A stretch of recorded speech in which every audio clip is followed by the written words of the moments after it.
As much as I disliked being drawn back into the whole Helene situation, it felt good to be in motion again. I turned onto East Street and headed in the direction of Tolworth. I noticed signs pointing the other way towards Cheam, where Nevada's teenage belongings were becalmed in a storage unit, except for her bow and arrows, which were now in the back seat. Also in the back seat was Tinkler, busily gloating over a rather beautifully wrapped package of his own. "Did you get given a jar of honey too, Tinkler?" said Nevada. "Well, not exactly." "What do you mean, not exactly?" "I got given a jar of the famed hashish honey." Jesus wept. "I think my mother's taken a shine to you, Tinkler." "Why wouldn't she?" he said. It's hard to know where to begin answering that question. We dropped Tinkler at Chessington North Station, from where it was a straight shot and a fast service into Clapham Junction. He hopped out of the car and waved to us cheerily, with his jar of hash honey clasped firmly in one hand. "He'll probably have eaten it by the time he gets home," said Nevada. "He isn't going home. He's going to work." "Well, that's fine, because, as we know, he does his best work when stoned." We almost didn't make it to Fanzine Frank's house. We were just turning into his road when a rusty and rust-coloured old Range Rover came gunning out in the wrong lane, straight towards us. I said, "Fuck!" and Nirvana said, "Shit," as I urgently wrenched the steering wheel to the left. We almost ended up on the pavement, but we missed the Range Rover, which disappeared without even slowing down, presumably in a hurry to cause another accident somewhere else. I adjusted our road position, and we drove the last 50 metres or so without any further threats to life or limb. Fanzine Frank Fuston lived in a surprisingly large Georgian semi-detached house in a cul-de-sac. There was a paved parking area made of grey bricks set into the ground, and some narrow flower beds tucked directly in front of the house. Here some tulips and other random flowers were competing with a jostling cluster of weeds. After the bee-friendly glories of Penny's garden, these looked distinctly shabby. We parked and looked kind of red, then went up to the front door. When I pressed the brass button, instead of the expected traditional door chimes, there was a blast of savage electric guitar chords. Nevada and I looked at each other. Okay, now it was beginning to look like we were in business. To our right was a bay window lined with milky, opaque net curtains. These twitched as the guitar chords faded and vanished, perhaps into the Rock Hall of Fame. "Don't look now," said Nevada out of the corner of her mouth. "But we're being watched." "Got it," I said. There was a pause of sufficient length for us to begin to wonder whether this would be one of those embarrassing situations where someone pretended not to be at home after having inadvertently given away their presence. It certainly hadn't been a breeze, or indeed a cat, moving those curtains. But finally, we heard footsteps from within, approaching rather quickly. In fact, running towards us. Nevada and I exchanged a perplexed look. And then we both stood to the side, so that if the door burst open and revealed, say, an Olympic sprinter outward bound at full speed, we wouldn't be in the way. The door did burst open, but what it revealed was a pot-bellied middle-aged man with impressive, that's a polite word, tobacco-coloured facial hair. It was hard to categorize this exactly, because it consisted of a fairly dramatic moustache, a small beard, and mutton chop sideburns, all growing together in an incestuous mass. The mutton chops rose like dried brown foam on either side of his face, framing a pair of expensive Ray-Ban aviator sunglasses with an odd pink tint. These were perched a little too far forward on his nose, almost, but not quite, revealing the eyes behind them. Which was a shame, because those eyes might have given a clue as to whether this person was high, or perhaps how high he was. There was certainly a slightly odd smell about him. It was familiar, and although I couldn't quite identify it, it definitely chimed in with the theme of being potentially off his head. Above the sunglasses, he would have had a mass of long, ratty brown hair, except that he was going seriously bald, so the mass was reduced to a fringe hanging lankly over his ears.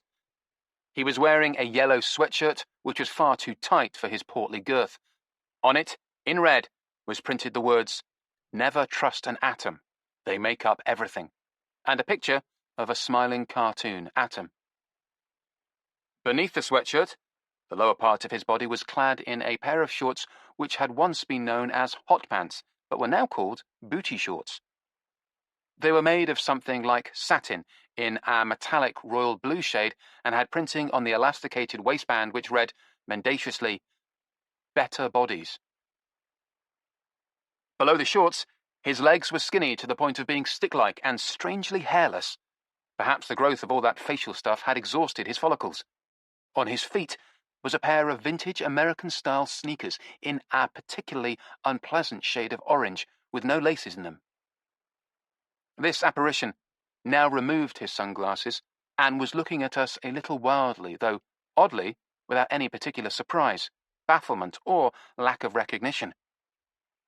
He seemed to be expecting us, to know who we were, but nonetheless to still be looking at us a little wildly. To test this theory, I said, "We spoke on the phone yesterday?" Yeah. His abundant facial hair wagged with urgency as he worked his jaws, uttering the words with such volume and emphasis that I was worried for a moment that we might be in for a string of a cappella Beatles hits, which would have been very unpunk. But then he said, Come on, come in!" He urgently gestured for us to come inside. As we did so, after an instant of understandable hesitation, he announced, "I've got to get back before it dries." Then he turned and ran at top speed away from us into the depths of the house. As he did so, I noticed that on the back of his head, what remained of his hair was fastened in a man bun. Yet another fashion statement. As he ran, he yelled, with a remarkable whining note in his voice, "Mindy! The guests are here!" He could then be heard mumbling, more to himself than the world at large, I told you. There was an irritatingly martyred note to this, which meant that, when it was cut off by a door slamming, we didn't feel we were particularly being deprived of anything of value. "Hello," said a new voice. It was such a quiet voice that it took a moment to work out where it was coming from. We looked up the stairs and saw a woman standing on the first landing, or rather on the section of staircase immediately above it, and peering over the banister at us. As soon as we made eye contact, she smiled and promptly started down the steps in our direction, moving so quickly that she was almost skipping down the stairs. Rapid locomotion seemed to be a hallmark of the denizens of this house. This woman must have been in at least her 50s, but she was oddly youthful-looking, with a remarkably open, unlined face.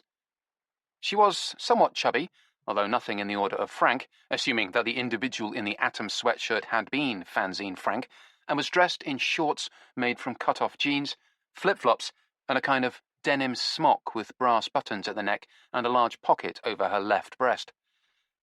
Her skin was pale, and in terms of the general impression she made, it was difficult to say whether she was mousy or buxom.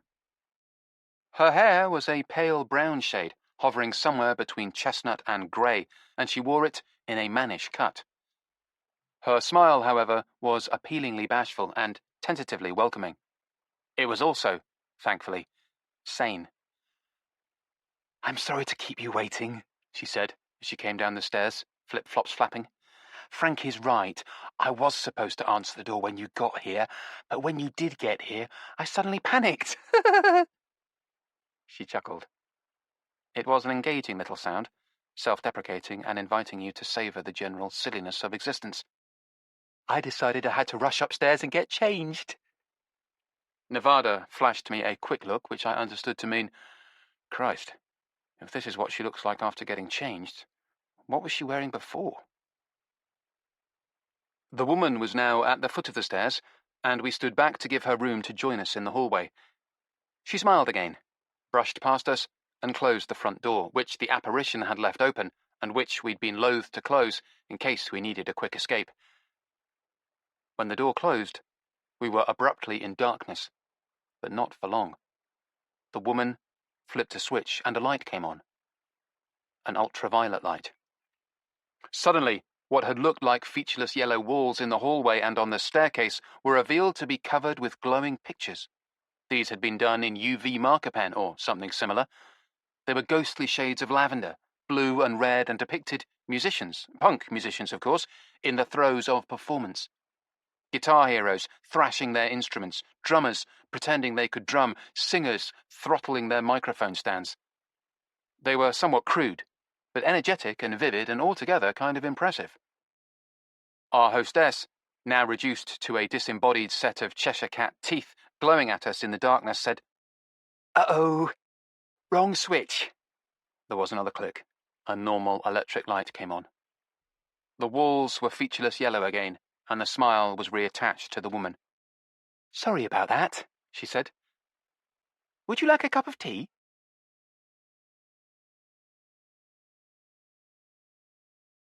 Chapter 17. Stopped Clock. Nevada said, "A cup of tea would be lovely." "Then let's get you one. Or two, rather." The woman laughed. It was a polite, meaningless social laugh, but nonetheless rather engaging. We fell in behind her as she strode along, flip-flops slapping softly on the pink carpet. "You're Mindy," I said. She glanced back over her shoulder and smiled at me. Her teeth, even by normal light, were in very good shape, and I don't know why that should have surprised me, but it did. "Right first time. Mindy Fuston. How did you know? Was it Frank bellowing my name?" "Afraid so," said Nevada. "For some reason, he fled when he saw us. Opened the door and then fled. We're trying hard not to be offended." "Yes. Sorry about that. Please don't be. Offended, that is." We were now walking through what I suppose you'd call a living room. It was a very large space and looked to me like it had originally been 2 rooms, which at some point had been turned into one by some ruthless removal of walls. Like most living rooms, it had a sofa and armchairs. In this case, actually 2 sofas. But there, the resemblance ended. Because this place was so crammed with wall shelves and freestanding display units that there was hardly any room to move, let alone live. The display units were glass cubicles fitted with shelves and LED lights to illuminate what was on those shelves. The spaces on the wall between shelving units were hung with framed posters, crammed uncomfortably close together. The posters were all for punk gigs, and as far as I could see, all featured the Blue Tits. Some of the posters were crudely hand-lettered specimens, others were boringly typographic. But a few were striking examples of photography and design. What's more, there were records, not just LPs and 45s, but also CDs and cassettes, exclusively by the Blue Tits, of course. As we followed Mindy through the room, I did my best to scan all these while on the move without actually getting whiplash. I couldn't see the original pressing of the first album anywhere among them. The recordings on show only made up a very small portion of the stuff in here. On the shelves was a daunting assortment of other items. These included stacks of books, magazines and newspapers, not to mention black leather dog collars bristling with chrome studs and spikes, black leather jackets similarly decorated, denim jackets covered with cloth patches featuring lettering or cartoons, a vast assortment of gleaming safety pins exhibited on black velvet as though they were precious items in a jeweller's window. A huge number of enamelled or tin badges, ditto, several electric guitars and bass guitars in various states of disrepair, but nonetheless displayed as if they were holy relics, baseball caps and T-shirts, boots and shoes, stockings, all black, all fishnet, all torn, some skirts in leather, spandex and latex, and a black bin liner which had been modified to form a kind of garment and was displayed on a mannequin to prove it. There were also some very crudely fashioned inflatable sex dolls, which caused me to remember Nevada's unkind comment to Tinkler, and some bondage masks. I wasn't sure if these were part of the punk paraphernalia or were signs of another area of interest, which, in this context, would have seemed positively healthy. In its single-minded devotion to such a narrow range of music, it reminded me irresistibly of a small house in Los Angeles I had once visited, which had been a virtual shrine to the great forgotten jazz singer Rita Mae Paulini. I was going to make the comparison to Nevada, but I caught myself just in time, realizing that it hadn't been Nevada I was with when I'd visited that place. So I kept quiet. contenting myself with the devout hope that we wouldn't stumble over a dead body here. Mind you, if there was one, it wouldn't be easy to spot it. "Welcome to the inner sanctum," said Mindy, glancing back over her shoulder and flashing us a smile as she led a single file through this chamber. "Try not to profane the Holy of Holies by bumping into anything." Not thus profaning the Holy of Holies wasn't easy, as we weaved our way through the room on a circuitous route, as if trying to throw hounds off our trail. But eventually, we made it to the doorway in the far wall. On one side of this stood a female mannequin of slightly alarming anatomical accuracy, wearing combat boots and leather trousers, but otherwise naked, if that was the word, from the waist up, except for a bandolier of ammunition slanting from one shoulder and looping around the bare torso. The mannequin's head had been replaced by a surprisingly realistic-looking watermelon, with a big slice out of it, a red gash in the green, like a savage smile. Up close, this colourful fruit turned out to be made of wood. Stationed on the other side was one of the inflatable sex dolls with a plastic apple stuffed in her gaping mouth. I went through the door with a very tiny but very real sense that these gatekeepers were vetting me. For what? I don't know, because we then emerged into a kitchen. A wonderfully sane, boring, and normal kitchen, all gadgets and stainless steel. Perhaps my relief showed on my face because Mindy said, "I don't let Frank put any of his gear in here. He keeps moaning that the collection needs somewhere to expand to." Expand?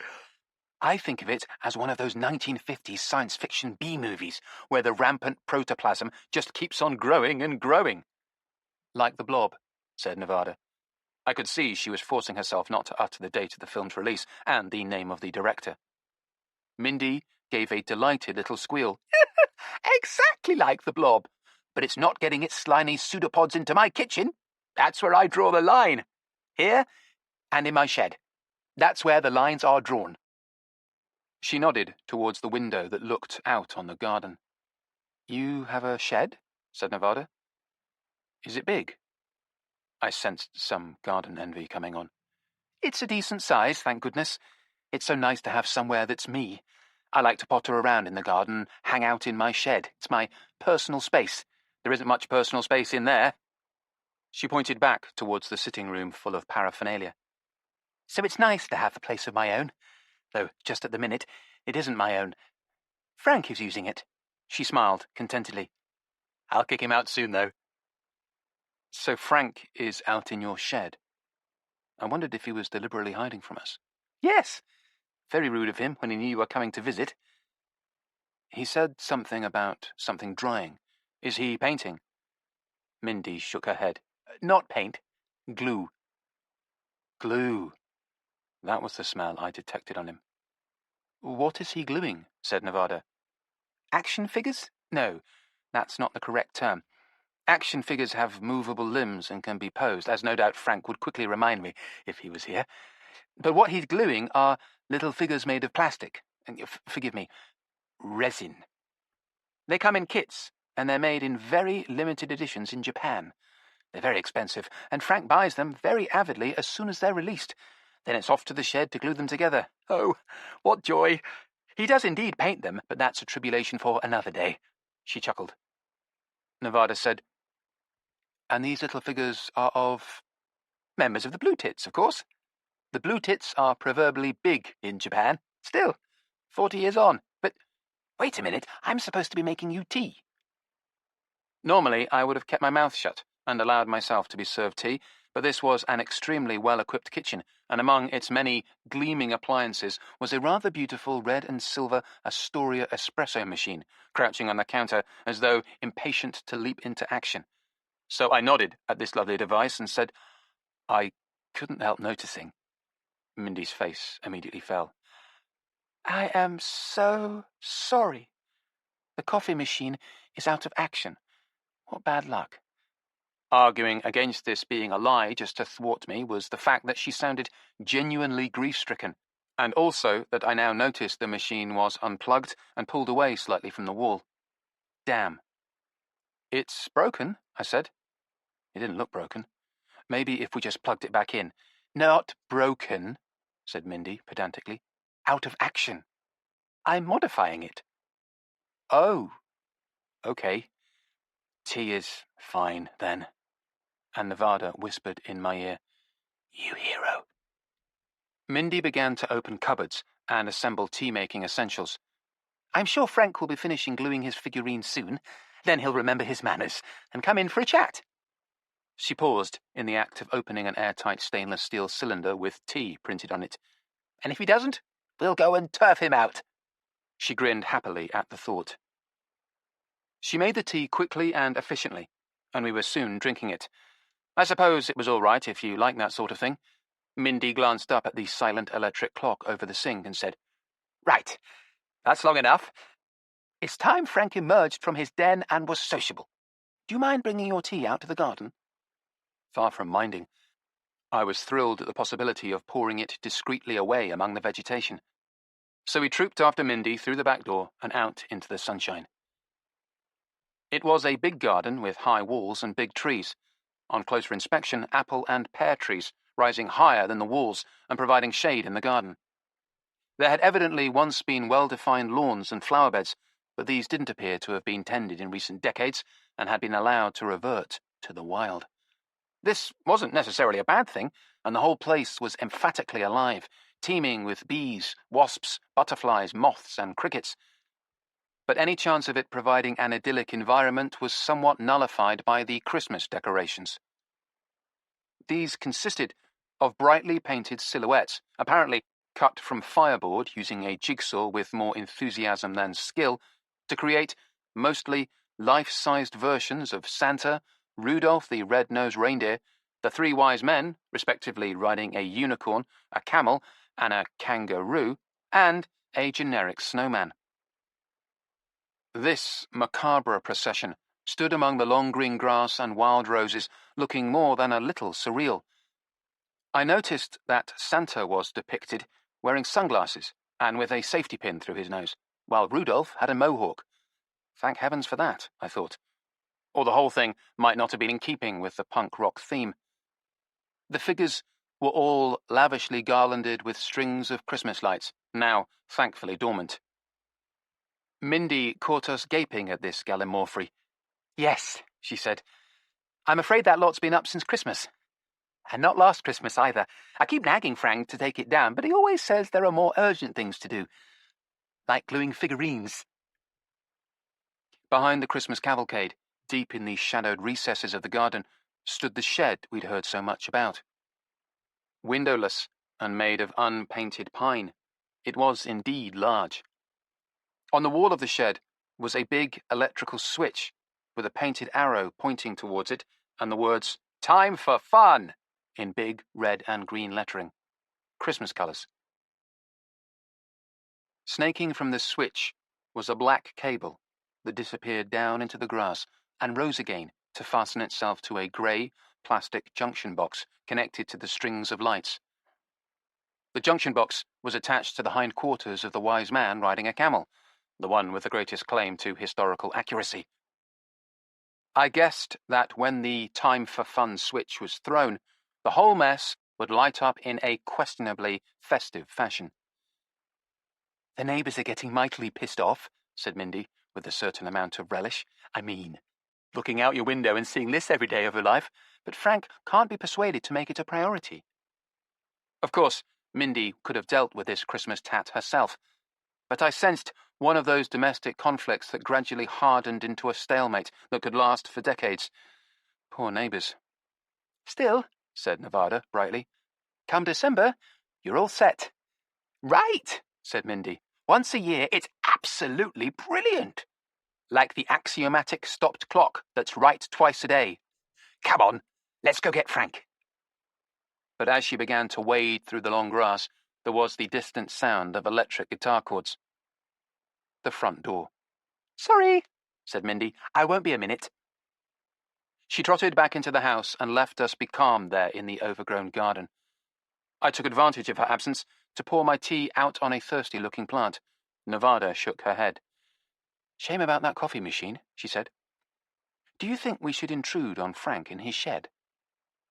We looked at the silent wooden building in the shadowy far end of the garden, where glue was apparently being applied to expensive Japanese plastic in the shape of 4 young women. We looked at each other. "Probably best to wait for Mindy," I said. "Probably best," agreed Nevada. We only had to listen to the busy insect life for a moment or two before there was a sound of women's voices from inside the house.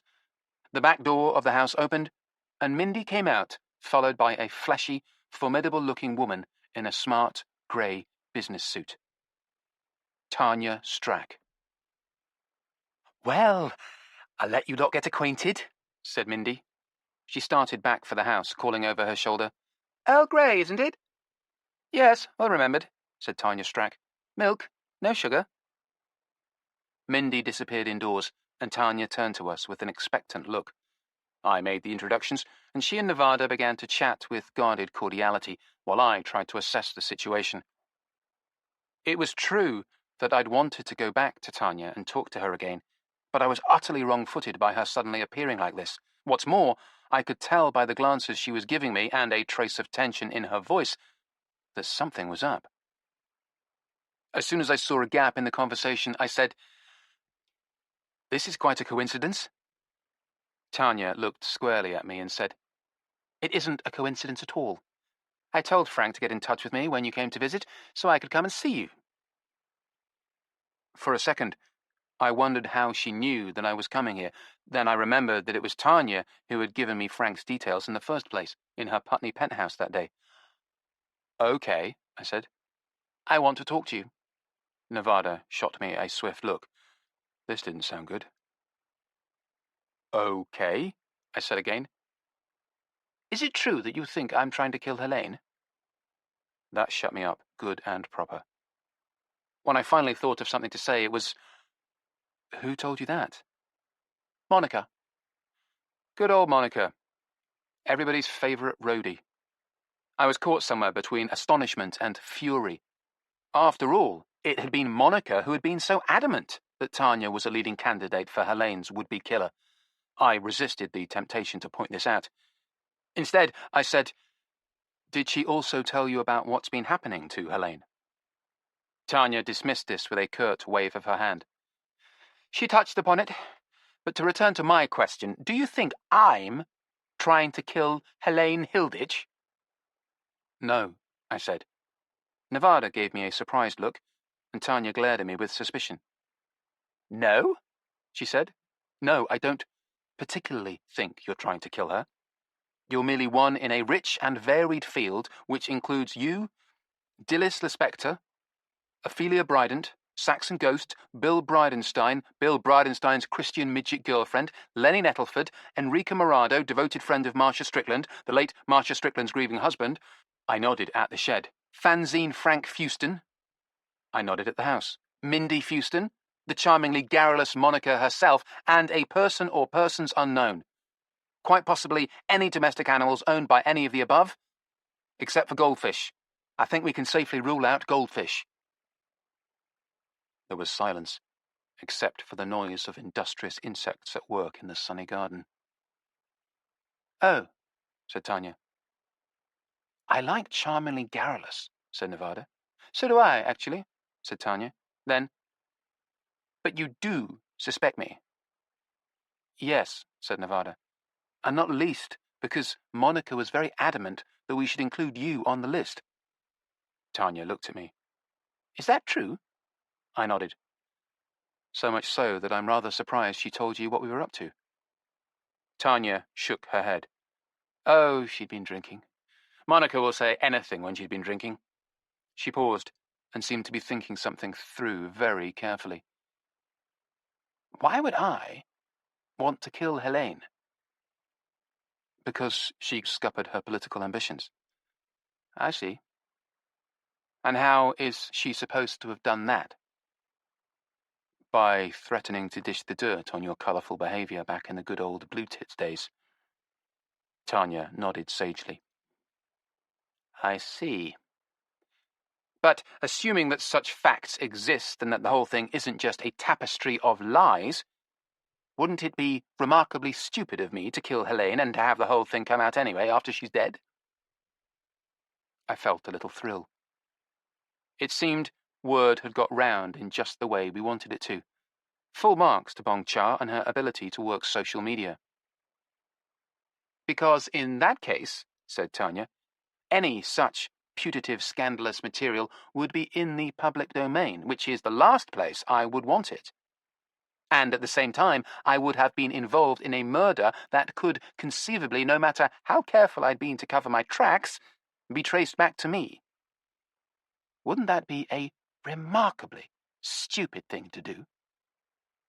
Yes, it would, said Nevada. But the fact remains that someone has made a number of spirited and determined attempts to kill Helene. Tanya sighed, lowered her chin, and began firmly shaking her head. Helene has to be the center of attention. It would be just like her to inflate some tiny, accidental incident into a conspiracy, or, indeed, to invent such a conspiracy out of the whole cloth. It would be very much the sort of thing she'd do. I don't think there's any chance that's happening here, I said. She glared at me pugnaciously. Why not? So we told her the story of all the attempts on Helene's life, in detail. It was quite impressive to see her face gradually change. Christ, she said finally. Someone really is trying to kill her. Yes. But it's not me. I know, I said. She peered at me. What do you mean, you know? How do you know? Because if you had been trying to kill her, you would have stopped as soon as you heard about the dead man's handle. The dead man's... Oh, you mean the fact that she's arranged to have her memoirs released if she dies? That's right. If you had been the one trying to murder her, you would have stopped at that moment. And, having stopped, there would be no point in you coming here and confronting us about it. Tanya digested this. I might be deliberately doing so to remove suspicion from myself, she suggested. But why even open the question, said Nevada. Let sleeping cats lie. Sleeping cats? I'm not a dog person. Tanya laughed and shook her head. All right. So the threat to Helene is real, but I'm not behind it. Where does that leave us? Tanya! We turned to see that while we'd been talking, Fanzine Frank had emerged silently.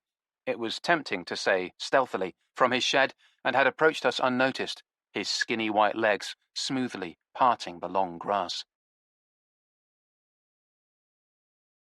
Chapter 18. Fanzine Frank. Tanya! Cried Fanzine Frank. I thought I heard your voice. He scurried over to join us. I've just been gluing your head on, he said, then lunged for Tanya and kissed her. She did a remarkably convincing job of hiding any distaste she might have felt for that bearded visage grinding against hers. I was beginning to think that Tanya really was a loss to politics. Frank turned to look at us with a happy smile on his face, as if this was our first meeting. I suppose, in a way, it was. So we went through the formality of introductions, and he pumped our hands, holding on to Nevada's just a shade too long. If she found his grip as sweaty as I did, it must have been a minor ordeal, but she smiled bravely. Now, said Frank, you were saying on the phone that you're doing some kind of documentary about the girls, the Blue Tits. Knowing this was a lie, Tanya gave me a droll look, but thankfully said nothing. I'm researching, I said, for a potential documentary. Well, you've come to the right place, said Frank. It's hard to imagine what other place you could go, but there's certainly none better than right here. I certainly got that impression from your sitting room. Yes, not much room to sit, is there? My lady wife is always on at me to slim down the collection, but, you know. I did, in fact, know, but how did he know that I knew? Perhaps there was a sign whereby a collector could always spot another collector, like a scarlet letter, but only visible under the right conditions, like those ultraviolet murals in our host's hallway. Only in this case, it could only be seen by a fellow nut. This seemed like an opportunity to cut to the chase, so I said, I see you've got their records in there too. Oh yes, all of them. Multiple copies in multiple formats. All of them. I felt a bracing small jolt of excitement. How best to approach the next delicate question? I didn't have a chance to have a proper look, I said. Well, you must. You must have a proper look. Thanks. Because I didn't spot a copy of the first album. I mean, the very first one. The first pressing of the first album. Oh, the suppressed pressing, said Frank. The suppressed pressing. I wondered if he was about to launch into a tongue twister, perhaps along the lines of being impressed, but it was depressing. However, instead, he fell profoundly silent. Saxon Ghost mentioned that he'd sold you some copies, I said, to encourage him. I decided that I should put this fact into play before he denied ever seeing one or made a similar assertion, because that could be just plain embarrassing. Did he? Saxon did? Yes. He actually said he sold you several boxes of them. Frank rather unexpectedly broke into laughter at this disclosure. At the edge of my vision, I saw the women tense up a little, in case this signaled that he had finally snapped. But it didn't seem that he had, because he shook his head ruefully as he continued to laugh and said, I did. Several boxes. 7, I think it was. Now, I said cautiously, I know that this record has become very valuable. Oh, it has. Yes. That's right, it has. Because it's so scarce. Although, I thought, it probably doesn't seem quite so scarce to you when you've got 7 boxes full of it, which might enable me to drive the price down a bit. I didn't really have to do so, given that it was Erik who was paying, but professional pride meant I had to at least try. Oh, yes! Frank was bobbing his head eagerly. Very scarce indeed. As it happens, I'm looking for a copy. Looking for one? Said Frank. Looking to buy one. On behalf of an interested party. We're absolutely willing to pay a fair price. Frank scratched his beard and pondered. Well, I suppose we could always do with a bit of extra cash. Everyone can, said Nevada brightly, doing her best to help my sales pitch. She looked crestfallen when Frank shrugged. But I've already sold those LPs. Not all of them, I said. He looked at me in surprise. I was as sure about this as I had ever been about anything. You would have saved one for yourself. He nodded and smiled a sad smile. I plan to, you know. I was going to save one for myself. In fact, at first, I was going to save a whole box for myself, then just 20 copies. There were 30 per box, then 12, then 10. But the money I could get for them kept going up and up. I could see Nevada following this argument and finding it all too convincing. Finally, it came down to just 1 copy, said Frank. And you would never have sold that one, I said. I was certain I had the measure of the man. He shrugged again. The sad smile grew a little less sad. You're right. I didn't.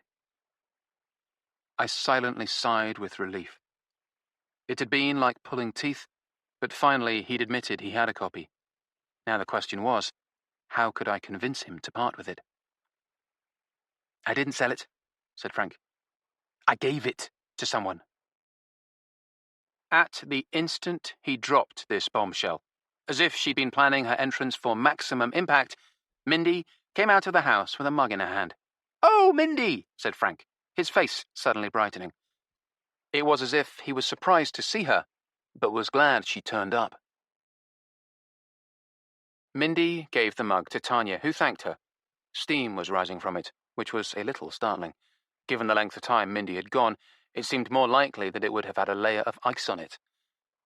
I'm so sorry it took so long, she said. I went in and I made the tea, and then I opened a new bottle of milk and did that thing where you go to pour it and nothing comes out because it's turned into a solid mass. Yuck. So I ran out to the shop and got some more. And then I had to make the tea again. I'm sorry it took so long.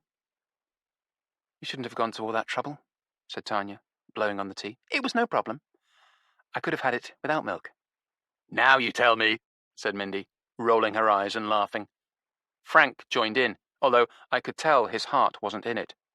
Maybe Mindy could too, because she said, "What's up, love?" You know the Tits' first album? I found this abbreviation of the band's name immediately distasteful, and I quickly glanced over at Tanya, but of course she was far too cool a customer to give anything away. Yes, dear? No, I mean the first one. The rare one.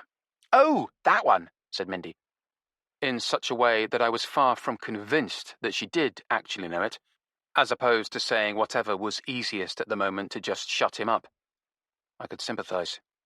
Well, this gentleman wants to buy a copy. Well, then sell him one. But I don't have any, said Frank, with a return of the richly whining note, which he had used to such effect earlier. I imagined he used it a lot. I got rid of the last one, I'm sure. You've been sure about things before, and it's turned out you were wrong. Go and have a look. I could see this didn't go over well with Frank. In fact, I saw him beginning to get stubborn and dig in his heels like a moody child. But Mindy adroitly averted this by saying, Go on, I'll come with you and help you look. She took Frank's hand, and his sullen look was replaced by a rather endearing smile. Or at least, it would have been endearing if it hadn't been buried in a nest of matted hair. Mindy led him by the hand back towards the house. Sorry about this, she called to us. We won't be long. You can sit in those chairs. Both these statements struck me as obvious falsehoods. Given the nature of Frank and his collection, the idea of getting anything done promptly was downright laughable. And as for the chairs we'd been invited to sit in, they simply didn't exist. Or at least, that's what I thought at first. Then I realized there actually was a stack of garden chairs made of green plastic, half obscured by a vast, unruly rosebush, and doing a remarkably effective job of blending in with it. I wrestled 3 chairs off the stack, 4 actually, but the top one was covered in a geological layer of bird droppings, so I put that to one side. I set the chairs in a convivial little grouping, and we all sat down. Tanya was still working on her hard-won mug of tea, but Nevada had finished hers, and my own was no doubt by now nourishing the root system of some lucky flora. At least he seems eager to sell you the record, said Nevada in a confidential tone, leaning over towards me. If he can find it. Yes, I said. Frank seems fond of money. There had certainly been a note of happy nostalgia in his voice when he talked about how the price had just kept going up and up, which is a relief, because I thought it was only Japanese resin figures. Well, they certainly need plenty of cash to fund this place. I don't mean just the house and that state-of-the-art kitchen, but also all of Frank's toys. Frank struck me as a man who would never deny himself a toy. Oh, they're not hurting for money, said Tanya quietly. We looked at her. She was watching us over the rim of her mug as she sipped. Frank is a lot brighter than he looks. Without wishing to be offensive, I said, that leaves a lot of scope for being brighter. Tanya snorted into her tea. He's actually got a first-class honours degree from Imperial College in electrical engineering or electronic engineering or something. He's had highly paid jobs ever since he left uni, and now he's retired on a whacking great final salary pension scheme, on top of which he still does consultancy work and gets paid top dollar for it. I wondered if he wore the hot pants when he did his consultancy work. A first-class honours degree, said Nevada, with a hint of wonder in her voice. Mindy's got a double first, said Tanya. They met at uni. There was a pause now, but not an awkward one, since we'd got most of the awkwardness and indeed the unequivocal hostility out of the way earlier. Nevada broke the silence by saying, Is that a Reese suit? Tanya seemed pleased by this question. Yes, it is. Well spotted. It's stunning. Classic but stylish. Thank you. You should take a look at Ted Baker and The Fold, London. Tanya stared at her for a moment and then, without saying anything, set aside her mug and dug out her phone. Normally, I would have taken this as the height of bad manners, but with Tanya Strack, I was beginning to regard it as a good sign. Ted Baker, I know, but that other was the, what? London? Fold. Nevada looked at me and winked. Because Tanya was now riveted to her screen, evidently liking what she saw. She studied the phone for what felt like an awfully long time. Finally, she lowered it, saying, "Very nice. I'll have a proper look later." I wondered how long a proper look would entail. "Thank you for the tip." "I mostly deal in vintage clothing," said Nevada, "but I can also help with contemporary pieces." She gave Tanya her business card.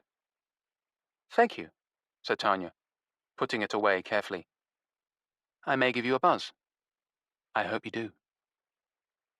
These preliminaries concluded, Tanya evidently felt she could now ask us personal questions.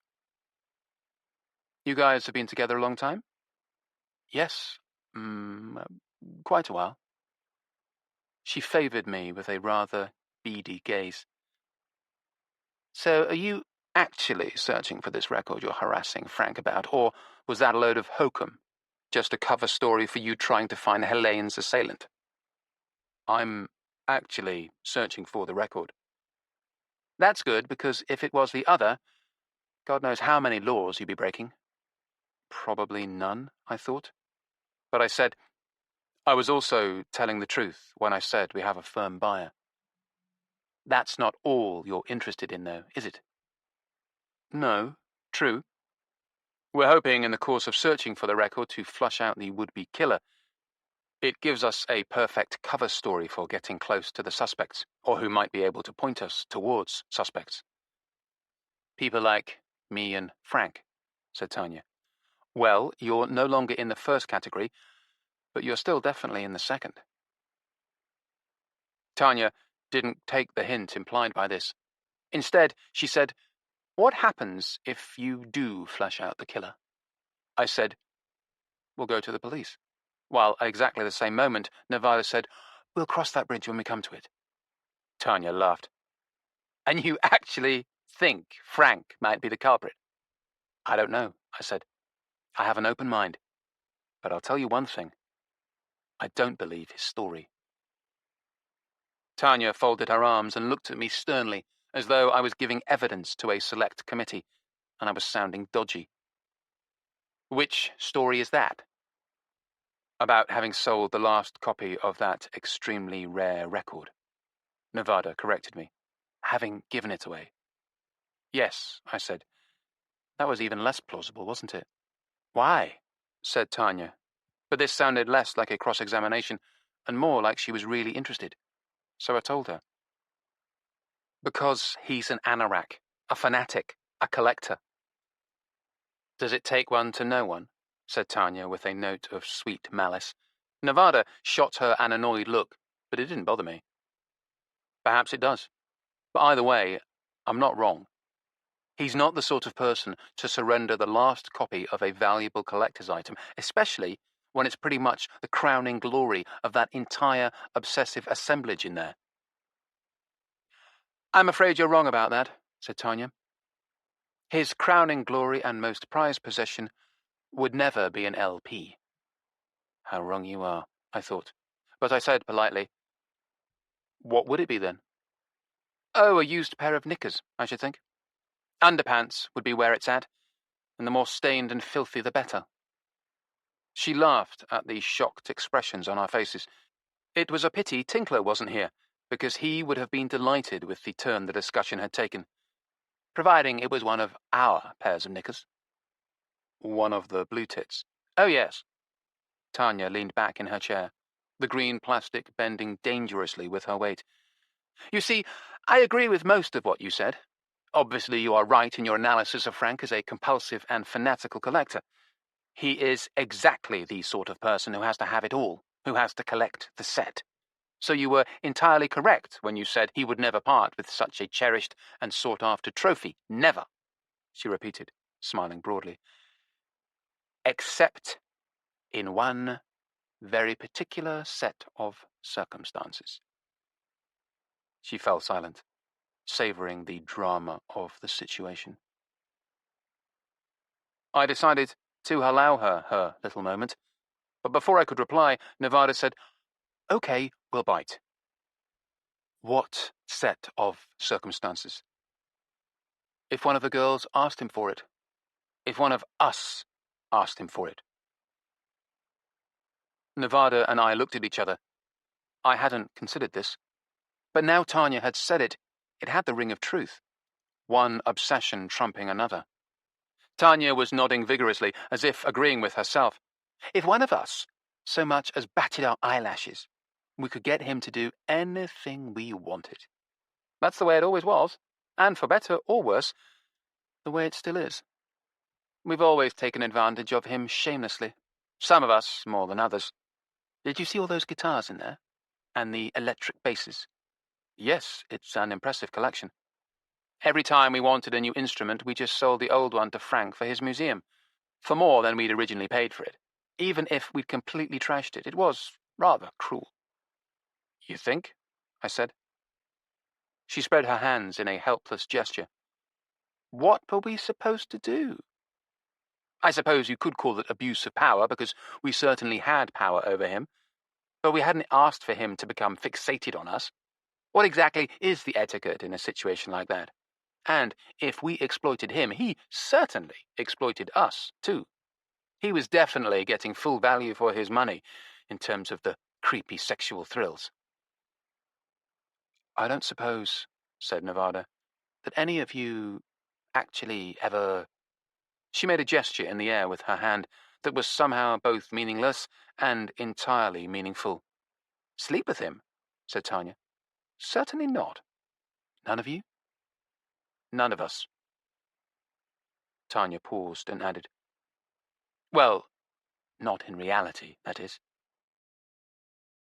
Nevada and I looked at each other, the possible implications of this statement whirling through our minds. Then Nevada turned to Tanya. What exactly do you mean? She said. We're utterly agog, and we absolutely have to know. Tanya laughed. What I mean is that he would get Mindy to dress up like us, and he slept with her. Dress up like you?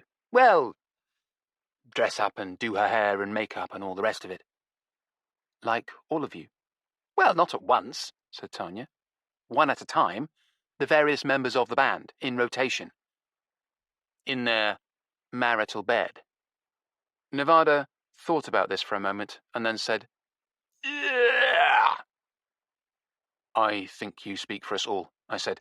Though for me, this revelation wasn't in itself so shocking as the discovery that the man with all that facial hair had a sex life.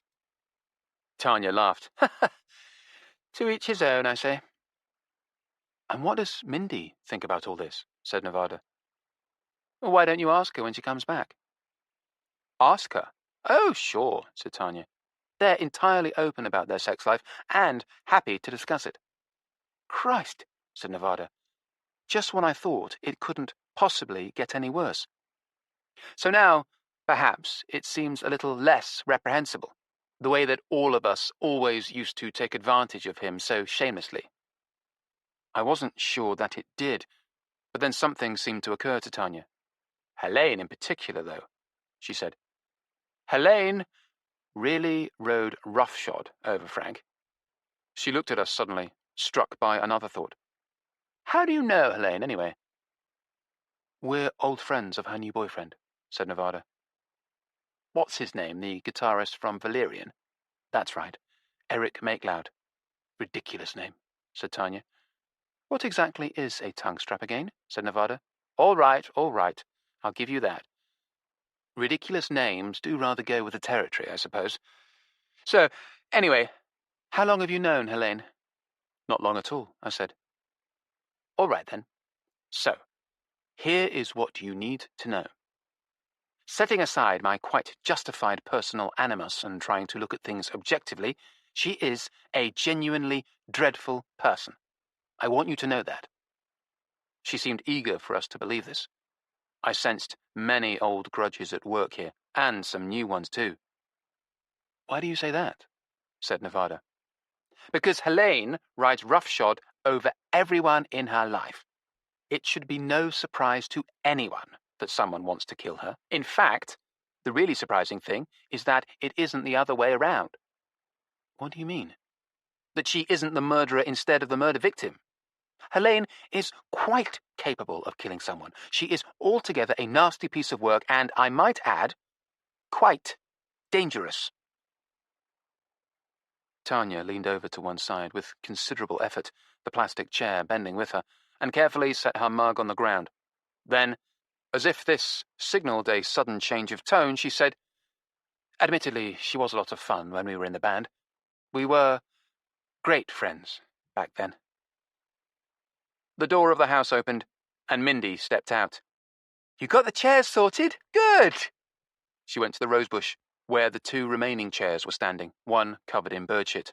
Not surprisingly, it was the other one she dragged over to join our little group. "How's the search going?" I said. I had begun to feel the tension of waiting, like a tight knot in my stomach. I tried to keep it from showing in my voice. Mindy shook her head. "It doesn't look good, I'm afraid. Usually, Frank is like the squirrel who's forgotten where he's buried his nuts, but in this case, it seems he's right. It looks like the last copy really is gone. Frank is just tidying up now. He pulled the place apart looking for it. We had a really good root around, but it just isn't there." I didn't say anything. I didn't know what to say. It's never much fun to be thwarted. Not that this was anything new. As a record hunter, I'd had countless prizes slip from my grasp. On the other hand, I'd also stumbled on many unexpected treasures. I tried to dwell on these now instead of brooding, or going into the house to give a good kicking to Frank, whom I thoroughly blamed for this whole debacle. After all, he'd had 7 boxes of the damned thing. Perhaps to relieve the uncomfortable silence, Tanya piped up cheerily. "I've been telling our friends about the costume parade." "The costume parade?" said Nevada. "Oh, you mean—" "Oh, that," said Mindy, with a good-natured sigh. Nevada lowered her voice and leaned in closer to Mindy. "Do you actually dress up? In bed? For Frank?" "Oh, yes." "But isn't it a bit—" "Oh, I don't mind. Why should I mind?" "But I mean, it's a bit weird," said Nevada. "Why is it weird?" said Mindy. She sounded genuinely puzzled. "Well, for a start, here we are sitting with Tanya. And presumably you dress up like Tanya." "Yup, I do that," said Mindy. "In my punk rock heyday," said Tanya. "Right?" "Yeah, of course." "Not in my grey wool blend checked blazer and trousers." "No, I'm afraid that just wouldn't do it," said Mindy. She and Tanya shared a little laugh at the preposterousness of this suggestion, and then Mindy turned to Nevada, who was following the proceedings with fascination. "I dress up like all of the Blue Tits," said Mindy. "But not just them. I also do policewomen, nuns, nurses, cowgirls." "Hence the term costume parade," added Tanya unnecessarily. "And it really doesn't bother you," said Nevada. Mindy chuckled. "Why should it bother me?" she said. "It's good fun, and even if it wasn't fun, I'd still do it. I mean, I just want Frank to be happy. I know it sounds drippy and inane and stupid, but I'd like everyone to be happy." "What the hell? The world wouldn't be such a mess if people were just happy." Amen to that, I thought. Frank emerged from the house clutching a can of energy drink. He loped over to join us, realized there wasn't a chair for him, detoured to the rosebush and collected the last remaining one. Its long history as an avian toilet didn't seem to deter him. He dragged it over, plonked it down beside Mindy's, and promptly sat down on it, slurping at his drink. "So, no record?" I said. "Doesn't look like it," said Frank, avoiding my gaze. "Doesn't look like it at all, I'm afraid." "You really did get rid of the last copy. So it would seem." "And you gave it away," I said. "That's right." "Who did you give it to?" "Well," said Frank, meditatively sucking the spillage of the energy drink out of his beard. You see, one of the girls really wanted a copy. One of the girls, I said. Tanya was giving me a look of triumph. One of the girls in the band. That's right, said Frank, taking a long swig of his drink. Who? I said. Which one? Ophelia. Mindy had been following this exchange with a concerned look on her face. Now she turned to me. Do you think you might be able to buy it from her? I might think that, I said. But Ophelia has disappeared. Nobody knows where she is. I do, said Tanya. Chapter 19. Mutant Cats. The revelation about Ophelia had made the whole trip worthwhile. Nevertheless, plunging down the rabbit hole that was the world of fanzine Frank Fuston had left Nevada and I decidedly rather drained. So, feeling we owed ourselves a treat, we had lunch at a cafe called the Chalk Hills Bakery in Reigate, as recommended by Nevada's mum, and then went on a charity shop binge in Ashted and Banstead. I can never remember, said Nevada. Is it a binge or a spree? It's a spree until you find you can't stop doing it. Then it becomes a binge. Binge it is. There was disappointingly little in the way of interesting vinyl in these towns, but Nevada managed to fill 3 large carrier bags, stuffing them with what she'd taken to calling schmatter.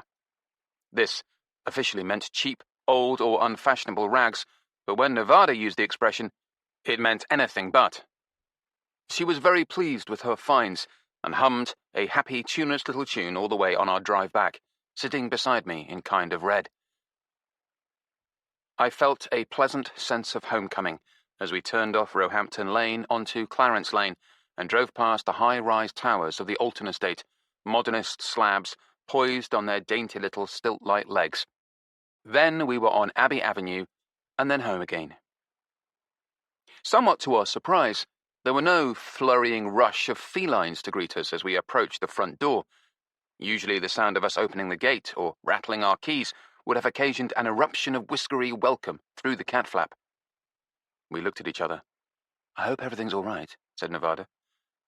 I'm sure Agatha would have let us know if anything, I started to say.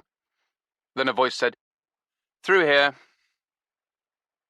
We walked into the living room to find our cat-sitter not sitting, but lying flat on her back on the sofa, with Turk curled on her feet and Fanny lying on her chest.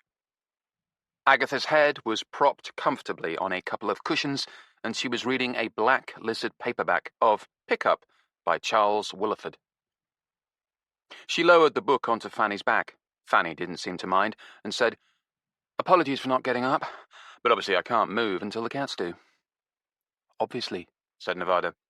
Heaven knows what would have happened if you guys hadn't turned up. We probably would have found a skeleton on the sofa, bones picked clean by a mysterious force of nature, for which read Hungry Cats. Agatha rubbed Fanny behind the ear and said, You wouldn't pick your Auntie Agatha's bones clean, would you, Fanny? Would you, Turk? No, you wouldn't.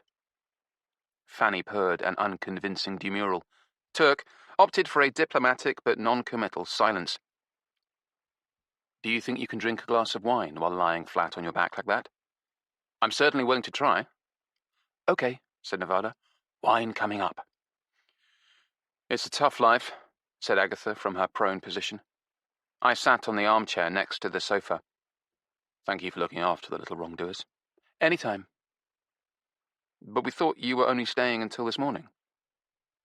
That was the plan. But then I had a job fall through and finished up earlier than expected, so I thought I'd come back here and make sure these two hadn't starved to death since breakfast. And then I decided to lurk in wait until you came back and hit you up for a free meal. Sounds like a plan, I said. That's what I thought. Nevada came back from the kitchen with 3 glasses of white wine. This is the Marcel Dice Alsace I was telling you about. She handed 1 glass to me and 1 to Agatha. It is fucking dynamite, if you will pardon the unladylike expression. Ain't no ladies here, said Agatha, and proceeded to try and sip the wine while remaining horizontal and otherwise motionless so as not to disturb her valuable cargo of cats. This was difficult to achieve without pouring a biodynamic blend of Gewürztraminer, Pinot Gris, Riesling and Pinot Blanc into her left ear, but she was a resourceful woman, and she managed it. Our home invader here thinks she can score a free meal, I said. Well, you better get cooking then, said Nevada. Oh, let him drink his wine first, said Agatha. Nevada smiled at me. I suppose we have to allow him that. Agatha set her glass on the floor and turned her head so she could look at me. Fanny shifted on her chest, not approving of even this small movement. So, have you found that record yet? Sort of. What does that mean? We've been told about someone who definitely has a copy. Definitely, or maybe definitely? About as definitely as you can get with these jokers, I said. The nice thing is that the person who owns it is also the person we are looking for. Oh, Ophelia something, said Agatha. That's right. I thought she was supposed to have vanished off the face of the earth. Basically, she had. She's deliberately dropped out of sight, said Nevada. She doesn't want anyone to know what happened to her or where she is. Why? Well, she's had a rather tough time of it, said Nevada. This was an understatement. Tanya had given us the selected highlights of Ophelia Brydon's life since her golden days as feel-up rodent. We were all pretty wild, she'd said, but Ophelia never knew where to draw the line. I doubt she even knew there was a line. We all boozed. Then she'd given us her most frank and candid look. We all dabbled in drugs, but Ophelia didn't just dabble. She got seriously into the stuff. Heroin, specifically, and that was that. Apparently, heroin addiction had swallowed years of Ophelia's life. Decades. She had lost everything. Home, friends, family, all her money, her health, and spiraled inexorably downwards. But when she hit bottom, she began to come up again, Tanya had told us. She's been slowly climbing out of the hole she dug for herself, and I've been doing everything I can to help. So she had been subsidizing Ophelia in her period of recovery, and had found a place for her to stay. She sounds like a good friend, said Agatha, lying on our sofa covered with cats. Remind me, which one is Tanya again? The Tory in the tower, said Nevada helpfully. Oh, right, got you. Sorry, I'm having trouble keeping track of the tits. Normally there's only two of them. Somehow, Agatha abbreviating the name of the band didn't bother me the way it had when Fanzine Frank had done it. She told us something else about Ophelia, though, I said. Agatha looked at me with alert interest, moving her head only fractionally so as not to dislodge the indolent Fanny. What? Oh, God, yes, said Nevada. What? Repeated Cleanhead. I said, she told us who got Ophelia on heroin in the first place. Who? Guess. Agatha paused and considered for a moment and then said, Helene. Right first time. Jesus. So it wouldn't be surprising if Ophelia was nursing a grudge against Helene, said Nevada. And she wanted to get even, I said. Agatha started to nod and then thought better of it under Fanny's stern gaze. In other words, a motive for wanting to kill Helene. Right again. Jesus. Is there anyone who doesn't have a motive to kill this woman? Not that we've found yet, I said. But, on a positive note, said Nevada, we haven't finished looking. One other thing, I said. Helene and Erik were almost killed by someone who spiked their coke with fentanyl. And who would know better where to score fentanyl, said Agatha, than a regular drug user like Ophelia, right? There was a moment of silence, and then Agatha said, So Tanya's the woman with the phone-in program, right? Right-wing radio rabble-rouser, said Nevada. Correct. I quite like her, though. I might sell her some clothes. You'd sell clothes to your own worst enemy, said Agatha, if they coughed up enough money. That's true. So when do you go to see Ophelia, reformed junkie and potential murderer, to try and get the record? We're waiting for Tanya to get in touch with her and find out if she's willing to speak to us, said Nevada. So it could still all fall through. That's right, I said. Think positive. Both the women laughed, and the vibrations of mirth through Agatha's body proved too much for the cats, who both leapt off her. Oh, they're off, she said. Just as well. I was going to need the loo at some point. And would you mind if I took a bath? Be our guest. Or rather, continue to be our guest. Thanks. I'm feeling a bit grubby. It got pretty hot in the cab today. I thought you had air conditioning. I had it off most of the time, trying to save the planet. In that case, you deserve a clean towel. There's one in the hamper in the spare room. Thanks. She went out. Nevada and I sipped our wine. Nevada was watching me closely. So, what do you think? Of the wine, I mean. I considered carefully. A fantastic collection of flavours. Yes. It started out like candied pear, and now it's headed in the general direction of violets and honey. Yes! She came over and kissed me. I couldn't have put it better myself. Agatha must have overheard our tasting notes, because she came padding back in, wearing nothing but a fluffy towel tucked tightly under her arms. I forgot my wine, she said. Well, we can't have that. I moved to pick up her glass from the floor for her, and she performed a graceful swoop, sinking on her knees to retrieve it, and then rising again. It was an impressive move, entirely achieved without disturbing her towel. I'd forgotten all the yoga Agatha did. She sampled a little more of the wine. So what do you think? Said Nevada eagerly. I could express my approval, but it wouldn't be very ladylike. Fucking dynamite, isn't it? Yes, indeed. The women stood there chatting and sipping their wine, one with her towel in grave danger of falling from her lithe, naked frame, and just then the doorbell rang. Now, who could that possibly be? I said. I opened the door. Sure enough, it was Tinkler. I thought I'd drop by and pick up the car, he said. Is this a good time? Only if your definition of good encompasses Cleanhead taking off all her clothes. Ha! Nice try, but that's going to happen again. Oh, my sweet lord! Hello, Tinkler, said Agatha. She finished her wine, set the glass on the table, and then sashayed away down the hall. Tinkler stared after her, eyes straining to reach into the X-ray spectrum far enough to penetrate a single layer of fluffy towel. As she disappeared behind the bathroom door, Tinkler made a small moaning sound, and then turned back to stare imploringly at me and Nevada. Why isn't my house full of gorgeous women, some of them naked? Nevada shook her head and made tutting noises. You can't have a beautiful cat sitter unless you have some beautiful cats. Tinkler subsided into a chair. I wouldn't mind getting some cats. The only thing that puts me off is this business of having to continually feed them. Now, if they were capable of feeding me, that would be a different matter. And surely, with genome editing, that's just around the corner. You don't get enough exercise as it is, said Nevada. If you had mutant cat slaves to wait on you, it would finish you off. Typical lack of vision. How about some wine, said Nevada. We've polished off the top bottle, but you're just in time to join us for the second best. Story of my life, said Tinkler. Nevada poured the wine. Now, why don't you go in the kitchen and see if you can be of assistance to the chef? How likely is that? Well, at least it will take your mind off these splashing noises from the bathroom and the thoughts of water droplets gleaming on Agatha's taut, nubile bod. There were indeed some splashing noises coming from the bathroom. Tinkler got up and said, You take joy in causing me anguish, don't you? It's low on my list of joys, but it's there. In the kitchen, I began to get ingredients out of the fridge. A lemon, some green beans, some chestnut mushrooms, a wedge of parmesan, while I brought Tinkler up to speed on the developments of the day. I like the sound of that costume parade, he said. Is this Mindy a looker?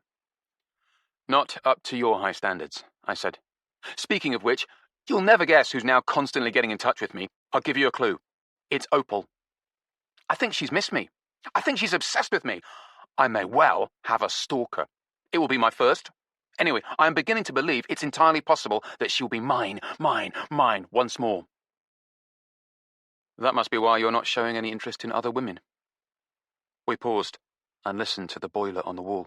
A boiler I would always regard fondly now, responding to Agatha's demands for more hot bath water. Oh, well, said Tinkler, I'm still a player. I have to keep multiple honeys on the string. And, speaking of honeys, did you notice how Persephone gave me the good stuff, while you and what's-her-name only got the standard stuff, despite what's-her-name being her daughter? I got the bag of basil leaves out of the bowl by the window where we kept it, basil not liking refrigeration. To me, that's a feature, not a bug. You can keep the drug stuff. Au contraire, my friend. I shall share the drug stuff. In fact, I've got it with me. In fact, we can all have some tonight. I sighed. Do we have to? I selected a generous number of small plum tomatoes, which we kept in a bowl by the basil for the same reason, and also because they seemed like good friends and natural partners.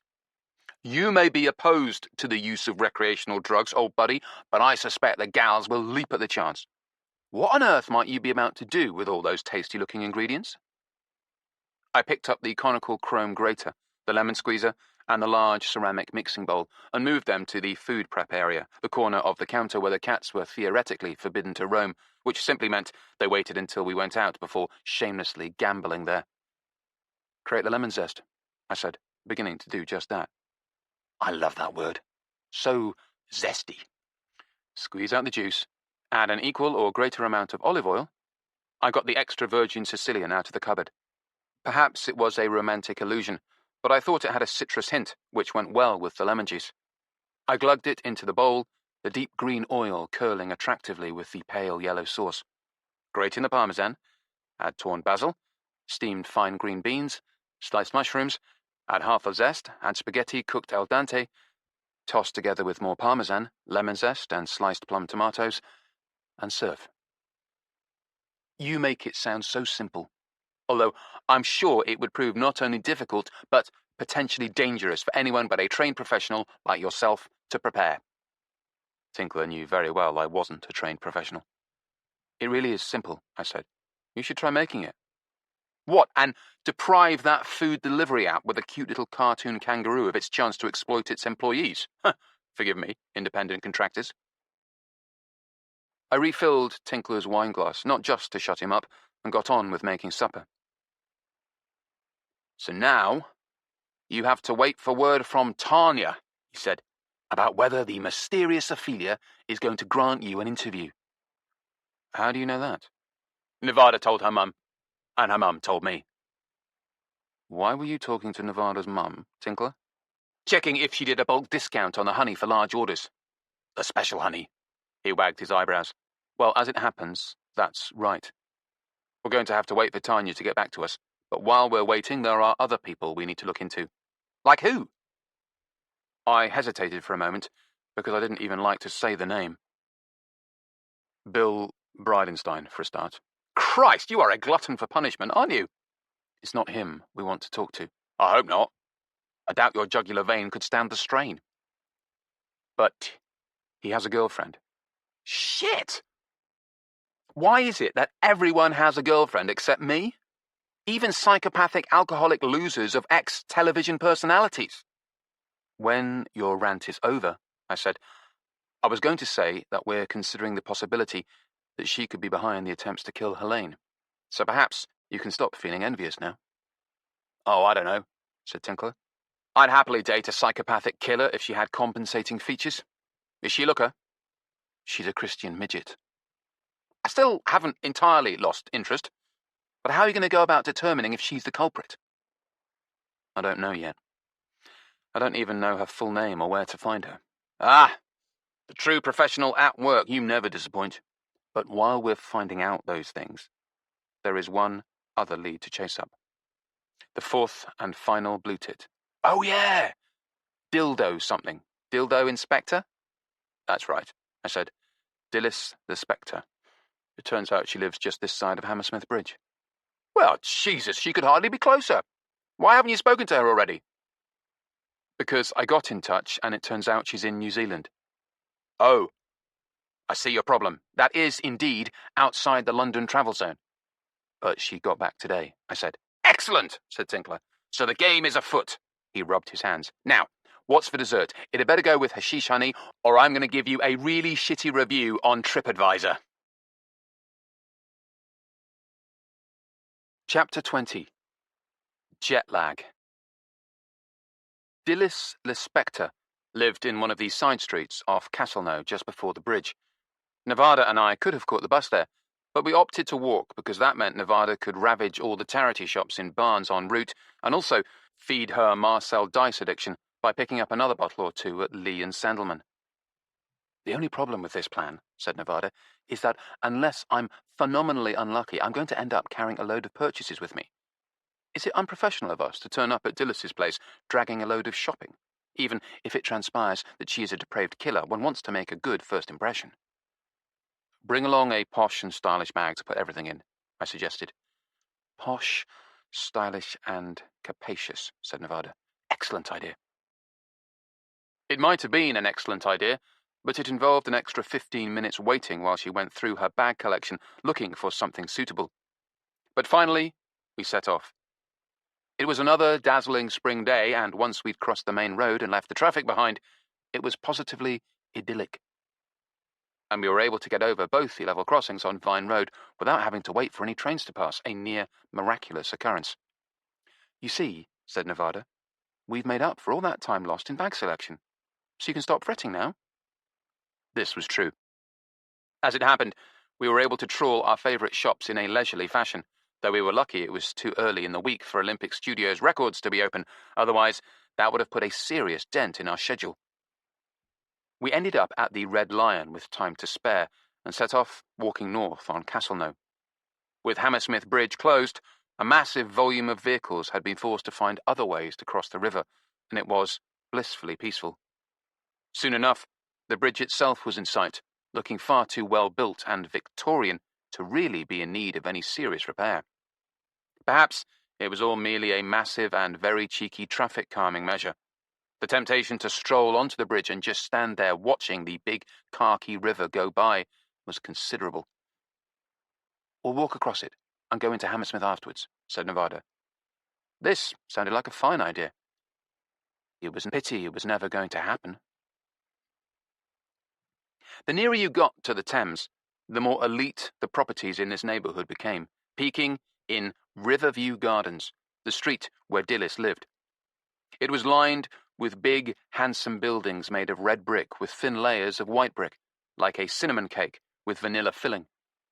Moving down the road, modern buildings gave way to older Edwardian ones, all built in keeping with the same design scheme, all big and all no doubt attached to a multi-million price tag.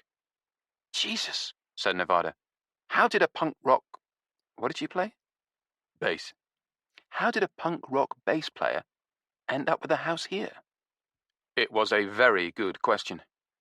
I guess she's like Tanya. She was born at the right time and she invested wisely. Very wisely. Dillis's building was one of the older ones, with a double front door and elegant wrought iron balconies. It was the sort of place where you check your reflection in the window before ringing the bell. Nevada caught me doing this. You look fine, she said, and gave me a kiss. Best foot forward. I pushed the button with Dillis's name beside it. For a long moment, nothing happened. Then there was a buzzing noise, and the door clicked open. We entered a sunlit entry space, with a floor made up of a mosaic of small red and white tiles. We didn't have long to admire it, because a door opened to our left, and a rather croaky voice called, "Come in." We hastened to where a woman stood waiting. She was deeply tanned with silver hair tied back in a ponytail. She wore a long, rather Arabic-looking blue and white striped dressing gown over leopard skin print leggings and a t-shirt the colour of milky tea that was cropped to show a band of tanned, flat midriff. Her feet were bare. Her body looked very toned and fit. Her face looked haggard and exhausted. "Please," she croaked, waving her hand for us to follow her. We went through a white door set with panels of glass in Art Nouveau shapes. While we'd been standing outside the house, I hadn't been able to tell how many flats this building was divided into, or what size they were. The answers were 4, and large. Very large. It appeared that Dillis inhabited this entire floor of the building, except for the small entrance hall. We were in a sunlit sitting room, with very high ceilings and gleaming wooden floors, big and comfortable-looking dove-grey chairs and sofas, piles of books and magazines, and a bright yellow bicycle leaning against the wall just inside the door. On the far side of the room, was a baby grand piano, shiny and black, looking gleaming and pampered. Hanging on the wall above it, an electric bass guitar. This being displayed in a position of such prominence suggested that Dilys was very proud of her musical past. The fact that it was hanging on the wall, high and out of reach, suggested that she had no plans to pick it up again any time soon. She moved across the room slowly, intermittently hanging onto furniture like an unsteady drunk, and sat down on the piano stool facing us. "Sorry about the voice," she croaked, "and for taking a while to buzz you in." "No, it's fine, and for looking such a mess." "You look..." "And for still being in my pajamas." "No, don't worry. Where's my juice?" This last was a clearly rhetorical question, so we remained tactfully silent while Dilys looked around the room with a puzzled expression, searching for her juice. Then she turned back to us. "Sorry," she said. "I just got back from New Zealand yesterday, and I haven't quite landed yet, if you know what I mean." "It's a long flight," I said. "Have you been?" There was a sudden spark of interest in her voice. "No, but I can imagine." "You can't imagine," said Dilys firmly. "You can't imagine. I fly over there twice a year, God help me. I mean, it's lovely, it's paradise on earth, and I love it, but it is the other end of the planet. Quite literally the other end of the planet. And I am flying there twice a year." "Do you go on business?" said Nevada. "On family business." She laughed, a croaky little laugh at her own joke. "So it's actually pleasure. My son moved there first, and when we went to visit him, my daughter was so impressed with his lifestyle that she had to move there too. But they've always been like that. Competitive. There was no way Stephanie was going to let him have a nicer house in a nicer country than she did. So basically it now means I have to... Well, I don't have to, but I want to fly there twice a year. Once for each of them." She coughed croakily into her fist, and then thumped her chest. "They live at opposite ends of the island, of course, as far from each other as possible, so that's 2 months out of my year. There's no point going over there for less than a month at a time. It's the other end of the planet." "Do you ever go to Central Otago?" said Nevada. "No. Have you been there?" "No, but I understand it's a fabulously good winemaking region." "I understand that too," said Dilys. "But it's on the southern island. My brood are on the northern island, in Lower Hutt, which is near Wellington. And Kataya, which isn't near anywhere." Then she glanced around the room in annoyance, as if we'd been deliberately distracting her from more serious matters. "Where's my pomegranate juice?" Nevada and I looked at each other helplessly. If only we could help the poor woman in her quest to find her juice. After a moment's profound deliberation, Dilys said, "Maybe the kitchen." Having achieved this feat of reasoning, she rose from the piano stool and started out of the room, down a short hallway, presumably heading kitchenwards.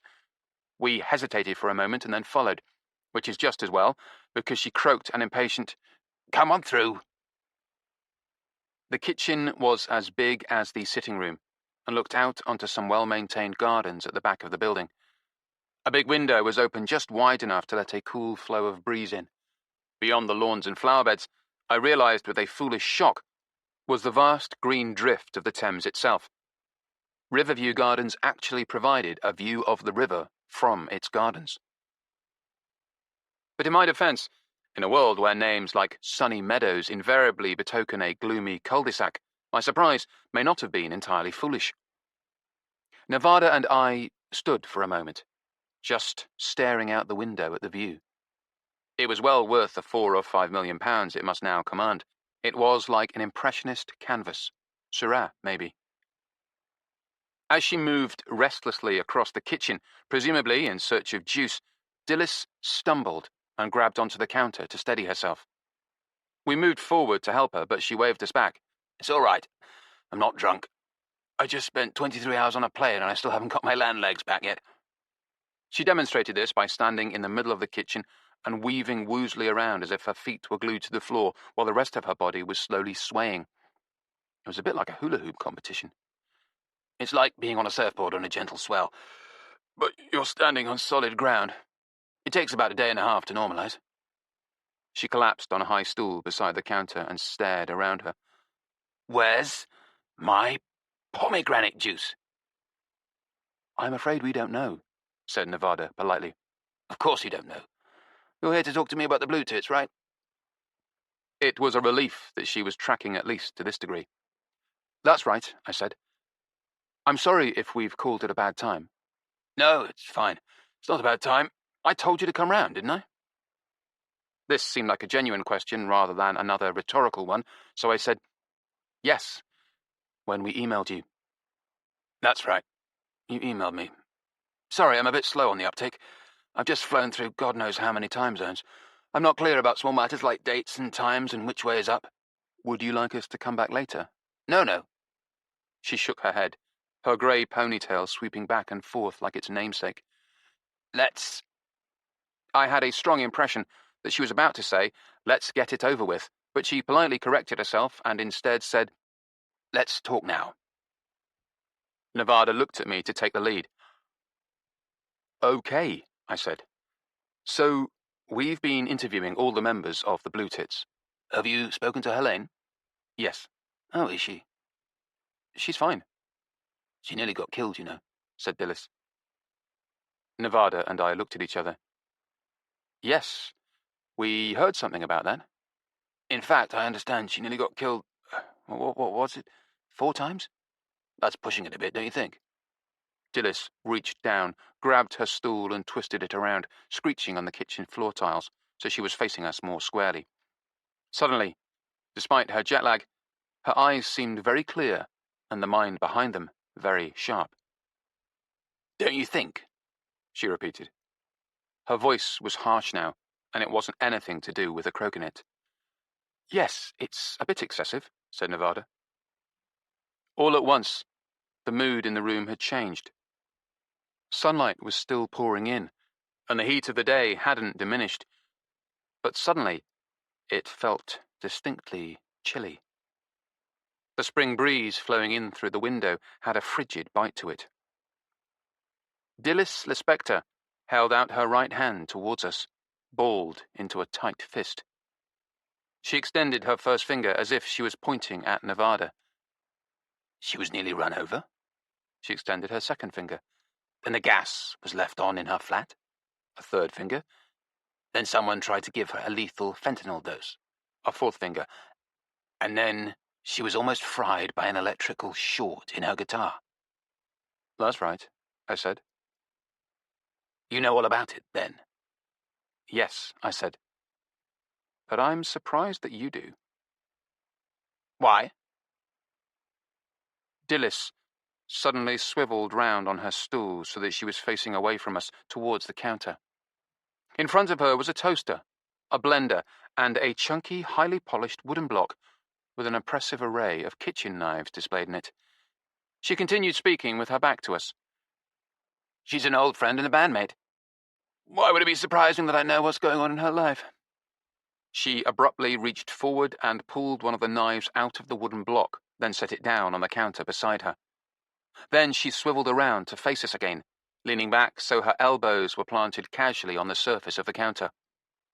This also had the incidental and interesting effect of putting her hand very close to the knife.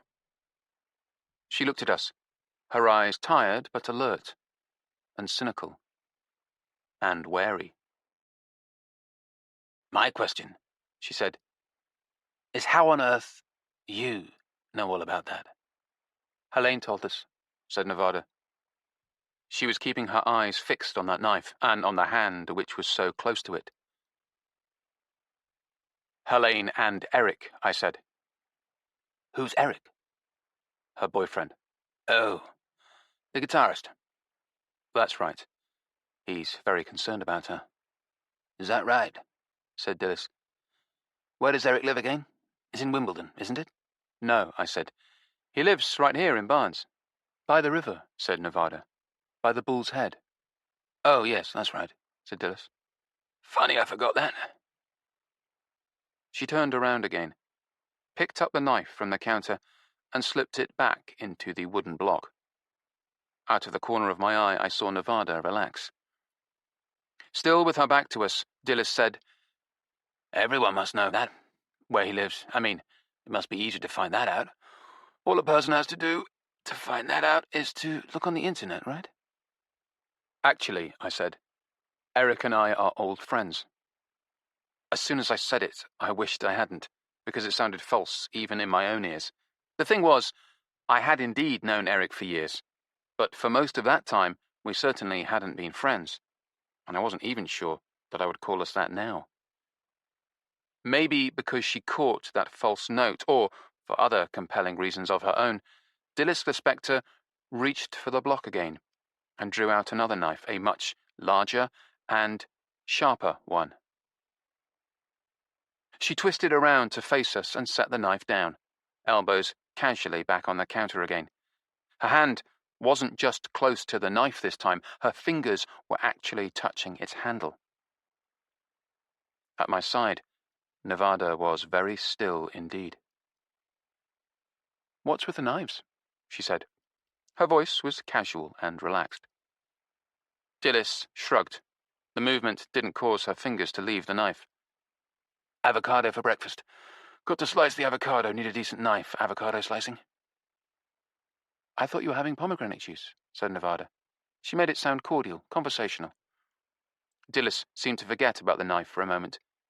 "Where is my frigging pomegranate juice?" she said. "In the fridge, presumably." "Of course it's not in the frigging fridge. I leave it out overnight." "To warm up?" "To oxidize the phytochemicals so they have a more beneficial effect when clearing the body of free radicals." I knew bullshit when I heard it, and I was very close to saying as much.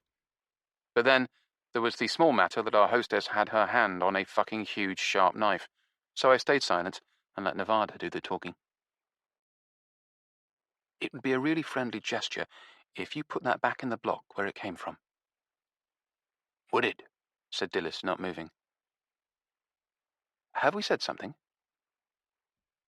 "You've said a lot of things," she said. Now the mood in the room underwent a profound change.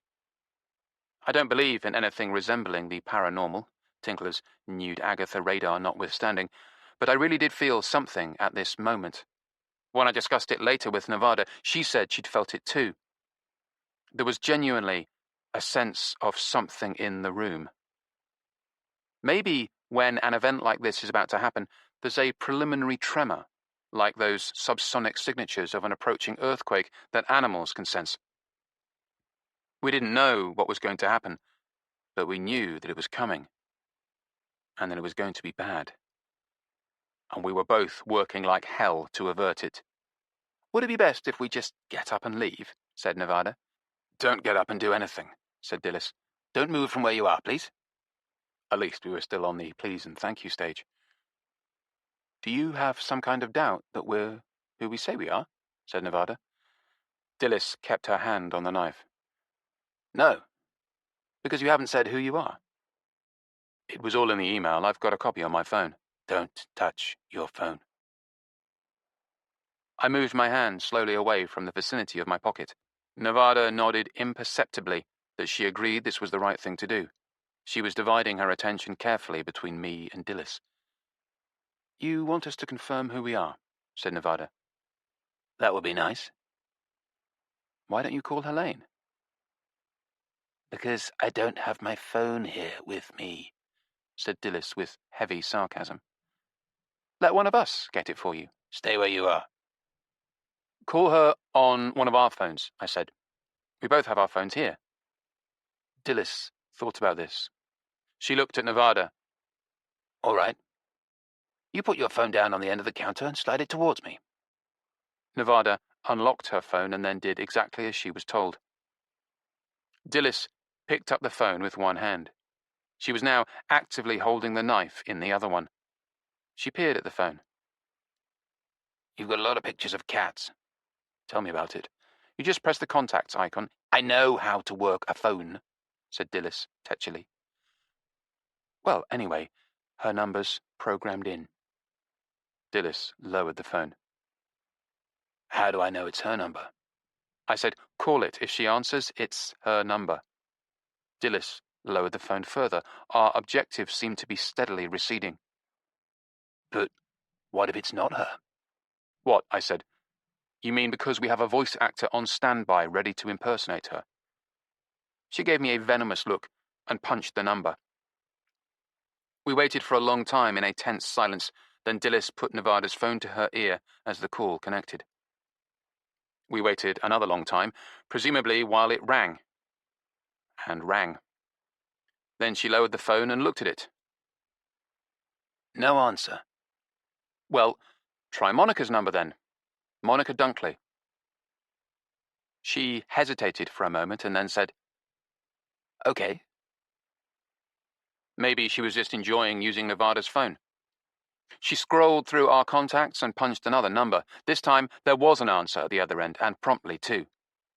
Monica? Hello? No, it's not. It's Dilys. Yes. That's sort of why I've rung. What? Oh, yes. Yes, just got back. Really? Well, that is a coincidence. But before we get on to that, oh, no, don't be silly. I'm not prejudicing what you want to talk to me about. I have no idea what you want to talk to me about, and I am certainly not judging you. Even though we were only getting half of it, this was definitely beginning to sound like a conversation with our friend, the roadie. But before we get on to that, whatever that might be, can we briefly discuss what I rang you up about? Thank you. Thanks. Yes, I am. I am using her phone. That's why I rung. These people say that they know you. What? You're right. You are right. Good point. I hadn't thought of that. Okay. Dilys peered closely at us through her jet-lagged eyes and proceeded to describe us over the phone to Monica. And none too flatteringly. She listened, and then she covered the phone and said to us, She says she can't be sure. She can't be sure. That it's really you. Oh, for Christ's sake, give me the phone. Shove it over to me. Dilys shook her head. Use your own phone. I didn't point out that in recent memory I had been strictly instructed not to touch my phone. Instead, I took it out and dialed Monica. Tell her to hang up, or it will go to voicemail. He says to hang up, or it will go to voicemail. Yes. Speak in a minute. She lowered Nevada's phone and watched me. My call connected. Hello? Said a familiar voice. Monica. Hi. How's it going? Not too well at the moment. Why not? I stared across the room at our hostess with the knife. Let's not get into all the details just at the minute, but suffice to say, it would be really helpful if you could simply tell Dilys that we are who we say we are. You know, I don't know. What do you mean you don't know? How can I be sure? Look, Monica, do you realize that you're speaking to me and I'm sitting here in the kitchen with Dilys? And a sharp fucking knife, I didn't add. You are actually speaking to me. You do acknowledge that this is really me. Yes?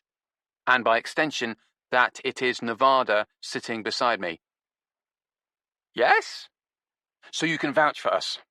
You can tell Dilys that this is really us, the people you know. Yes, but what? I just wouldn't feel comfortable taking that responsibility. What? I said, unable to believe my ears. I mean, what if... What if what? I don't know, said Monica. That's what I'm saying.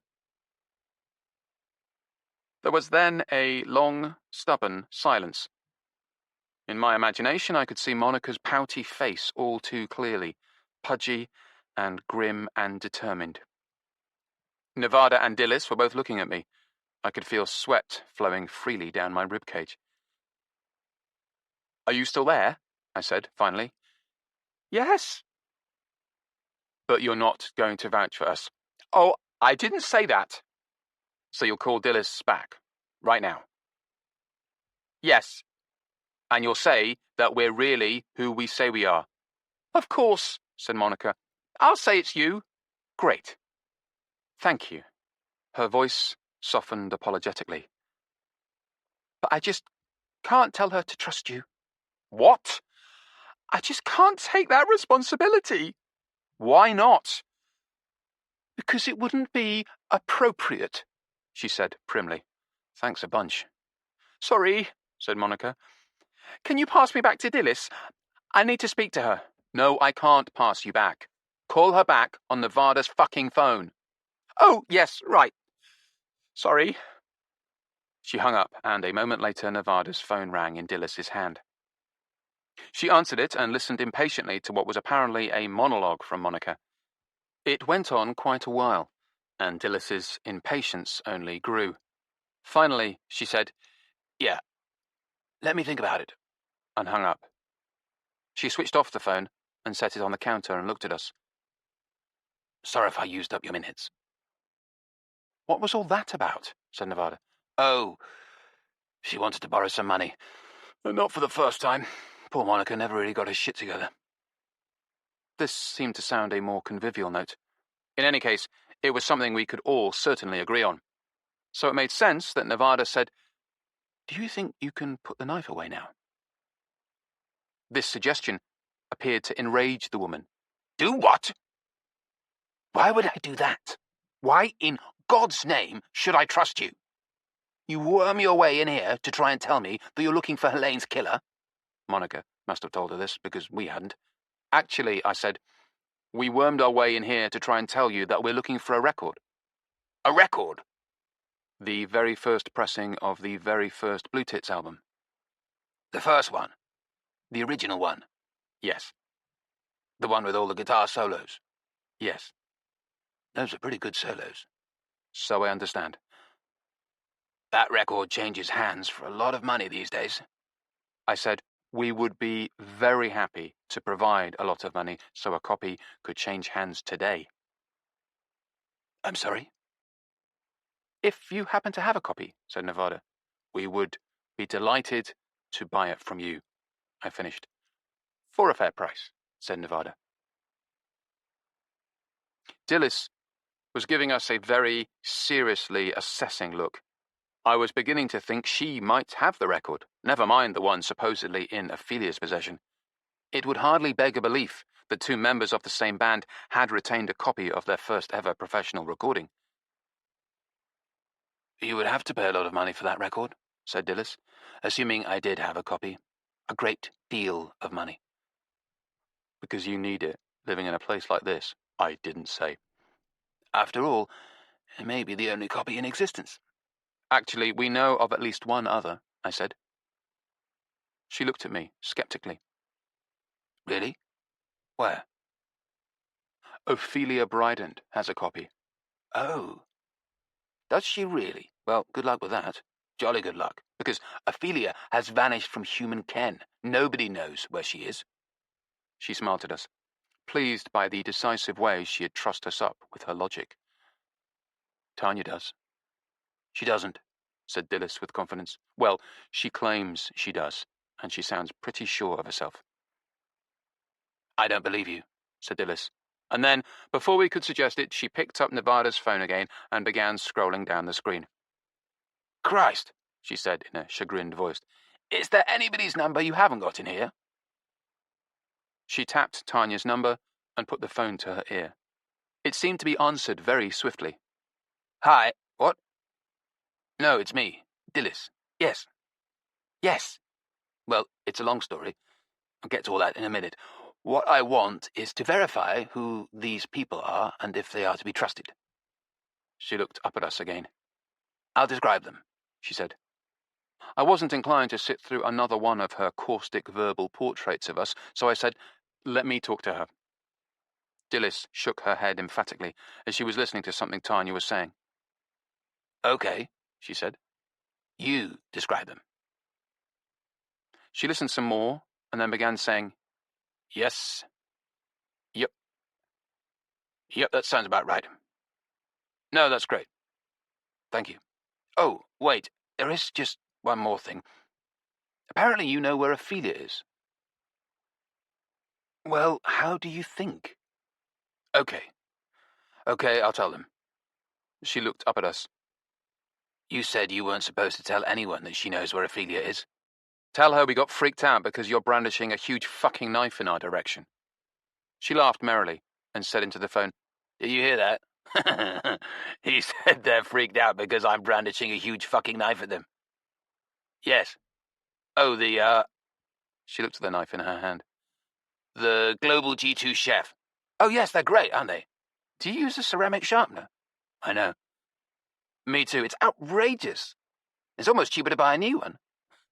I suppose that's what they want you to do. Yes.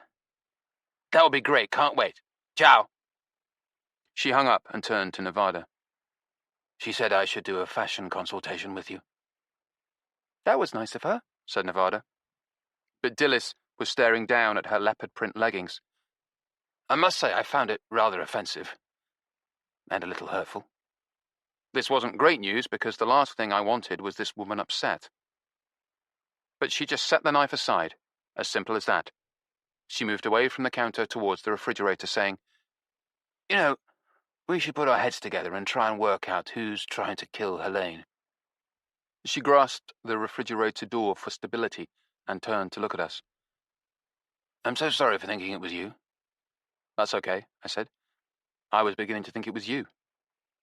She looked genuinely confounded. Me? Why me? The Global G2 Chef, said Nevada, nodding at the knife on the counter. That and your dates, I said. If you've just been in New Zealand for a month, that means you were still here in London for the relevant period when someone was trying to dispatch Helene. And while you've been away, things have been suspiciously quiet. She gaped at me and then started laughing. You think I'm a potential killer? Look at yourselves. Nevada and I looked at each other. I thought we looked pretty good. For a start, said Dilys, what's in that massive, sinister frigging bag? A full murder and torture kit? Nevada involuntarily clutched her snazzy shoulder bag as though it were a child who was being insulted. I could see that she was rather hurt by this comment about a fashion accessory it had taken her a full quarter of an hour to choose this morning. Then, without warning, she slung the bag off her shoulder and onto the counter. She did this so abruptly that both Dilys and I jumped a little. All right, said Nevada, tightly, unzipping the bag. You want to see what's in here? No, really, it's fine, said Dilys, feebly, and quite ineffectually, since Nevada's blood was now up. She proceeded to unpack her bag with great sarcasm, if such a thing is possible, itemizing the various high fashion finds she'd bought on our tour of the shops this morning. Dilys gaped at the designer clothes piling up on her counter. My God, you got those all today? Yes, said Nevada tightly. In a charity shop?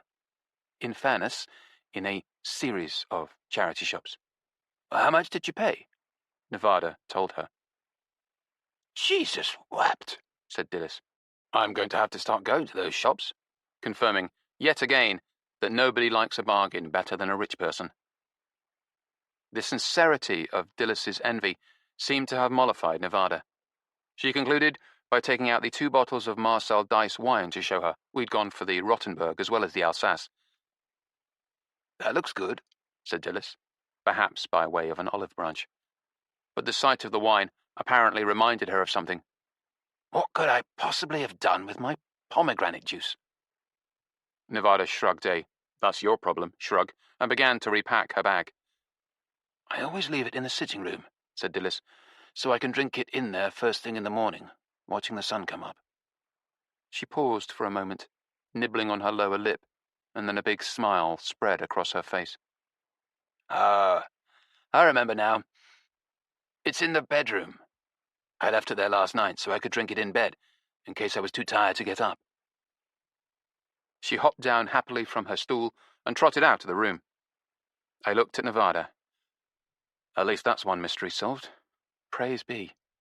Dilys came back in beaming, and holding up a glass with both hands as if it were a sporting trophy, or perhaps a votive offering. It was a large glass full of a somewhat unappetizing brownish-red liquid that looked like a slightly off tomato juice. You see, she said, as if we'd staunchly and consistently denied that such a thing could exist. Admittedly, I had begun to doubt that it did. Dilys sat down on her stool again and set the juice on the counter. She grabbed the belt of her dressing gown, knotted it tightly around herself, and gave a big sigh. That was the moment when we should have done something, if only we'd known. But we didn't. and she picked up the glass and sipped. Almost immediately, a change came over her face. She set the glass down shakily, reached both hands up to her mouth, and tried to say something. All that came out was a tight, strangled sound as though her throat were closing.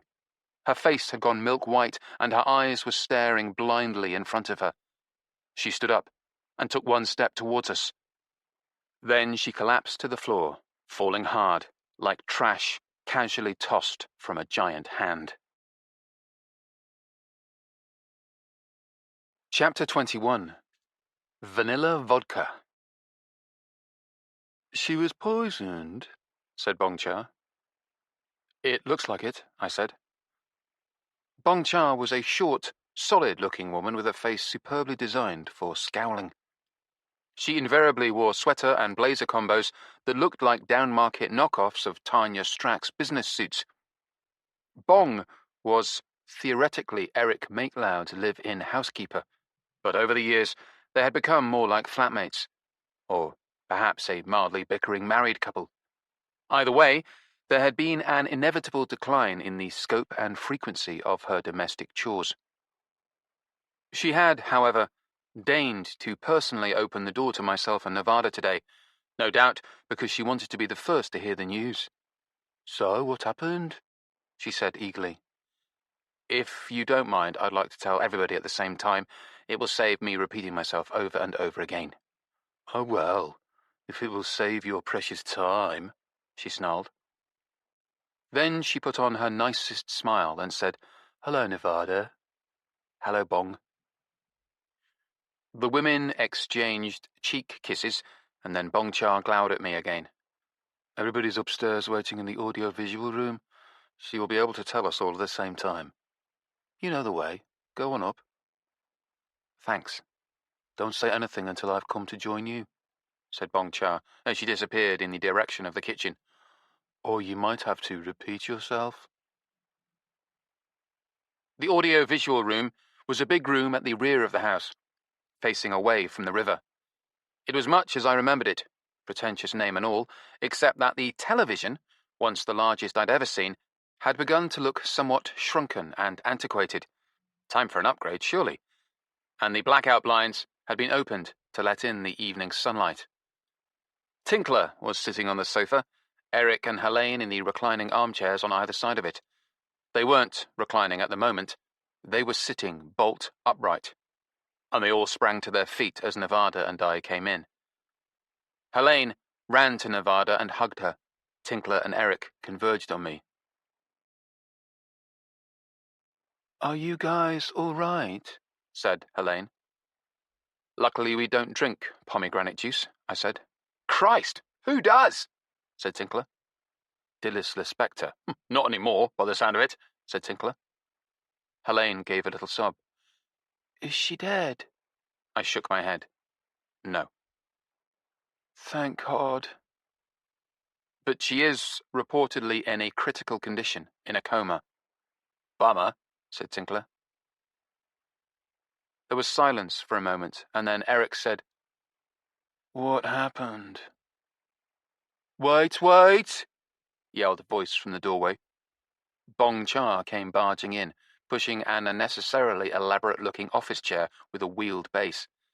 Stacked rather precariously on the seat of the chair were white ceramic trays of canapes, matching plates, black paper napkins, very rock and roll, some chunky glass tumblers, and a bottle in a silver chiller sleeve.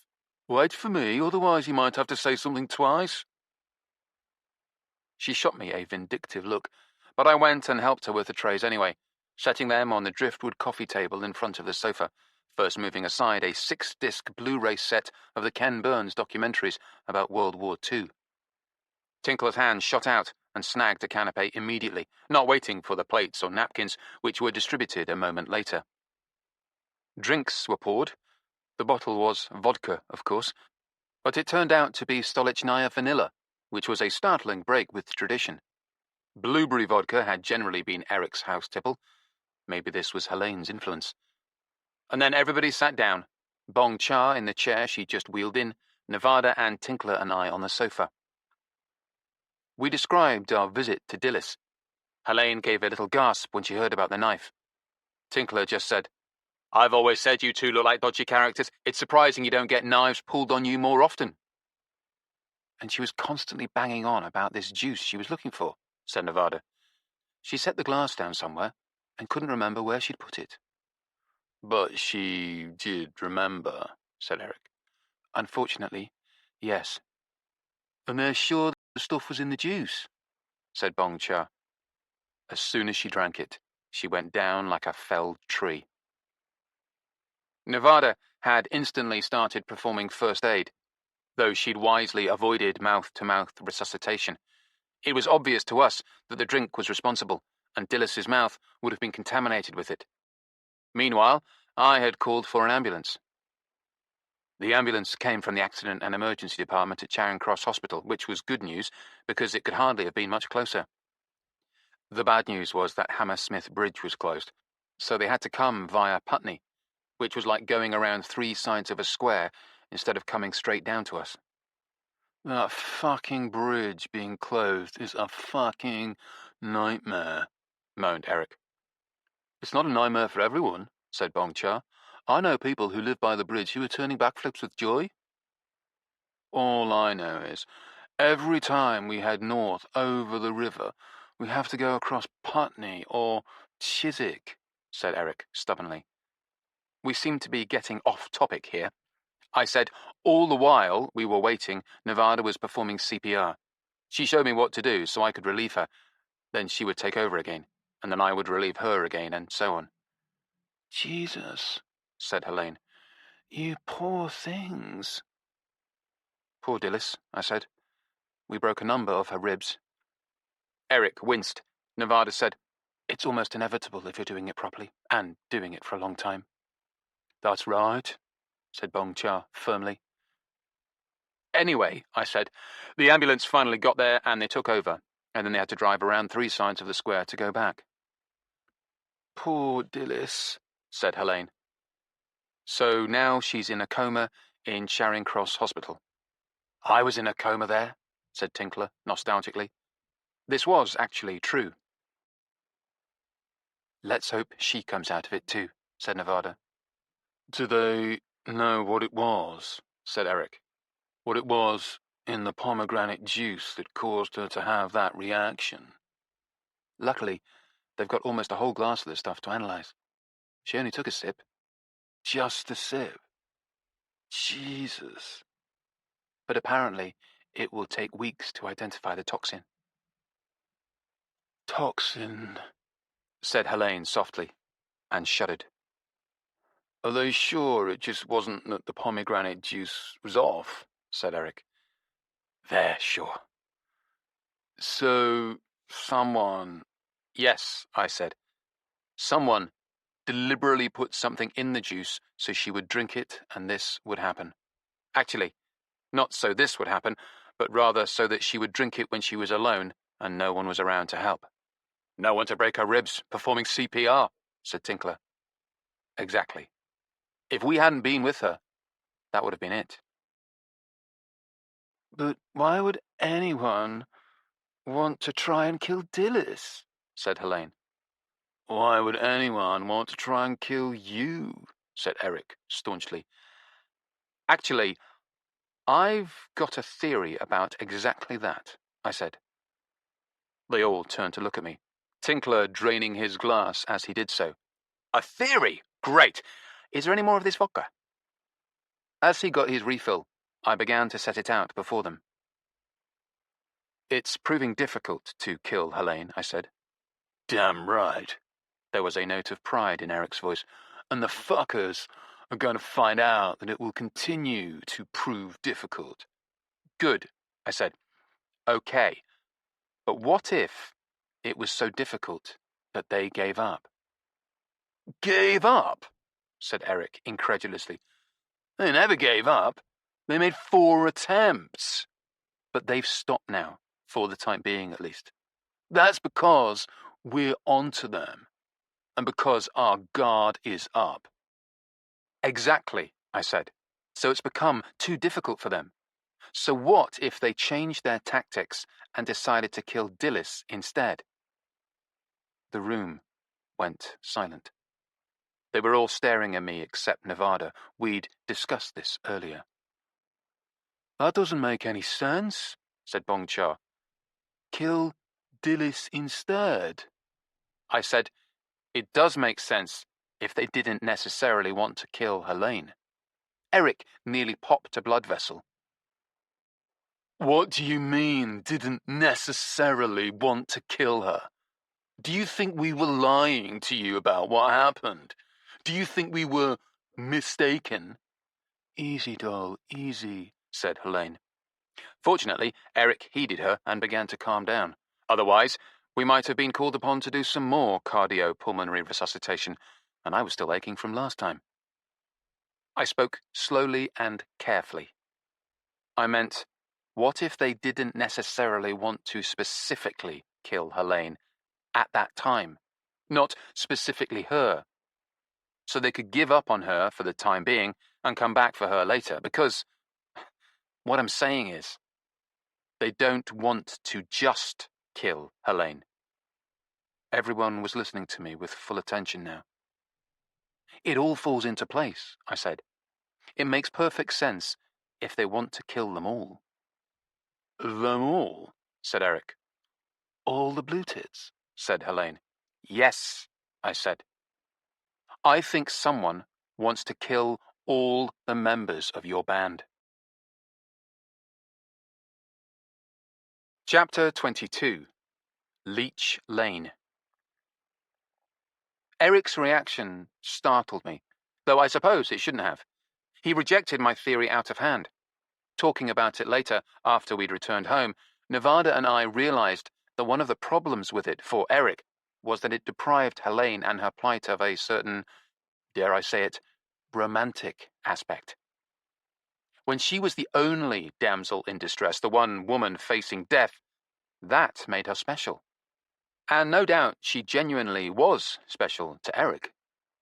But as soon as she became part of a sequence, figures moving past the gun in a shooting gallery, she lost that uniqueness. She was reduced in importance, and Erik couldn't have that. In a way, none of this mattered, because Erik and Helene, like Erik said, had their guard up now, and were exercising great caution. This was perfect, and it mustn't change, so their attitude towards me didn't matter. They were safe for the time being. That's what mattered. Interestingly, Helene, for her part, listened to my thesis thoughtfully and kept her counsel, quietly reserving judgment. Erik wasn't quiet, and he didn't reserve judgment. He thought I was crazy. Tanya didn't. I phoned her up and told her what I believed was happening. She got it right away. "So, what you're saying is that I need to be on my guard too?" "That's right. And what's more, it's imperative that someone warns Ophelia." There was silence on the line. Then she said, "I can do that." "Okay, but do it the right way." "I will." I still want to see her myself, though, and talk to her. And buy the record from her for Erik. Whatever thoughts he might have about my hypothesis, it hadn't altered our deal, although I didn't think this was a suitable time to bring up the subject of rare vinyl. "Glad to hear you have at least some sensitivity," said Tinkler when I told him about it later. "So has she agreed to tell you where Ophelia is?" "She's agreed to discuss it." "Okay. That doesn't sound good." "She's asked us to come down to her house in Surrey and talk to her about the situation." "I suppose you want to drive my car down there," said Tinkler. "Well, sorry, my friend. You can't expect me to just drop everything and take more time off work to come with you." "Actually," I said, "I want Cleanhead to drive your car down there. She's agreed to help." Come to think of it, I've still got plenty of annual leave to take before the end of the year, and if you don't use it, you lose it." "Funny. I thought you might say that," I said. "This is terrific," said Tinkler. "The whole gang is getting together and going on a mission. Admittedly, it's to Surrey, but you can't have everything. Hey, maybe we can visit Persephone again." "Maybe we can," said Nevada, coming in from the spare room with a rucksack, "but we've got a lot to do."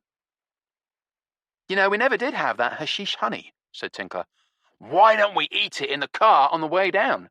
Tinkler nodded at me. We can get old Killjoy here to drive, if that's what you're worried about. He wouldn't want to partake anyway. I'm not sure I'm going to partake either, said Nevada. She set the rucksack down on the floor with a thump that suggested its contents were heavy. What? Said Tinkler. You can't do that. That would be no fun. I count on you as my partner in pharmaceutical mayhem. Don't turn into a Killjoy. I think I'd better keep a clean head, said Nevada. Oh, come on. Why? Because we're in a situation where there may be more than Joy getting killed. Nevada went back into the spare room. Tinkler shrugged. Well, more for me. And for Agatha. And who knows? She might find my honey strangely arousing. Yes, it certainly would be strange if she found that, I said. Anyway, I thought you had set your sights on Opal. That reminds me, I must sext her. Don't do it while you're here, said Nevada. Of course not. I do have some sense of decorum. So anyway, what's the objective when we go and see Tanya? Said Tinkler. Without waiting for an answer, he went on. Get her to take you to Ophelia, get the record, and then get the hell back to London? That makes sense. Then we can eat the honey on the drive back. Perfect. We'll fly home. I shook my head. It won't be just a quick in and out. Pity. I like a bit of quick in and out. What else are you planning to do? There's also the matter of Tanya's safety. What? Who cares about that? Leave it to the police. The police aren't about to provide around-the-clock protection for a threat they don't believe exists. In fact, in these straitened times, they couldn't provide around-the-clock protection for a threat they do believe exists. So, tell Tanya to take a long holiday in a magical land somewhere far, far away. We did, as it happens. We did exactly that. It would have been the perfect solution. But she says she has to stay here, too many important business commitments and so on. Well then, if the police can't help and she's such an important businesswoman, she better hire her own round-the-clock protection. She certainly has enough money. That's what I told her, I said. In fact, I recommended someone. Who would you know who could do something like that? Said Tinkler. Nevada came back in from the spare room, carrying her bow and arrow. Tinkler looked at her, then at the heavy rucksack on the floor, and then at me again. You've got to be kidding, he said. No, said Nevada. This could be the start of a lucrative sideline. We were driving through the countryside again, only this time Agatha was at the wheel, so we were driving considerably more quickly.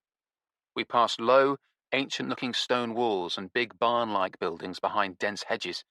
In the distance, we could see white chalk cliffs exposed high on a green hill. Christ, said Tinkler. That reminds me of Dover. Gives me the heebie-jeebies. You went to school there, right? Said Agatha. Yes, and I have nothing resembling fond memories of the place. Except for the turntable, I said. Oh yes, that's right. I did steal a very nice turntable, said Tinkler proudly. That's actually a former quarry up there, that chalk, said Nevada. It leads to Box Hill, hence the name Chalk Hill's Bakery, which is actually a cafe where we had a lovely lunch. She leaned forward so that she was almost whispering in Tinkler's ear. He was in the front passenger seat so he could be as close to Agatha as possible. We waited until you went back to London, she said, and then we had a lovely lunch. Typical. We drove along a narrow, shaded, winding lane with the trees arched in a canopy overhead. Deep shadow alternated with sunlight as we passed signs that read Pebble Hill. Is Bam Bam Hill nearby? Said Tinkler. Then, Flintstone's gag. We got it, I said. We're heading for a place called Headley, said Nevada. Oh, look.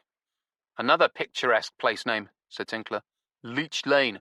That's probably still the cutting-edge medical treatment for the yokels around here. Leeches. Leeches actually are a cutting-edge therapy, said Nevada, for reconnecting severed blood vessels. Don't try and make the yokels sound less dim-witted, said Tinkler. And no more talk of severed blood vessels, please. The tunnel of trees was so dark now that an approaching car had its headlights on. Then, abruptly, we weren't driving among trees, but through a strikingly ugly concrete box. What the hell was that? Said Agatha as we flashed through it. One of the supports for the motorway bridge, said Nevada, who had made a careful study of the whole area. The M25 encircles this place. Turn left here. Agatha smoothly executed the turn, and suddenly we were on a gravel drive that curled around a circular patch of grass with a huge, thick tree in the centre of it, covered with ivy. She found a patch of shade and braked neatly to a stop. We got out of the car. To our left was the house, an enormous red brick structure. To our right was a collection of outbuildings with blue and black plastic wheelie bins against their walls. Beyond the outbuildings was a dark cluster of trees. There were apple trees on either side of the drive, covered in pink blossom. Immediately in front of us was a section of lawn completely carpeted with bright yellow daffodils. It was a warm and sunny day. The air smelled sweet, and it would have been utterly idyllic and peaceful but for the continual drone of traffic from the motorway in the distance. Walking towards us across the yellow carpet of daffodils was Tanya Strack. In deference to the country setting, instead of her usual business outfit, she was wearing a tweed suit. Tanya had already met me in Nevada, of course, but introductions were in order for Agatha and Tinkler. Everybody shook hands. Whether it was the smooth political operator in her or not, I have to say that Tanya seemed genuinely pleased to see us, which was quite a feat when Tinkler was part of the equation. "My God," said Nevada, looking at the red brick building towering over us. "What a house. Talk us through it, please." Tanya grinned. Nevada had clearly chosen the right subject. The only thing better would have been a question about Elizabethan history. Where do I start? Well, it was built in the 19th century by a banking family. It has 14 bedrooms. 14, murmured Nevada. Perhaps she was thinking about how many caches of vintage clothes and spare cats such a place could accommodate. I was thinking along similar lines, although for clothes, read vinyl. It's divided into 3 sections, the west and east wings and the central portion. From the air, it's an H shape. The banking family consisted of 3 brothers and their wives and children. Each brother had his own wing, and, apparently, each family stuck to their own part of the house and was strongly discouraged from setting foot in any of the others. "Why not just have separate houses?" said Tinkler. "They had enough money." Considering its source, this was a surprisingly sensible question. "The brothers had grown up crammed together in a ghetto in Frankfurt," said Tanya. "As much as they might have grown to dislike each other, they were accustomed to living in close proximity." We crossed the lawn to an open door in the nearest wall of the house, and Tanya took us on a lightning tour, just of the ground floor of the west wing, but that was plenty. Immediately as we came in the door, there were white bricks on the floor and a large number of Wellington boots. I wasn't overly surprised to see that they were all green, flanking the entrance.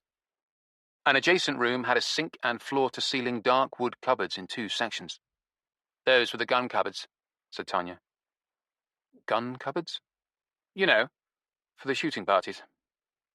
There were dark wood floors and dark wood beams crisscrossing the whitewashed ceilings. The house could have been gloomy, but everywhere doors and windows were open to the warm, sunny garden. The sitting room had big fireplaces, but nothing compared to the library, which had a fireplace you could have parked a car in. The main hallway had a blue and white tiled floor and a dark wood staircase zigzagging upwards. Visible through a window was the gravelled courtyard in front of the central section of the house. Deeper in the heart of the house, away from the open doors and windows, it had begun to seem like a labyrinth of dark, shadowy corridors. Tanya led us back towards daylight. We came into the kitchen, where I noticed the big cooking range was not an Aga, but something called a Range Master Elan, a major break with tradition, and out the back door into the garden again. "But you didn't come down here to see my house," she said, looking at me. "True." "You want to talk to Ophelia." "That's right." "All right," said Tanya, as if she'd come to a decision. "Follow me." Chapter 23. Cashmere Rustlers. "That used to be the croquet lawn," said Tanya, as she led us away from the house. There was still no sign of Ophelia, but at least we were still getting our informative guided tour. "Are all these grounds around the house yours?" said Nevada. Tanya nodded. "Yes, it's about a 20-acre plot." "My God, what an extraordinary beautiful place." "Well, it was before they built the M25 next to it," said our hostess, bitterly. But she wasn't wrong. Here we are, deep in the countryside with all the flowers, fresh air and sunlight you could wish for, and yet there was no escape from the distant, constant roar of the motorway, like the perpetual sound of the engines of a jet airliner on a long flight. "That paddock used to be a tennis court," said Tanya, pointing to an empty grassed area with a fence made of wooden rails. As soon as she said this, it was obvious from the neat rectangular shape of it. Beside it was a sunken gravelled space with a wooden picnic table. "And there's the barbecued area." We had reached the outbuildings. "Here are the stables," announced Tanya as we walked past one, peering in through the open doors at the wooden stalls and the stacks of hay. The smell brought back childhood memories of hamster cages, though on a more massive scale. "No horses," said Agatha with a hint of disappointment in her voice. "I don't own any," said Tanya. "Horse owning is second only to boat owning as a money drain.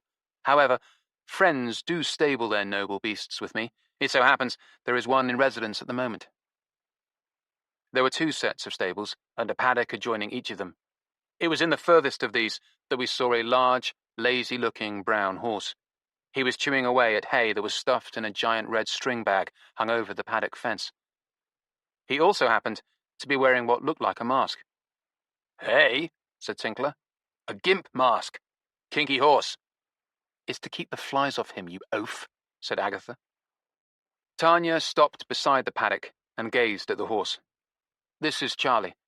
He's pretty much a permanent guest here." She leaned over the fence and stroked the horse's big face just below the anti-fly mask. "He's been having a bad time lately, haven't you, boy?" Charlie nodded that big head, either in agreement or to shake her hand off. "Why has he been having a hard time?" said Agatha. Tanya sighed and turned away from the horse, resuming our stroll. "We have some goats on the grounds, too. One day one of the goats got into Charlie's paddock. We raced over, thinking there might be trouble, but quite the contrary. Charlie and the goat, whose name was Archibald, were getting on famously. They became the best of friends. Every morning, Archibald would trot over to the stables and wait for Charlie to be brought out to the paddock, like a kid calling around at his best mate's house, and they'd spend the day together. Every day." Tinkler inserted his head between mine and Nevada's. "I reckon they were having interspecies sex," he whispered. "That's what it was all about. I told you that horse was kinky." Then one day Archibald disappeared, and ever since then Charlie has been inconsolable. We all looked back at the horse in his paddock. Munching on his hay, he didn't look inconsolable. He looked well-fed and complacent. But then, I'm no expert on horse moods. We walked away from the outbuildings, leaving the well-tended lawns behind as we strode through long grass towards a belt of trees. The sun was now high, and the shade of the trees was welcome. Sticky green strands of weeds tugged at our ankles as we waded through overgrown foliage. We came to a stamped-down barbed wire fence rising up from the weeds in mashed curves. We stepped over it carefully. "You can walk over the bridleways to the church and the pub without ever setting foot on a road," said Tanya.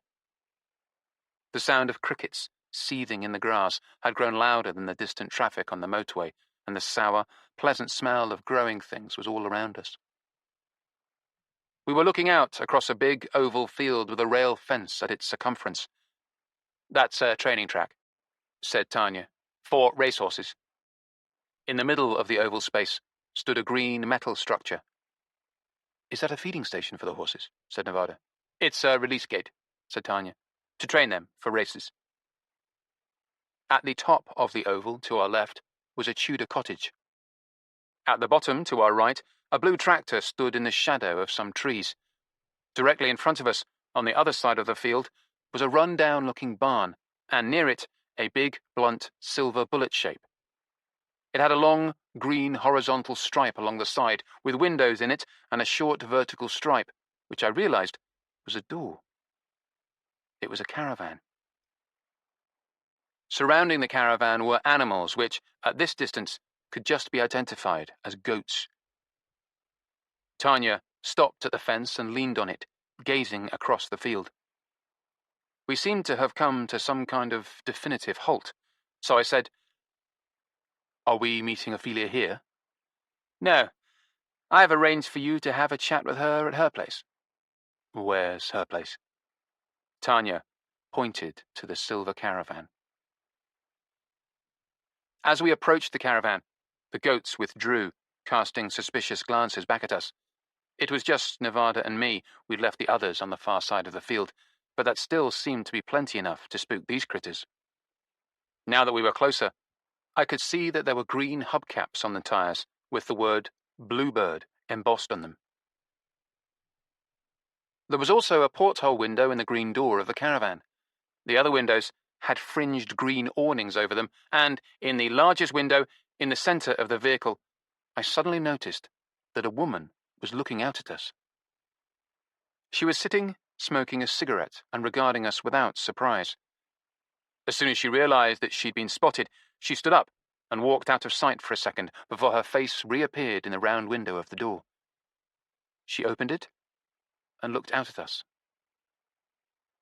She was wearing a black t-shirt and faded pink dungarees with narrow blue stripes on them. They were grass-stained and had been patched at the knees. Her feet were in sandals. Her thin, bare arms had elaborate tattoos in inky black swirls forming sleeves between her wrists and her elbows. On her head, she wore a shapeless olive-green woolen hat of the kind that always made me think of the French Revolution. A strand of grey hair had escaped from the hat, and she tucked it back in as she looked at us. "Ophelia?" I said. "I suppose you'd better come in," she said without enthusiasm, and retreated back into the caravan, leaving the door open. There was a tree stump that served as a doorstep, so we stepped on this and up into the caravan. I felt it shift ever so slightly with our weight as we entered. We were now in a narrow gangway that ran most of the length of the vehicle. It had a green and white checkered linoleum floor. On the left, there were kitchen cabinets. On the right, a sink and cooker, and a small seating alcove in green leatherette with a fold-down table. Ophelia had resumed her seat here by the window. "May we come in?" "I said you could." She picked up her cigarette from an ashtray on the table. It was hand-rolled, and it had gone out, so she ignited it again with her lighter. Nevada and I came further in, and, after a moment's hesitation, we sat down in some chairs fashioned of chrome with green leatherette cushions. There was space in the alcove with Ophelia, and we could have sat there with her, but that seemed too cozy by far. She puffed on her roadie for a moment, studying us, and then said, "So you've come here for 3 reasons." She exhaled smoke in our direction. "Number 1, you want to know if I've been trying to kill Helene. I haven't." "Okay, so that's that," I thought. "What more evidence does one need?" "Number 2, you want to buy a copy of our first album, the original one, from me." "Okay." "What?" said Nevada and I simultaneously. "I said okay. I've got a copy and you can buy it from me." She pinched out her cigarette and laid it carefully in the ashtray, presumably to finish later. Waste not, want not. She half rose from her seat. "I can get it for you now." "Okay," said Nevada and I simultaneously again. But instead of getting up, Ophelia sat down again. "I suppose we should talk price first."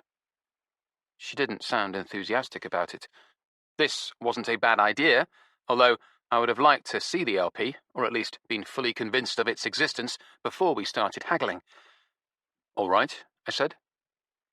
Ophelia lit her roadie again and resumed smoking it for a moment or two of intense concentration.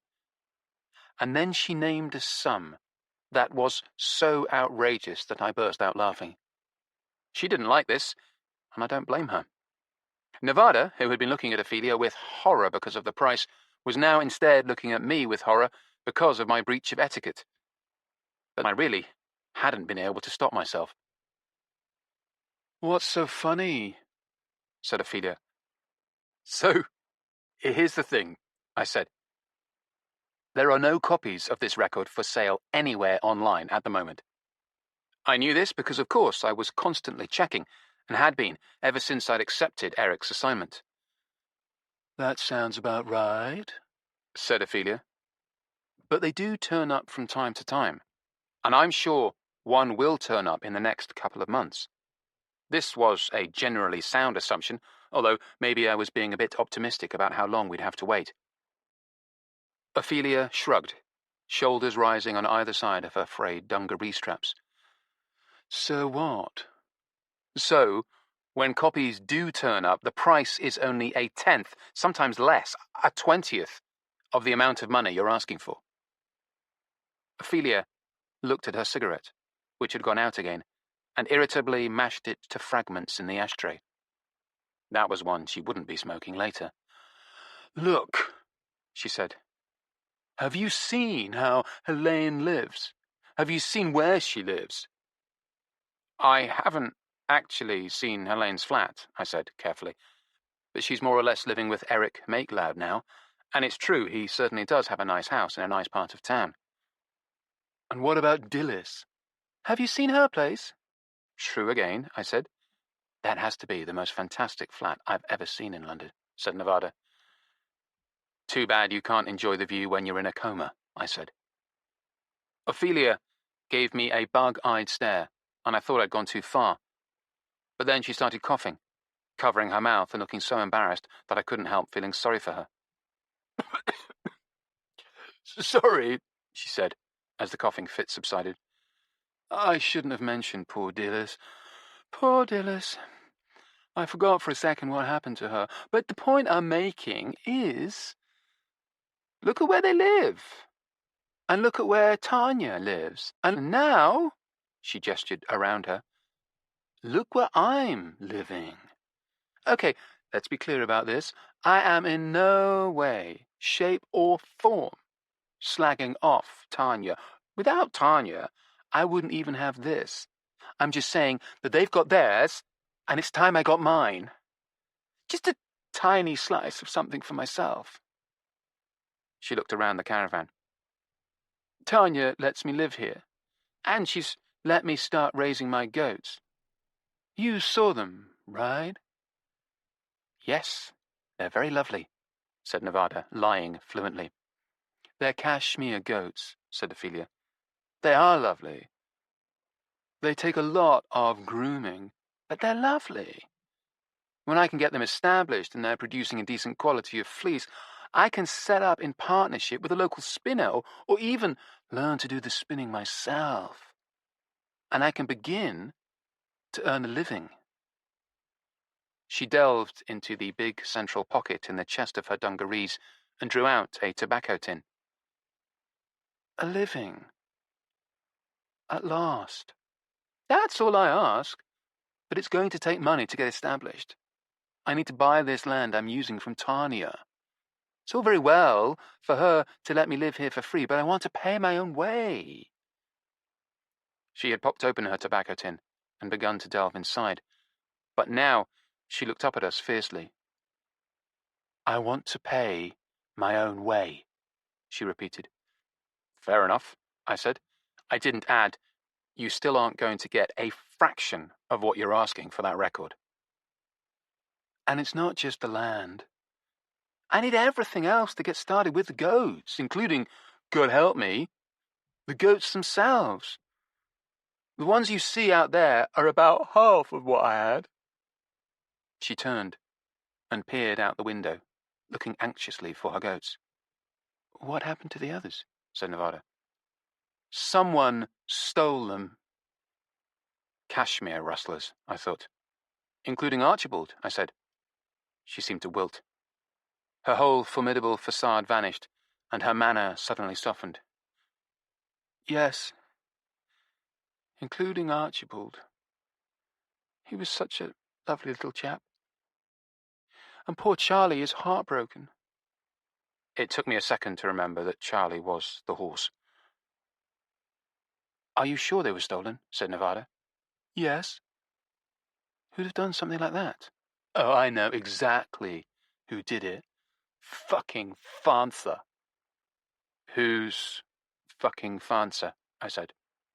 Farmer. Fucking fascist farmer.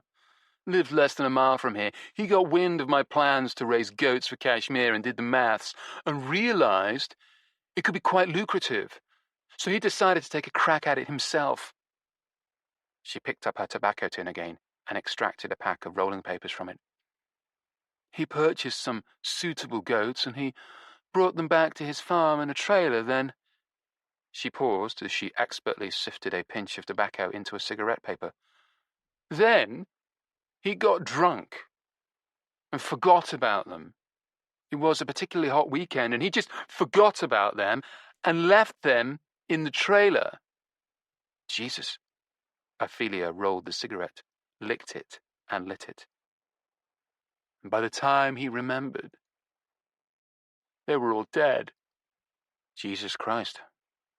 So he decided he would save money on replacing them by stealing some of mine instead.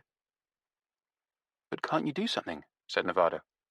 I could see she was scandalized about the nightmare deaths of those poor goats, and, to tell the truth, so was I. I mean, if you know who stole them. I don't have any proof, said Ophelia. She took the cigarette out of her mouth, picked a strand of tobacco off her lip, and put it in the ashtray. But if he's got your goats, Nevada paused, realizing she'd almost said something comical. Including Archibald, I said quickly. Including Archibald, added Nevada, shooting me a grateful look. I would have to get access to his property, said Ophelia.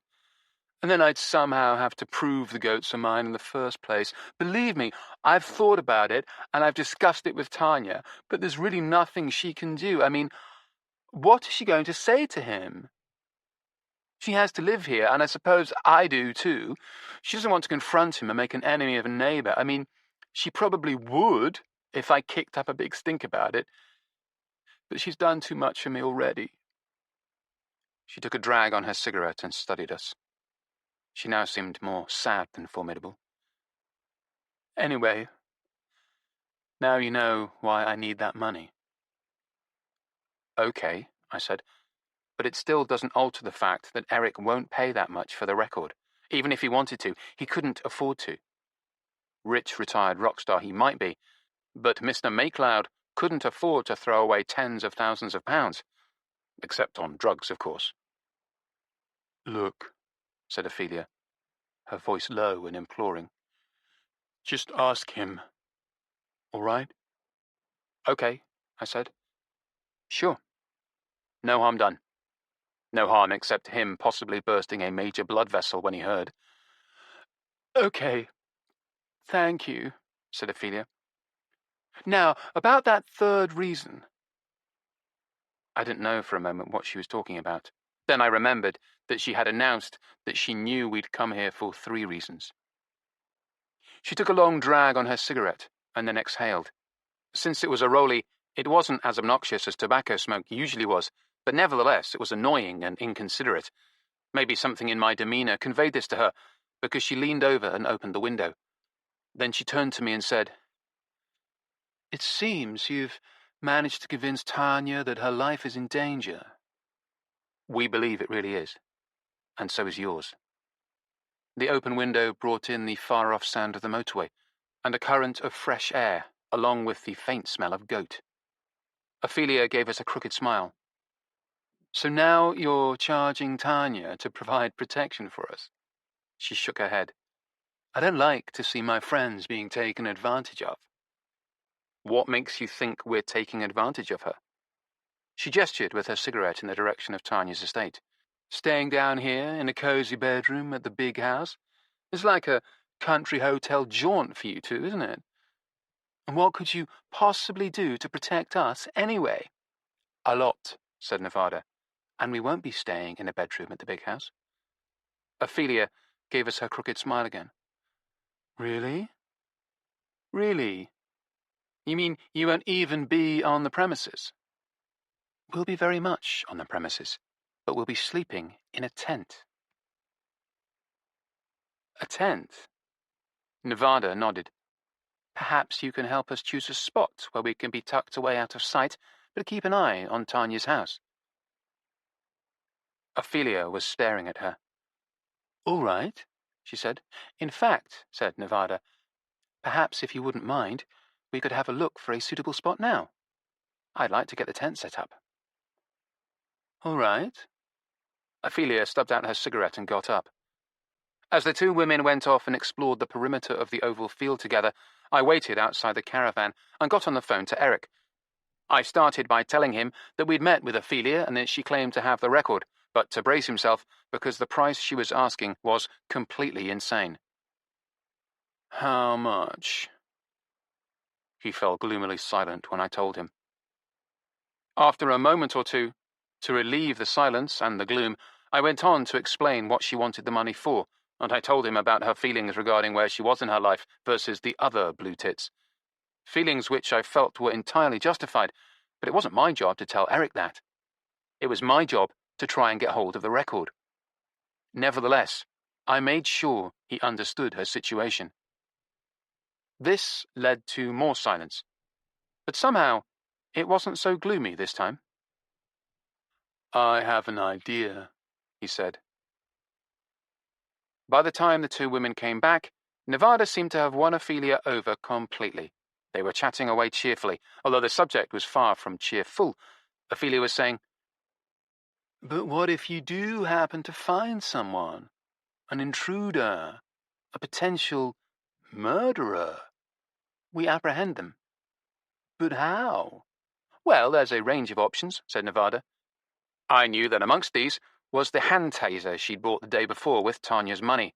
I say taser, but it was actually a 20 million volt 4.5 milliamp runt rechargeable stun gun, complete with built-in flashlight and the special wrist strap disable pin.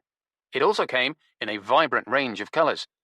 Nevada had chosen shocking pink, no pun intended, both because it went with the punk theme and because we got a substantial discount for that model. We purchased it from a place called the Spook Store, from a man with some very odd stubble, along with an assortment of other interesting items, all of which were also paid for by Tanya. But at the moment, my thoughts were elsewhere. I spoke to Erik, I said. Oh, said Nevada. Oh, yeah, right, said Ophelia. I could tell she was dreading his response. She was in the odd position of knowing she was asking an impossible price for the record, but also feeling she had no other choice. What did he say? He had a very interesting suggestion, I said. Nevada was watching me with a half smile on her face. And what was that? To use his own words, think of Live Aid, but with goats. Chapter 24. Release Gate. Nevada spent the better part of an hour attending to her new duties as a security consultant for Tanya, and then we went back to the house to collect Agatha, Tinkler, and Tanya herself. We sat, waiting in the kitchen while Tanya went to dig out a laptop we could use. We wanted something with a bigger screen than a phone. As soon as she was out of sight, Agatha said, Did you guys know she was married? Tanya, said Nevada. We just assumed she was divorced like everybody else her age. No. She's currently married. And he's here. What? Here in the house, now? That's right, said Tinkler. We haven't seen him because he's this shameful, demented lunatic, and they keep him locked away. We haven't seen him because this house is the size of Blenheim Palace, said Agatha. Still, I said. It's a bit strange that he hasn't come to say hello. According to Tanya, he sends his apologies, but he's tied up in meetings. Meetings here in the house, I said. I hadn't seen any cars or any other sign of anyone else besides ourselves and Tanya. Even this husband seemed a bit of a will-o'-the-wisp. Online meetings on his computer, said Agatha. Duh, said Tinkler. Has anybody actually seen this guy? I said. Agatha shook her head. No. No, but my money is still on shameful, demented lunatic, probably with disfiguring scars, said Tinkler. Let's, for the sake of argument, call him the Phantom. Agatha sighed and clouted him on the shoulder. It was a gentle and exasperated sort of blow, almost affectionate. His name is Darren Gear, and he's apparently fairly well off. For which, read filthy rich, said Nevada. He's one of those strange, eccentric, reclusive Howard Hughes types, said Tinkler. You know, untold millions in the bank and mason jars full of urine. Shut up, Tinkler. Tanya told me that they met when she was travelling through India. In fact, specifically, they met one night outside the Taj Mahal in the moonlight, and he swept her off her feet. How romantic is that? Sets a fairly high bar, I said. Anyway, never mind the phantom of the Taj Mahal, said Tinkler. What is this insane scheme cooked up by my friend Erik? Agatha seemed pretty intrigued too. Did you say he wants to hold a benefit gig to raise funds for Ophelia? That's right, I said, and I think she deserves funds. Anything to narrow the gap. What gap? Said Tinkler. Between Tanya in this mansion, said Nevada, and Ophelia living in an old caravan in the woods. With goats, said Agatha. Nevada nodded. It has to be said they are very nice goats. What's more, they're going to be a money spinner as an endlessly renewable source of cashmere jumpers. And cheese, too, said Tanya, coming back with a laptop under her arm. Shall we go and try some? 10 minutes later, we were all sitting inside Ophelia's caravan. I would have sworn there wouldn't be enough room for this many people, but it was surprisingly comfortable. Tanya, Nevada, and I sat close to Ophelia in the alcove, with Tanya's laptop shut on the table in front of us. More importantly, also on the table were bread, goat's cheese, olives, and a bottle of wine. Sitting on bar stools at the counter further down the gangway, Tinkler and Agatha also had plates of bread and cheese and olives and their own bottle of wine. Ophelia had provided the food, and the wine had come courtesy of Nevada. We'd unloaded it from Kind of Red on our walk from the house. We'd come down with an assortment of bottles in accord with Nevada's precept to never travel anywhere without a supply of good wine. It was a red, the Matetic Pinot Noir. Ophelia loved the wine, and Tanya was guardedly impressed, all of which made Nevada a happy bunny. It's Chilean. They also do an excellent Syrah and some interesting whites. We ate and we drank, and from time to time goats peered inquisitively in at us through the open door as if they wanted to join the party. Ophelia seemed relaxed and happy, enjoying the company and the attention. She was hardly recognizable as the woman we'd first met, chain-smoking rollies and regarding us with suspicion. When I judged the moment was right, I said, "Okay, shall we do it?" Ophelia immediately tensed up, but Tanya nodded and opened the laptop. "I'll make the call," she said. A few seconds later, the faces of Helene and Erik appeared on the screen. After the usual teething problems of sound and vision, I sensed the unseen presence of Bong Cha at the other end, walking the rock and roll couple through how to operate this suspicious newfangled technology. Communication was finally established. Tanya angled the screen to face Ophelia. Ophelia lit a rollie. Some rather tense pleasantries ensued, and then Erik got down to business. He mentioned live streaming, YouTube, crowdfunding, and Kickstarter, all in the manner of a man who had been recently briefed by his housekeeper about such things. Ophelia nervously sucked on her cigarette. "So, what you're suggesting is that we get the band back together," she said. "Just for this one gig," said Helene. "Which will make it really special," said Erik. "People love these band reunions, and they'll pay through the nose if they know it's a one-off." Ophelia's hair was escaping from her woolly hat again. She irritably shoved it back out of sight. "Just one problem. Our bassist is in a coma." "Of course, we've thought about that," said Helene. "But we don't think it's disrespectful or anything. We'll make an announcement and say our thoughts and prayers are with Dilys." "And although it sounds horrible," said Tanya, "having her in the hospital might actually sharpen people's interest." "You mean because none of us are getting any younger?" said Ophelia. "So they better catch us before another one drops off the tree." "Something like that." "And you're up for it?" Ophelia gave Tanya a steady, assessing look. Tanya smiled back, a slightly crooked smile. Maybe it will generate a whole new following for me, or at least consolidate the old one. Ophelia nodded thoughtfully. Okay, but that still doesn't solve the problem of who's going to play bass. On the screen, Helene smiled. I know someone who might step into the breach. Who? Oh! Erik smiled modestly. People say I play bass like a girl anyway. A smile twitched on Ophelia's lips. Okay, I'll think about it.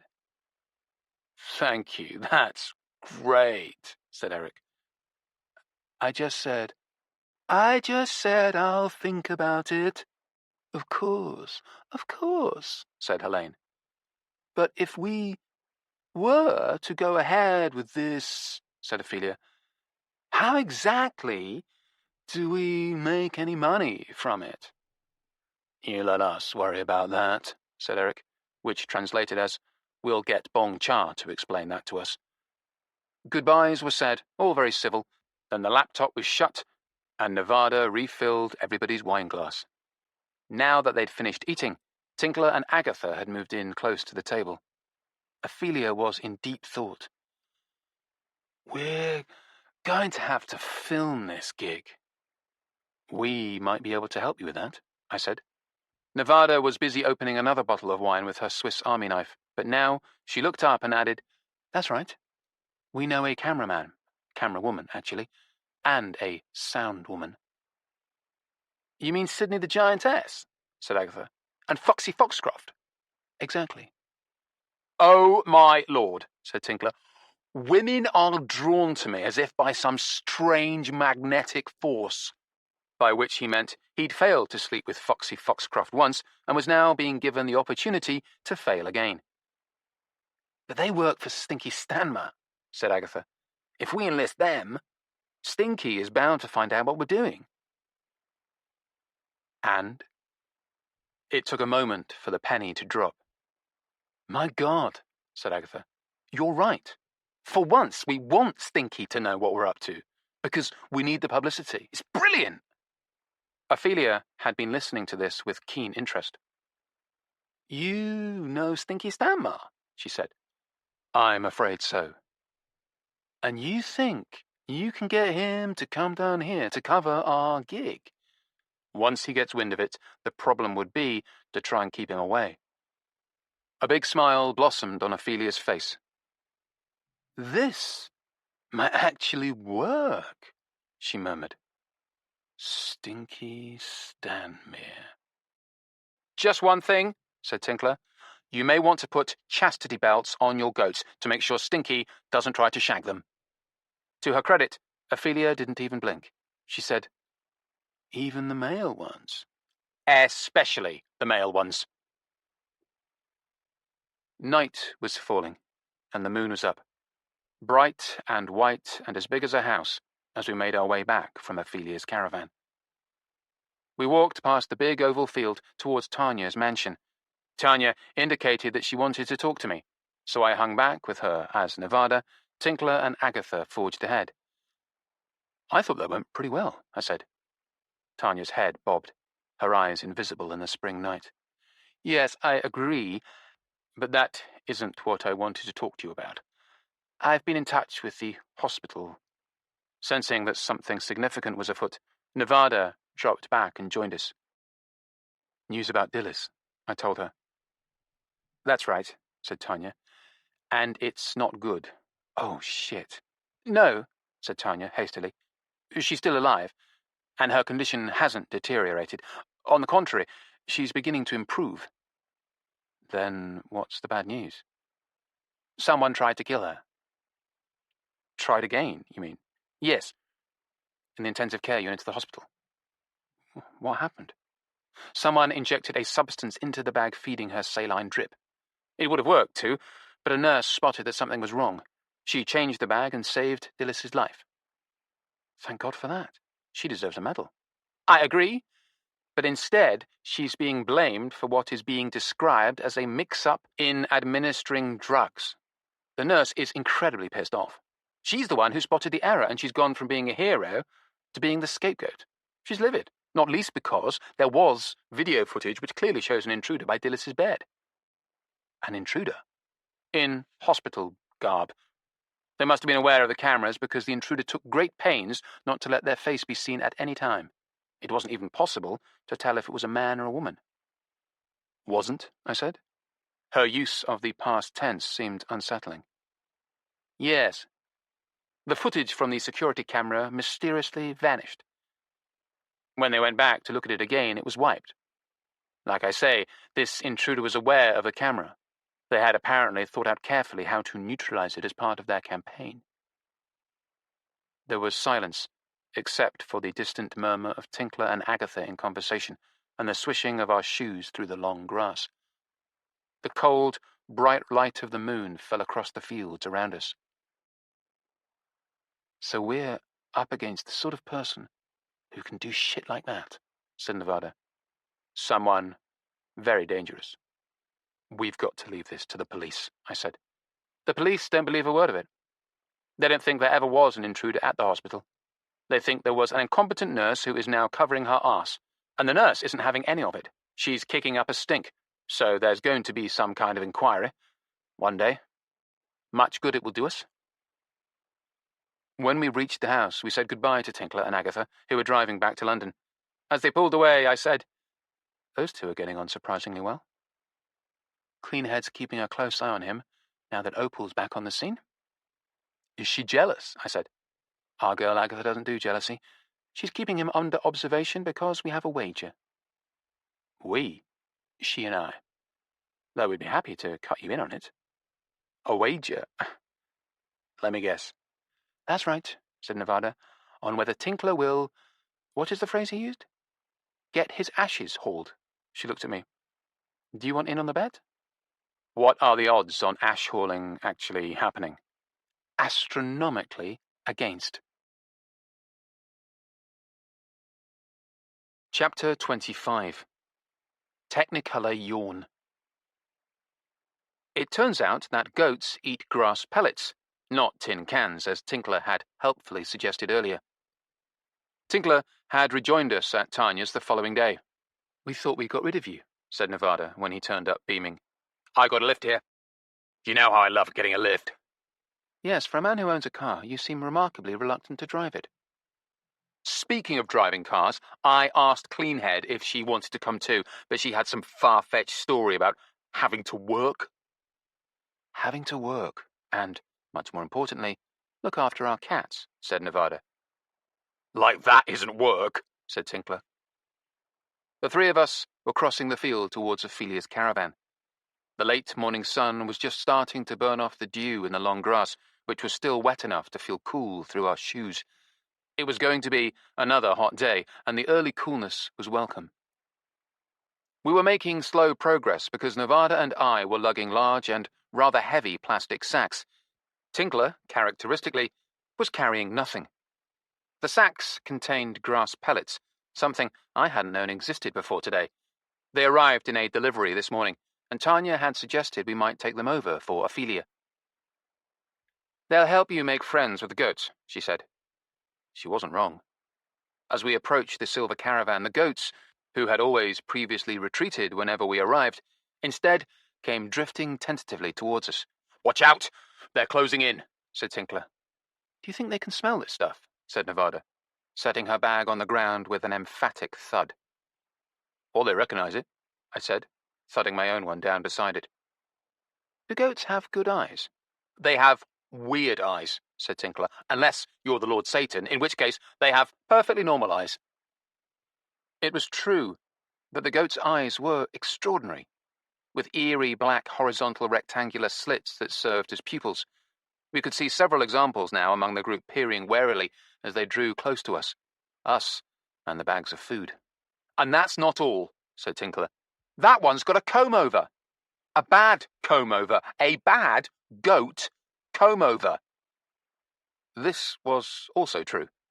One of the boldest of our new friends, having strands of longer hair on his back, curling across as if they'd been combed to conceal a bald patch. He and his companions also had rather cute pink noses with grey spots. Another one of the group, now advancing on us with growing boldness, had the traditional wispy billy goat beard. "There's more of them coming through the trees," said Tinkler. "It's like a zombie movie. Shouldn't we secure a line of retreat?" For all the goatish activity outside, there was no sign of life within Ophelia's caravan. The curtains in the windows were firmly closed. But we were preoccupied with the goats, who definitely were exhibiting signs of life and had gathered around us in a semicircle. "I think they want feeding," said Nevada. "I think you're right." The plastic sack I'd hauled over from the house had a thin line of perforations along the top. I used this to split it open, and Nevada did the same with hers. We reached inside the bags and drew out handfuls of the grass pellets. They were small and neat, dry brownish green, and rather sweet-smelling. Tinkler was peering over my shoulder. "That stuff reminds me of cannabis buds," he said. "Everything reminds you of cannabis buds," said Nevada. Nevada and I extended our hands, full of these pellets, towards the waiting goats. They immediately began to jostle forward. "Careful," said Tinkler. "If you get your hand bitten off, you will not only have lost a valuable appendage, you will also always have to tell the humiliating story of how you lost it to a goat." Comb-over Goat was the boldest, and the first to begin to feed. He put his warm chin on my hand, and his tongue darted out repeatedly with machine-gun rapidity, sweeping up the grass pellets and leaving me with a damp palm. I stuck my hands back in the bag, and this time came out with 2 handfuls. Even so, there was jostling competition amongst the eager crowd, and it wasn't easy ensuring that everyone got a fair share. It was fun, though, and soon after, even Tinkler was joining in the feeding. "What are those things on their throats?" he said. Some of the goats did indeed have odd attachments growing from their necks, which looked like the dangly things you get on those woolly Peruvian hats. "They're neck bollocks," said Tinkler, always eager to give a prurient interpretation on anything. But they did kind of look like that.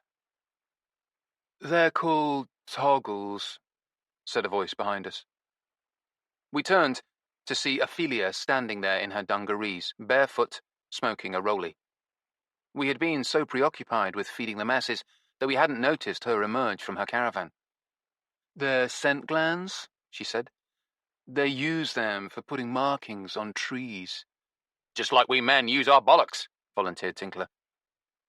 Having finally stuffed themselves sufficiently, the goats began to wander off again to whatever pressing business goats have in a field in Surrey. "Thank you for bringing the food over," said Ophelia. "We also came to collect you," said Nevada. "Collect me?" "Tanya said it's time to get started. We'll walk with you to the house to provide moral support." "Or in my case, immoral support," said Tinkler. Ophelia shook her head. "That's very sweet of you, but I've changed my mind." "Oh, no," said Nevada, genuinely aghast. Ophelia sucked intently on her cigarette and continued shaking her head. "I'm sorry, I just don't think I can do it." "You really ought to come over," said Nevada. "Perhaps just for a few minutes." "No, I—" "You have to see the drum kit Tanya got for you," I said. Ophelia dropped her cigarette to the grass and ground it out with her bare foot, staring down as if this action required her complete and dedicated attention. "She did what?" she asked quietly. "She's bought you this fantastic drum kit." Ophelia gradually raised her head and looked at us. Her eyes had filled with tears. "She's been so good to me," she said, in a harsh, choked whisper. "You don't want to let her down now, do you?" said Nevada, gently. Ophelia shook her head and wiped her eyes. We waited while she went back into the caravan to change, which involved her putting on a leather jacket and a ratty old pair of sneakers. Then we all walked together back towards the big house. "Have those goats ever taken anybody's hand off?" said Tinkler. The rehearsal was scheduled to take place in the drawing room of Tanya's mansion. "For a drawing room, it's very short of drawing materials," said Tinkler. The term is short for withdrawing room, said Nevada. Back in the Neanderthal times, by which I mean the 18th and 19th centuries, after a meal, the men would withdraw to a room like this to smoke and drink booze and abandon the women. What a great tradition, said Tinkler. Such a shame it's fallen into disuse. Booze was in evidence, though, in the shape of a number of bottles of excellent wine, both red and white, that Nevada had chosen. These were sitting on a sideboard against the wall to our left. Most of the other furniture, old maroon leather chairs and sofas of varying degrees of antique ugliness, had been moved here to join it. The billiard table had been pushed to the opposite wall, fortunately facilitated by wheels on its fat little legs. This wall also featured a large fireplace and a number of ugly oil paintings of grim-looking men. By contrast, the wall directly in front of us was bright and sunny, with a row of tall windows that faced out towards the garden and the woods.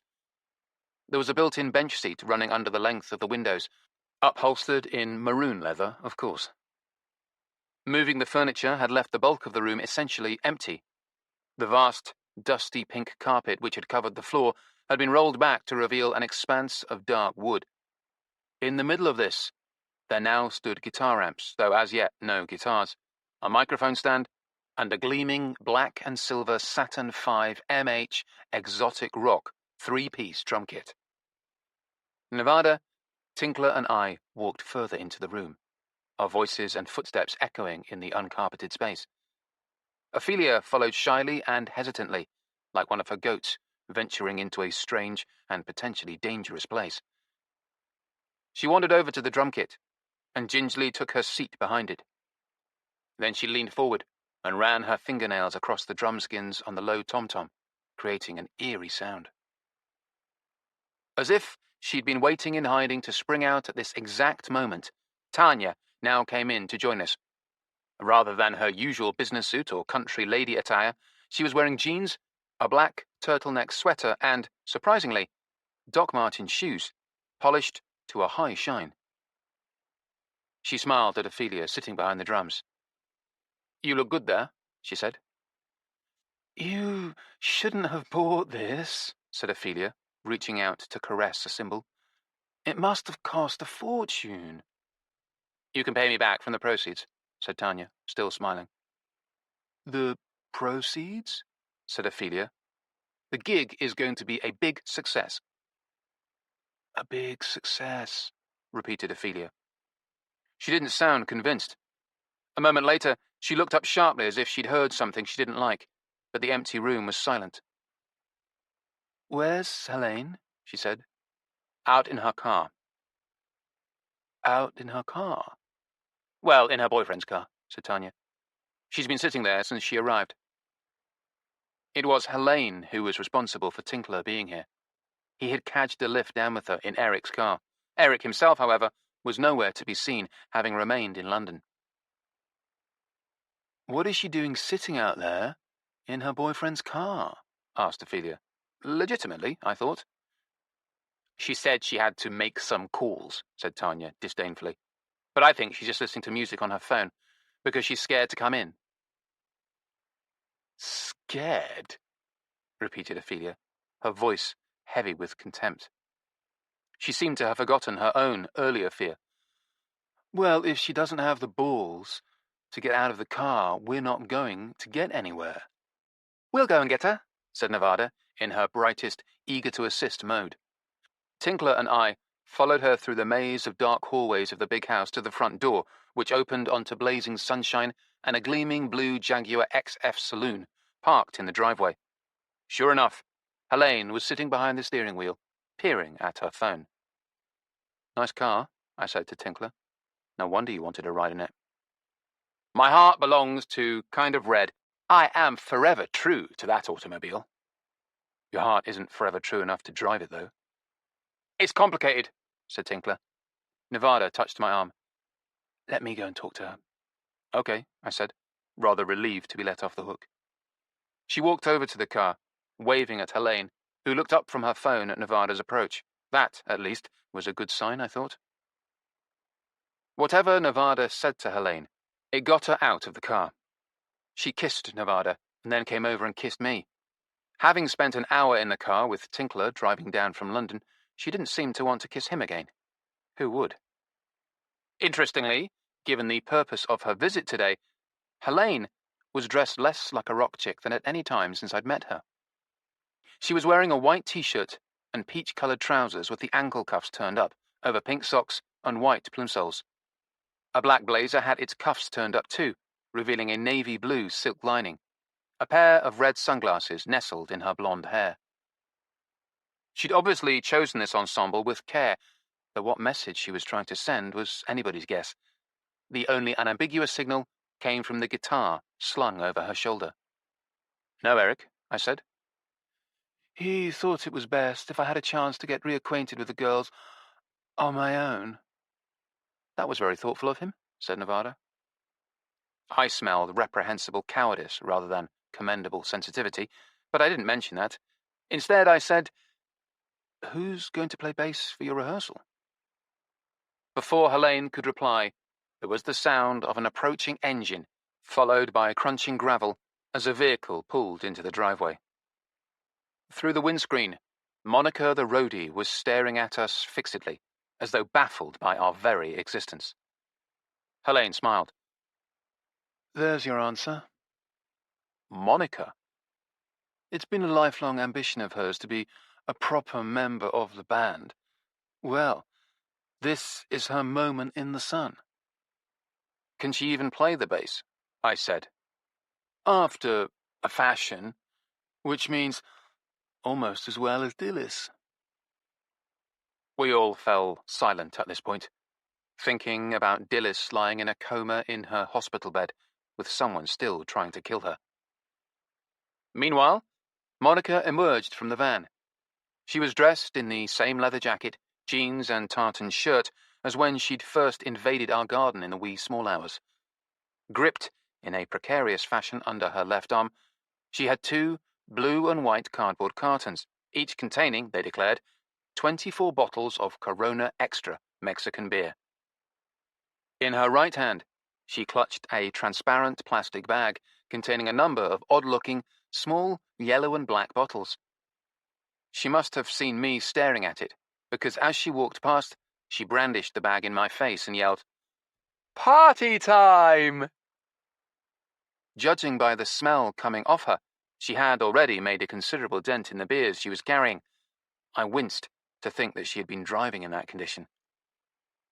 Monica apparently felt her cheery announcement was sufficient greeting, since she now hurried into the house without another word.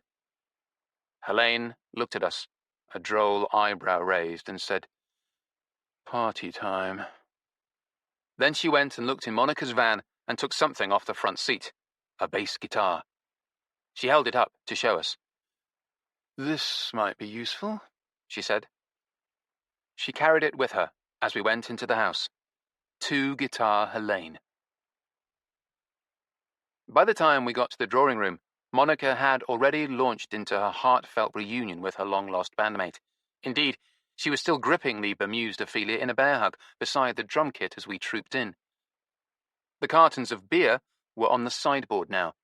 Monica had contemptuously shoved aside our wine bottles to make room for them, pushing the carefully curated selection of reds and whites back and almost out of sight. She evidently didn't think wine was sufficiently punk rock. I could see Nevada was rather piqued at this. The plastic bag had been thrown right across the room to land on the billiard table, where several of the small yellow bottles had rolled out onto the green felt. I went over to inspect them. I eventually deciphered the rather hard-to-read logo as Pig Sweat.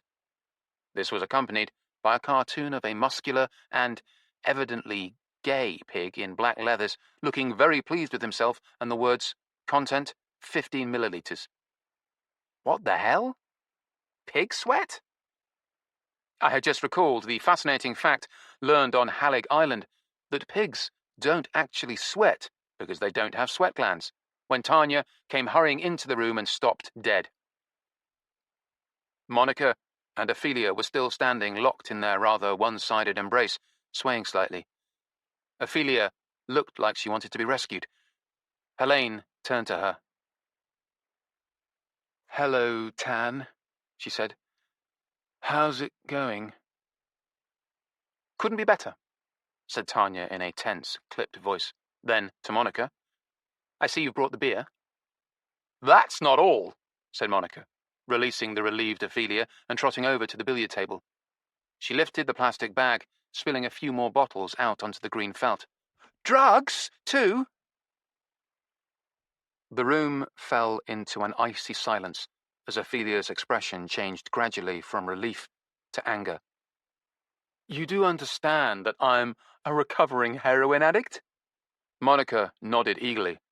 "That's why I brought amyl nitrate." She tried to hop up onto the billiard table to sit on it, fell off, tried again, then once more, and finally managed it, sitting there, swinging her legs and smiling blissfully. She was clearly so drunk as to be impervious to Ophelia's rage, so Ophelia scanned the room for another target. She didn't have to look far. "Well, if it isn't Helene," she said. "Hi, Oph." Helene was busy at the amps, plugging in her guitar and Monica's bass. "The very person who was responsible." Helene didn't look up. "Responsible for what?" "For me having something to recover from." "What?" "For getting me on that shit in the first place." Now Helene spun around and glared at Ophelia. "Oh, Christ," she said. "Why don't you take ownership of your actions for just once in your miserable little life?" Ophelia turned away from her, to Tanya. She spoke in a tightly controlled voice, vibrating with strained politeness. "I'm so sorry, Tanya. I know you've gone to a lot of trouble and expense, but this just isn't going to work." "I agree," snapped Helene. She began unplugging her guitar again. "Wait a minute," said Tanya. "No," said Ophelia. "This was all a big mistake." She started for the door. "You're right there," said Helene, also starting for the door, clasping her guitar. "Wait," said Tanya. "No," said Helene. But she did wait, because both she and Ophelia had arrived at the door at the same time, and apparently neither of them wanted to be the first to go through it, so they had stopped and were standing there glaring at each other. "I have a suggestion," said Monica from her perch on the edge of the billiard table. Actually, she shouted it, with such force that everyone turned to look at her. "I have a suggestion," repeated Monica at a more normal volume. Then she nodded wisely and opened her mouth, presumably to offer her suggestion. But instead, she shuddered abruptly and, rather than words coming out, there was an abrupt, a noisome torrent of yellowish liquid dotted, by way of striking contrast, with tiny green spheres. My best guess, undigested peas. This noisome, regurgitated mass splashed onto the floor to form a yellow and green puddle that seemed such a cunningly engineered restatement of the colour scheme of the amyl nitrate bottles on the billiard table that I wondered, for a crazed second, if Monica had considerately contrived an art installation for us. "I have a suggestion," repeated Monica again, in a thoughtful voice, studying the widening puddle of puke on the dark wooden floor. But we didn't get to hear what it was, because she toppled forward off the billiard table and fell into said puddle. Helene was staring at this spectacle, white-faced and aghast. "Someone is poisoning our bass players," she whispered. "She poisoned herself, honey," said Ophelia. Then the two of them went over together to lift Monica out of her vomit. I went into the kitchen to put the food on hold. I had been designated to do the catering for the Blue Tits' big reunion rehearsal, but after Monica's exhibition, I surmised that no one would have much appetite for a while. For the occasion, I'd made my Jim Harrison tomato sauce. This was the one I regularly cooked to go with pasta, but I also served it superbly as a pizza topping, and I'd figured pizzas would be a good, casual kind of finger food for today. I hadn't made my own pizza bases this time, not least because I was wary of Tanya's farmhouse oven, which I was still coming to terms with. Instead, I'd bought some good M&S pita bread. When, and if, people wanted to eat, I would spoon the sauce onto the pitas and add an assortment of toppings, including, of course, goat's cheese. I was sneaking a small snack under the guise of checking the sauce when Tanya and Tinkler came in. "Poor Monica," said Tanya. "She's like an overexcited child at a birthday party." She sighed as she opened the cupboard under the sink. "Thank God I rolled up the carpet," she added. "Good point," said Tinkler, joining me at the stove, clearly also in search of a snack. I cut him half a pita bread and was putting some sauce on it as Tanya took a bright blue plastic bucket and bright yellow rubber gloves out of the cupboard. "In any case, we'll soon get it cleaned up," she said, and hurried off. "I can't believe she doesn't have some domestic slaves. I mean, help," said Tinkler. It was characteristic that he had fled the drawing room not at the first sign of vomit, but the first sign of manual labour to clean it up. Apparently her husband doesn't like strangers under his roof. "Really?" said Tinkler. "The Phantom of the Taj Mahal won't allow strangers in his house." "Well, I guess he allows some. I mean, we're here, aren't we?" "Good point. I'm still not sure I believe in the existence of the Phantom, though." "His name is Derren," I said, "and he's out there now." I pointed out of the kitchen window, where Derren could be seen on the driveway, talking to a man who'd apparently just driven up in a Mercedes-Benz. "Wow! Is that really him? He must have escaped from the attic." Derren was a somewhat colourless man with thin, mousy hair and a toothbrush moustache, who wandered around the house in the strange combination of shorts and a buttoned-up sweater. Oh, and sandals with socks. This was the ensemble he was wearing now. The man he was talking to was tall, thin, and dressed in a green waxed cotton jacket despite the heat. From where I was standing, I wasn't able to see his face. Up to now, Derren had struck me as reserved and humourless, but he and the other man seemed thick as thieves, chatting animatedly. I had no way of hearing what they were saying, but they were now sharing a hearty laugh. I was just beginning to wonder in earnest who the hell this guy was when Tanya and Nevada came in. "We need another pair of rubber gloves," said Tanya. "For Helene," said Nevada. "She and Ophelia are cleaning up the mess," said Tanya, "and looking after Monica, too." "The two of them are working together," said Nevada, giving me a significant look. "It's wonderful," said Tanya, opening the cupboard under the sink again. She sounded happy and relaxed for the first time today. "They do seem to be getting along."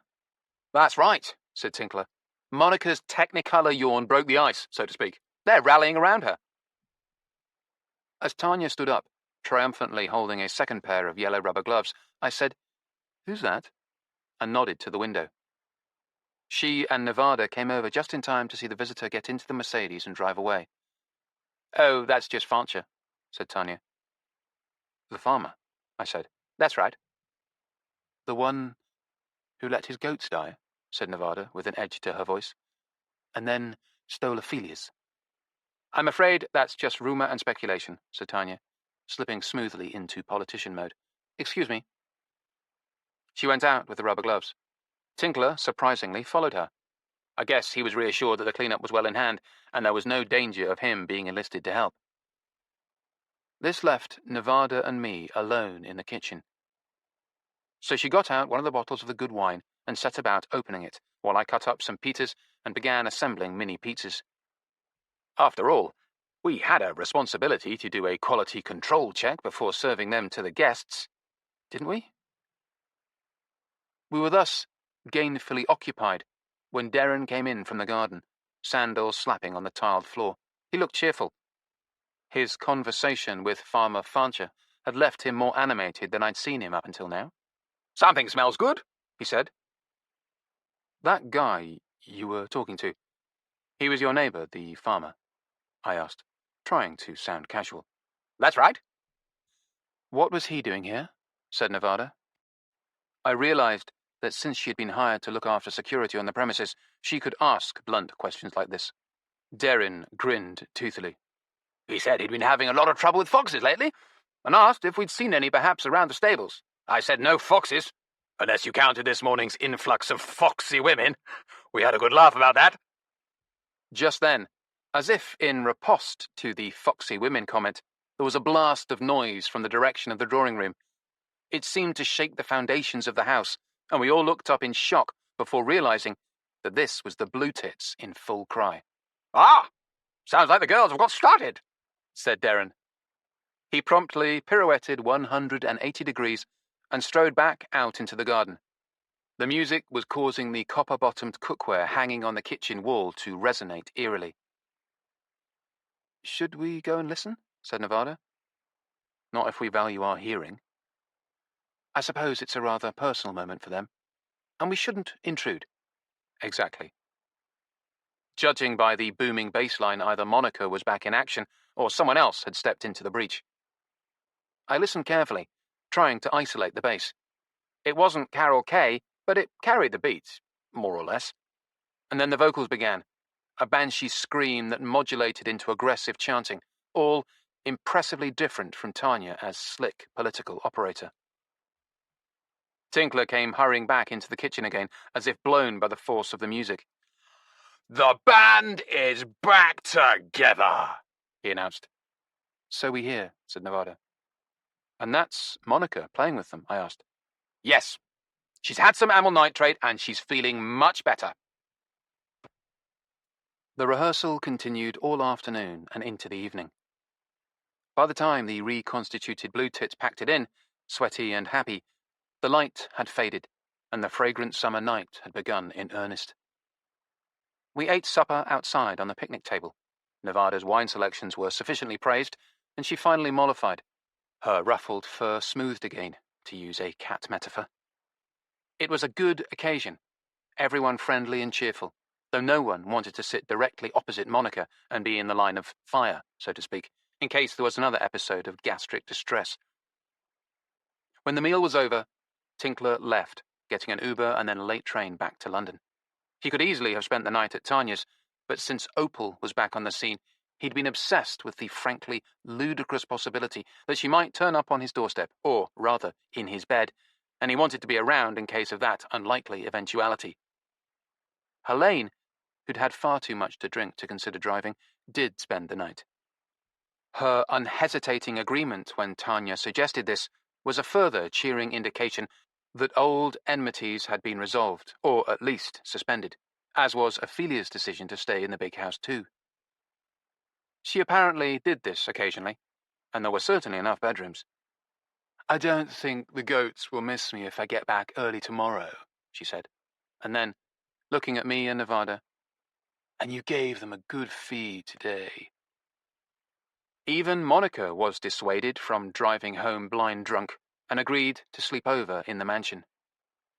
Finally, we said our goodnights, and Nevada and I strolled through the moonlight to our tent, which we had set up in a concealed glade at the eastern end of the oval field, not far from Ophelia's caravan and those well-fed goats. We zipped ourselves into the tent, climbed into our double sleeping bag and lay there, sealed away in our dark little womb. We talked for a while, and then we lay listening to the traffic on the M25. It was like the sound of an ocean in the distance, soft, recurring, never-ending. Then we slept. I was jolted awake 3 hours later with a sense that something was wrong. Nevada was hunched forward in the darkness of the tent, her face turned to look at me, illuminated by the light of her tablet screen. We've got an intruder. Nevada had set up motion detectors and motion-activated cameras at strategic points in a loose perimeter around Tanya's house and Ophelia's caravan. It was one of these that had been triggered and had woken her.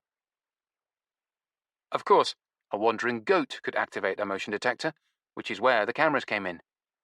This wasn't a goat. It was a figure who'd approached from the far side of the field and was now standing by the release gate. The moon had gone in, which was presumably a factor in their choosing to approach now. Without the aid of moonlight, the intruder was just a shadow lost in shadows.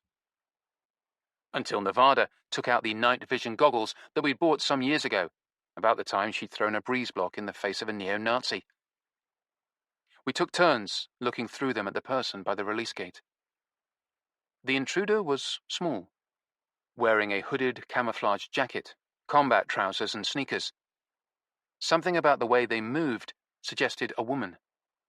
They were now in motion again, traversing the field at an angle towards the copse of trees where Ophelia's caravan was situated. Nevada handed me the taser device. Its shocking pink carapace was just a colourless paleness in the night. "You know what to do?" I nodded. I did. I had spent several hours under her supervision learning how to operate the damned thing. Nevada grinned, her teeth a pale crescent in the night. She picked up her bow and arrows and whispered, "Let's intercept." We were closer to Ophelia's caravan than the intruder, so we got there first, moving quietly from the cover of one cluster of trees to another until we reached Nevada's chosen position and stayed still. The intruder's approach was going to bring them right past us. "Get ready," murmured Nevada. She moved a small distance away and settled into the shadow. I was hidden by the trunk of one tree, Nevada by another, and the intruder was going to pass between us. As the figure got nearer, I could see they were carrying something, but I couldn't make out what it was. The field was heavy with dew, and their boots were cutting through the grass with a wet, whispering sound. My breathing sounded so loud that I was sure it would give me away. I opened my mouth wide to make it quieter. Then I thought I could hear my heart, which was beating hard at the back of my throat. The figure was now directly between me and Nevada. Nevada rose up out of the shadow and said, "Stay where you are, please, or risk getting an arrow through you." Far from staying where they were, the figure turned and ran, right towards me. I stood up, blocking their way, holding out the taser and switching on its built-in flashlight. The beam landed with a preposterous perfection of aim right on the face of the intruder. It was a frightened face, terrified even, but very familiar. "Opal," I said. Immediately, Opal stopped moving. Nevada surged up behind her, bow and arrow held ready for action, but she was already beginning to lower them. "Oh, it's you," said Opal, shading her eyes with her hand as she peered at me. "Would you mind not shining that at me?" I switched off the flashlight. Then she turned and looked at Nevada. "And you?" "And it's you," said Nevada with disgust. "Jordan said you guys were still together, but I didn't believe him. You're so clearly incompatible." For a woman who had been in terror of her life a few seconds earlier, Opal had developed a relaxed and snotty attitude with impressive speed. Nevada eased over by my side. "Can I please use the taser on her?" she whispered in my ear. "Just a little." Chapter 26. Goat Aid.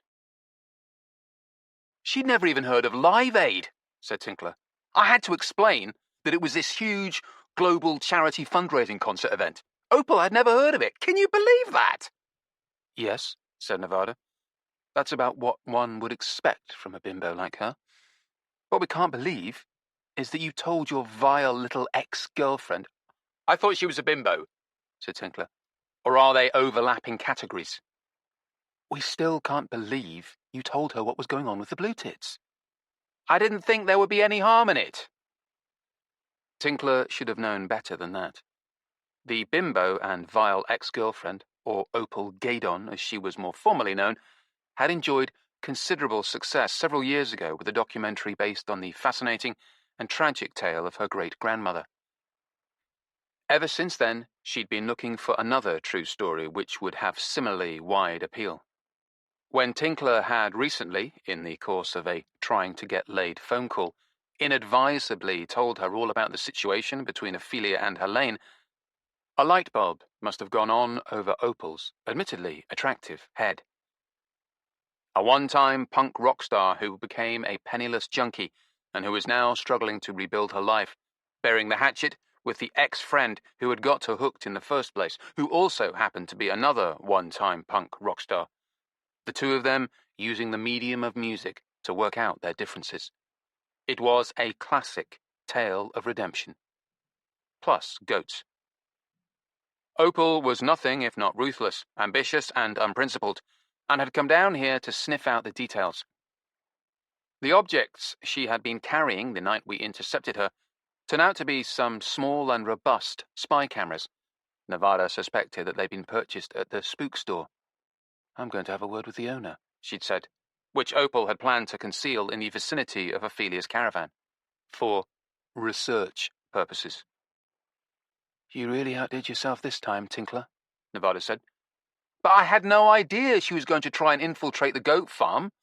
I mean, who would? And I didn't tell her everything, did I? I didn't tell her that you were providing security on the premises. Luckily for you. You're going to have to watch that big mouth of yours."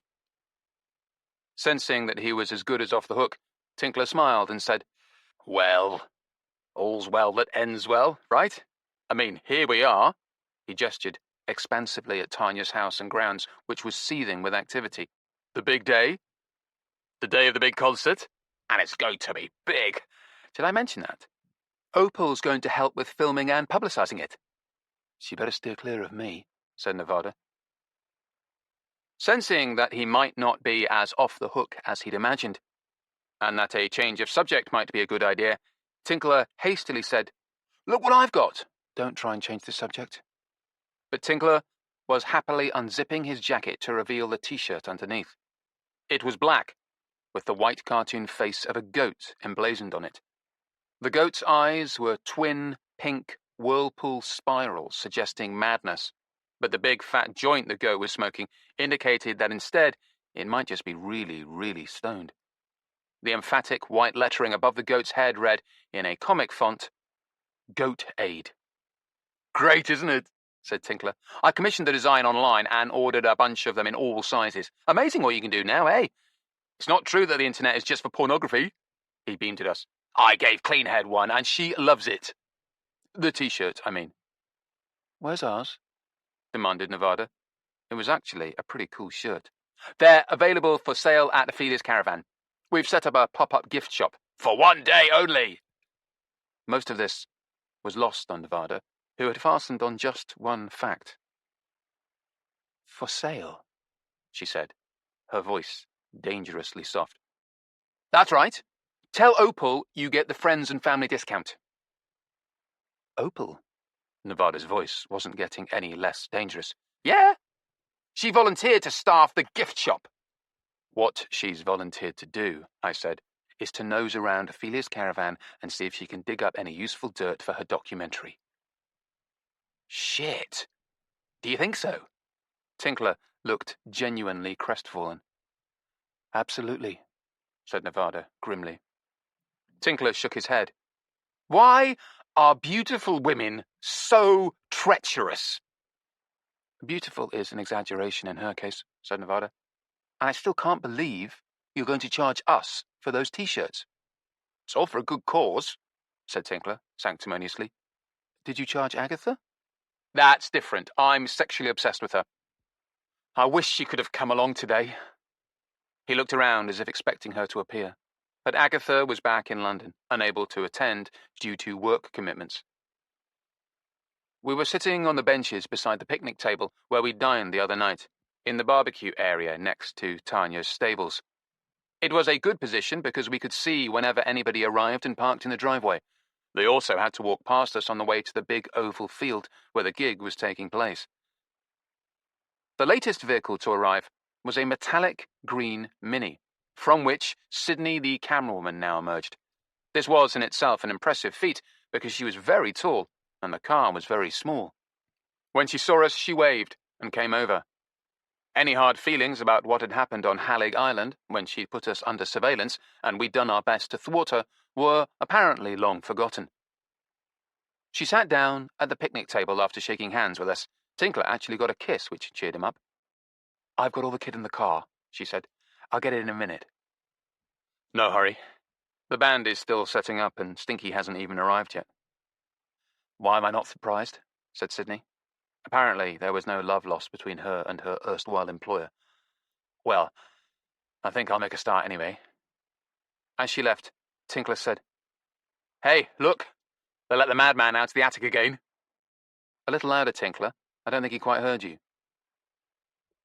Derrin had been impressively energized by the preparations for the gig. He'd even abandoned his usual shorts and sweaters and had been racing around all morning in green rubber boots and a yellow high-vis vest. At the moment, he was racing into the kitchen before emerging a moment later, clutching a cup of coffee and looping up the driveway. Tanya then appeared from the kitchen, with the tray covered with more mugs of coffee and some plates of biscuits. She was looking pretty energized herself.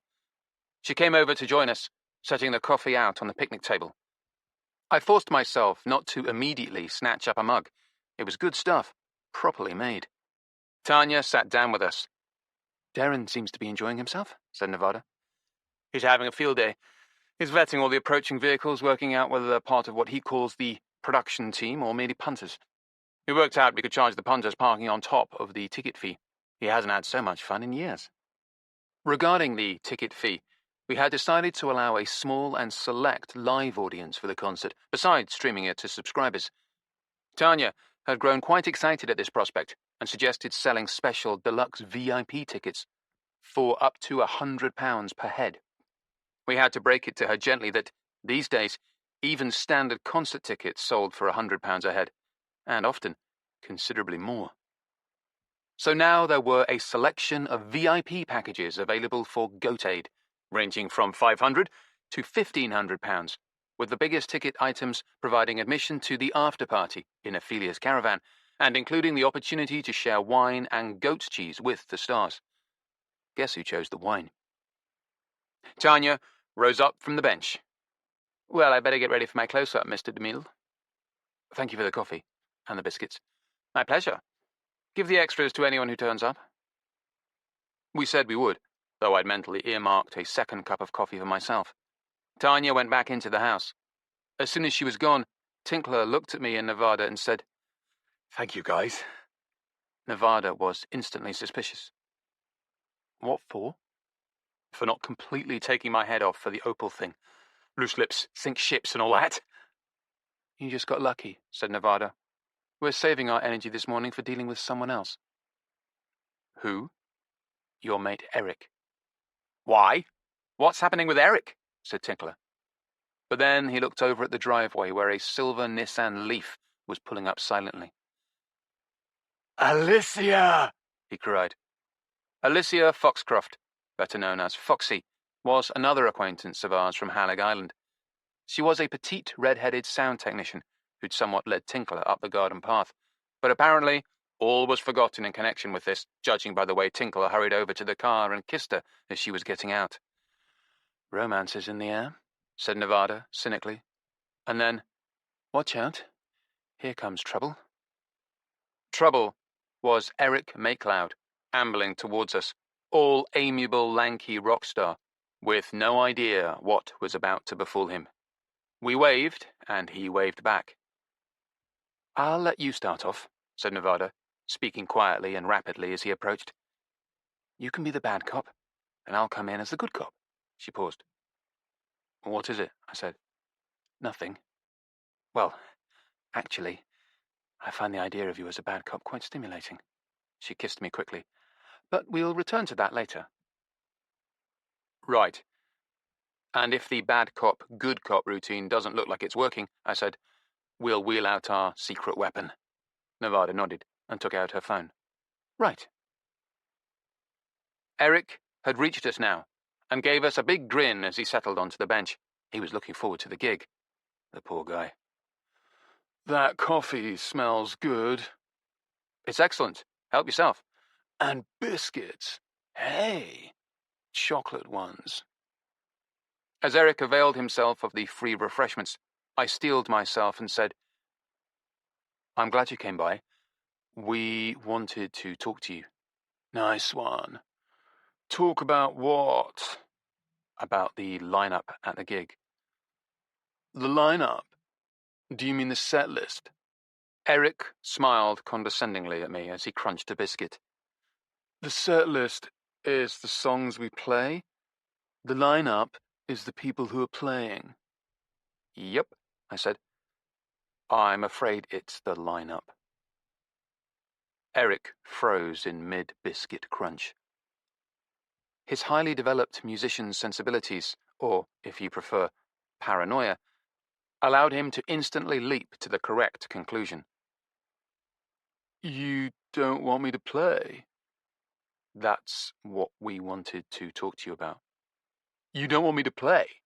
This is completely out of the fucking order. This whole fucking shebang is my idea, and I've been rehearsing. I brought down my solid-state bass amp especially. Does Helene know about this? Nevada stepped in. It was clearly time for the good cop. You see, we discussed it, and everybody agreed. I didn't agree. I didn't agree to anything. He paused and stared at us as a new realization dawned on him. Wait a minute. Wait just a fucking minute.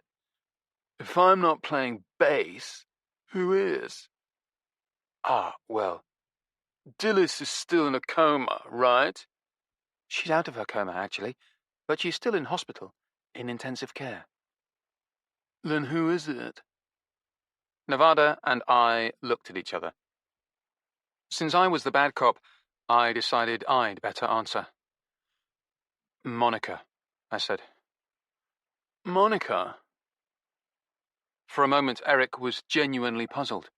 He couldn't place the name in this context. Then, with a growing look of horror, he said, You don't mean Monica the roadie?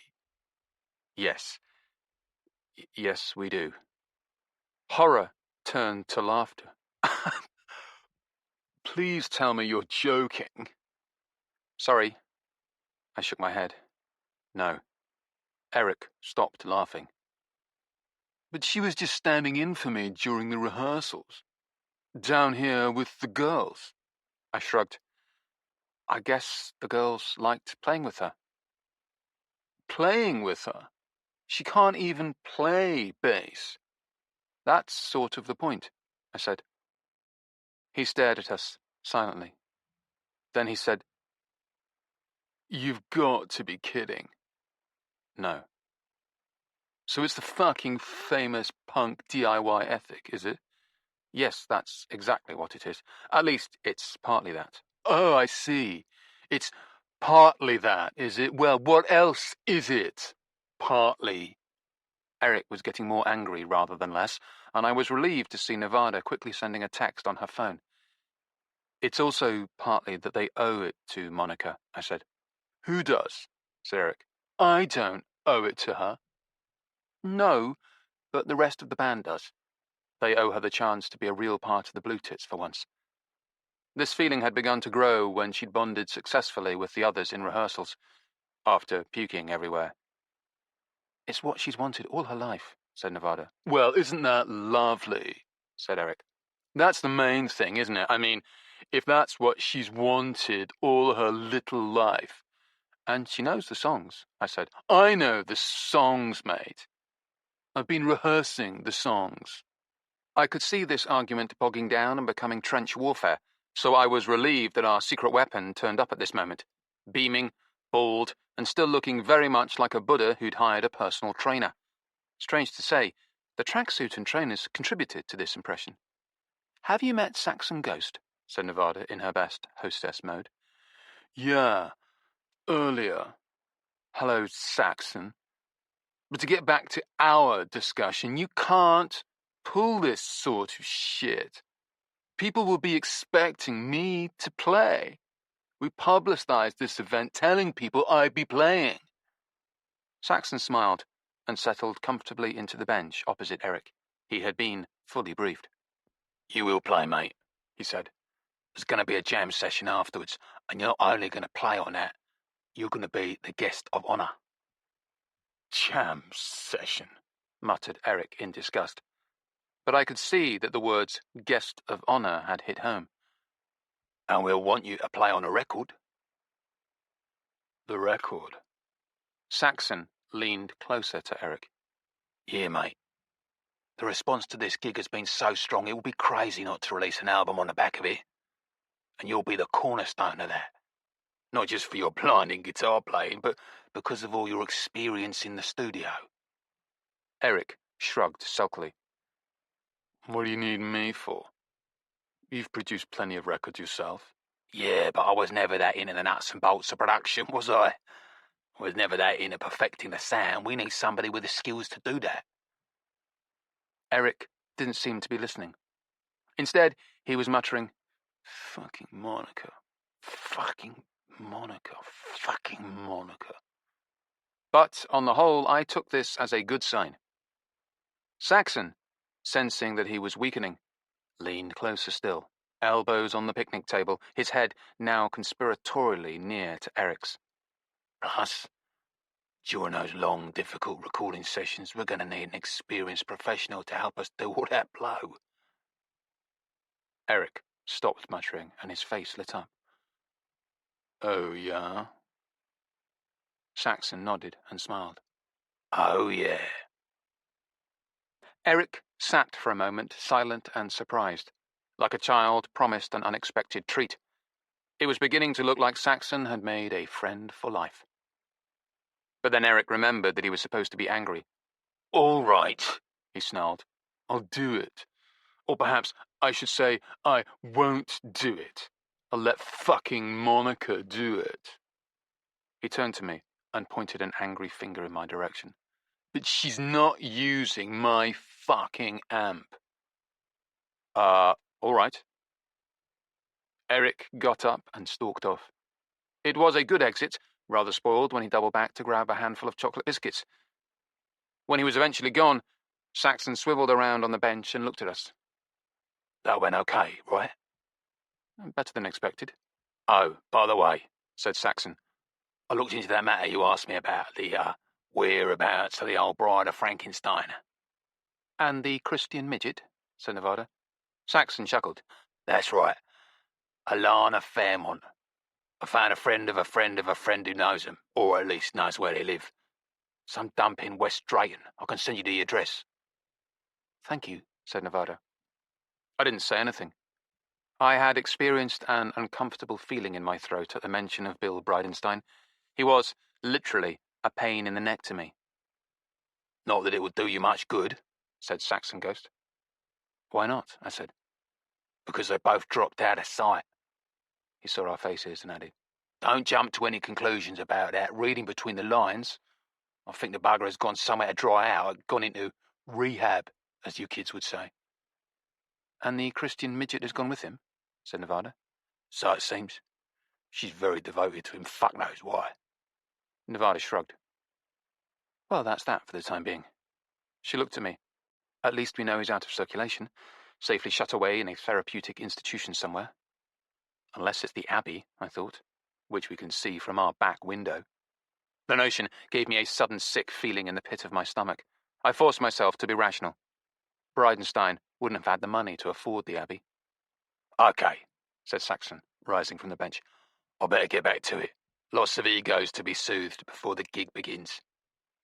He bustled off, looking like a man who was happy to be back in action at something he did well. Oh, Christ, said Nevada. What? I said. Don't look now, but... Darren, the passionate traffic controller, had evidently allowed another vehicle the privilege of access to his driveway, which was a little surprising because it was a mud-spattered and disreputable-looking Land Rover. For a moment, I thought that Farmer Farnche might have changed his Mercedes-Benz for something more characteristic, and that we were about to properly meet the goat rustler. Sorry, alleged goat rustler. But it was much worse than that. Much, much worse. Chapter 27. Apple Blossom. As the Land Rover followed the curve of the drive, searching for somewhere to park, the figure sitting in the passenger seat became visible. Stinky Stanmer. The Land Rover came to a jerky halt, and before it was entirely stationary, the door popped open and Stinky leapt out. Apparently he had seen us, and he headed straight for us. Oh shit, is he really coming over to talk to us? He never misses an opportunity, I said. Stinky smiled as he approached. At least, I think it was supposed to be a smile. He was wearing a black leather jacket. Perhaps it was his attempt at the punk thing, black beetle boots, and white chinos. It would turn out later that the last item of clothing was a bad mistake. "At least the beard's gone," said Nevada. The beard had made Stinky look like a surfer dude trying to be a rabbi, or perhaps vice versa. Now he was upon us.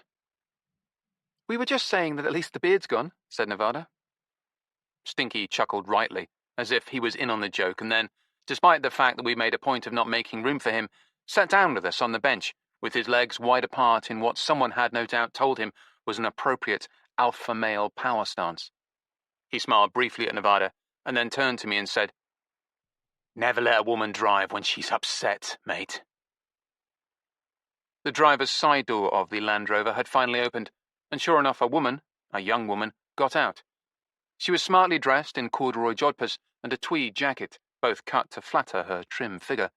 Even at this distance, she looked very young and strikingly pretty, and very upset. Stinky was saying, "I can't begin to tell you, never, never, never let one drive when she's upset." He slapped me on the shoulder. It seemed he had perfected this gesture since we'd last met. Perhaps Erik had been training him. "So, how's it going?" "Pretty good," I said. "Been having fun, then?" "Yes," said Nevada, despite, or more likely because of the fact that he wasn't addressing her. "Particularly when you stole our idea for a festival on Halleck Island." "Drowning Man, you mean?" "Yes, that's what we mean." "That was a great festival. That was a great idea. That was a great idea for a great festival." "And it was our idea," said Nevada. "Well, can anyone really own an idea?" said Stinky airily.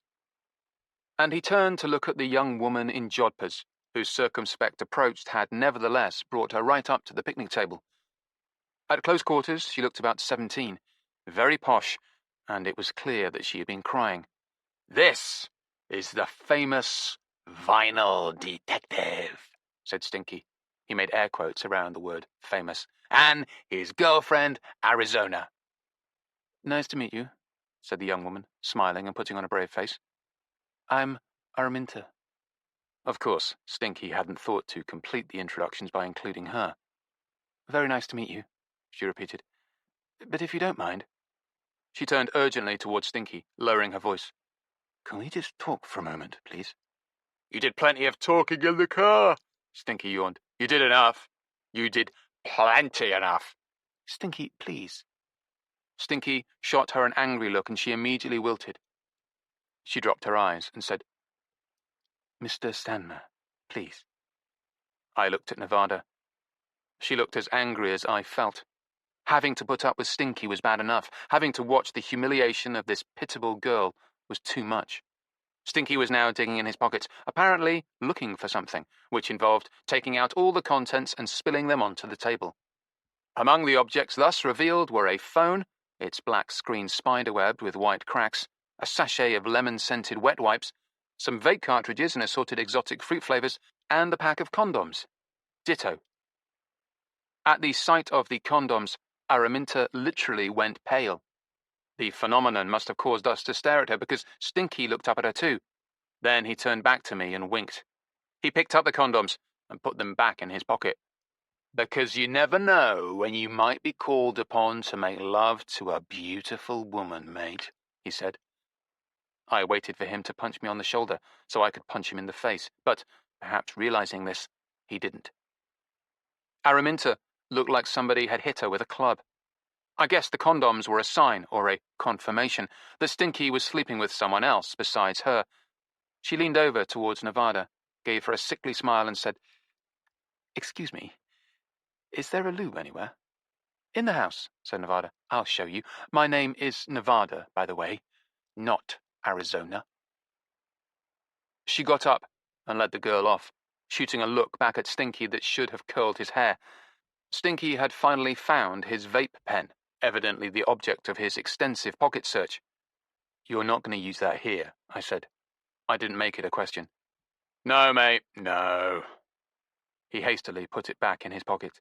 Then he quickly looked around as if to make sure the coast was clear, leaned towards me and said without any preliminaries, "Hampshire and Fote. Have you heard of them?" I've heard galaxies like grains of sand, I said.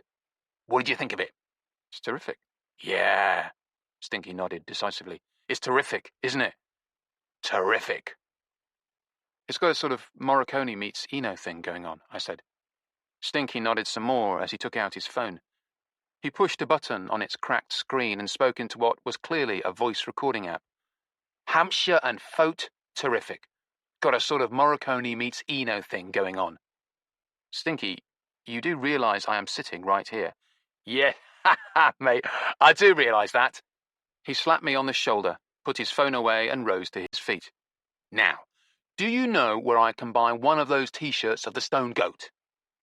I considered saying I had no idea, but the money would go to a good cause, so I pointed and said, over there. On the far side of the field, you'll see a silver caravan. That's where the pop-up gift shop is. Silver caravan, gift shop, right, laters. He made a half-hearted attempt at a wave and walked off, almost bumping into Erik Make Loud, who was approaching fast, clearly in an evil temper, carrying an amp. He shot me a poisonous look as he walked past. At first, I thought he was heading for his own car, but in fact he was on his way to Monica's battered white van. I realised that his fury at Monica was what you might call nuanced. He probably wouldn't speak to her for weeks as a result of her replacing him on bass guitar, but he still expected her to haul his amp back to London for him. The van was parked just off the driveway, nosed up to one of the apple trees, its windscreen pressed into the mass of pink blossom on the lowest branches. Erik wrenched the rear door open with great violence and then set his amp inside very gently. He spent a moment adjusting it and fussing over it, making sure it was safe and secure, and then slammed the door of the van shut, again with great violence. He looked at me as he went past to make sure I'd registered his his displeasure. Then he headed back towards the oval field, where the concert would soon begin. Nevada came out of the house with Araminta, both of them carrying glasses of white wine. I could see that Nevada was doing her best, but the girl's shoulders were still slumped. She looked beaten and defeated, and as soon as she saw that Stinky was gone, a look of alarm flashed on her face. Stinky, Mr. Stamner, where did he... I gave her the same directions I'd given Stinky, and she rushed off after him. She's a glutton for punishment, said Nevada. She gave me one of the 2 glasses she was carrying, and then reached over for the glass Araminta had abandoned and drew it close to us too. We sipped our wine and watched a yellow Volvo estate car pulled up. It was old, but it was in very good condition. In the driver's seat was fanzine Frank Fuston, which I found surprising. The notion that he could do something as complicated as drive a car had never occurred to me. Sitting beside him was not his wife Mindy, but rather Monica. How the hell did she end up with him? I said. Her van's parked right here. Exactly what I was thinking. We smiled and waved as they got out of the Volvo. I was appalled to see that they were both wearing Tinkler's goat T-shirts. Has everyone got one of those except us? Said Nevada.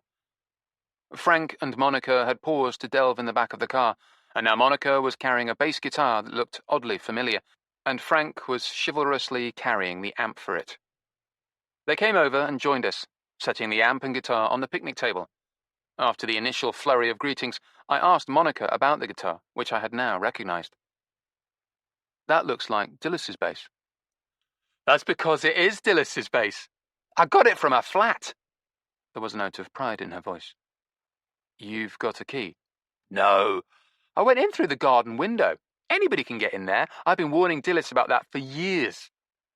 She looked at the bass fondly, and then she patted the amp like a faithful pet.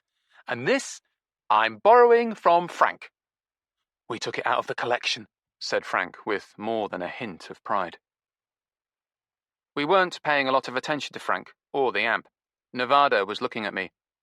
All this business about easy access through the window explained how someone could have got into Dillis's Riverview Gardens flat while she slept in order to poison her juice, which reminded me forcefully of something else.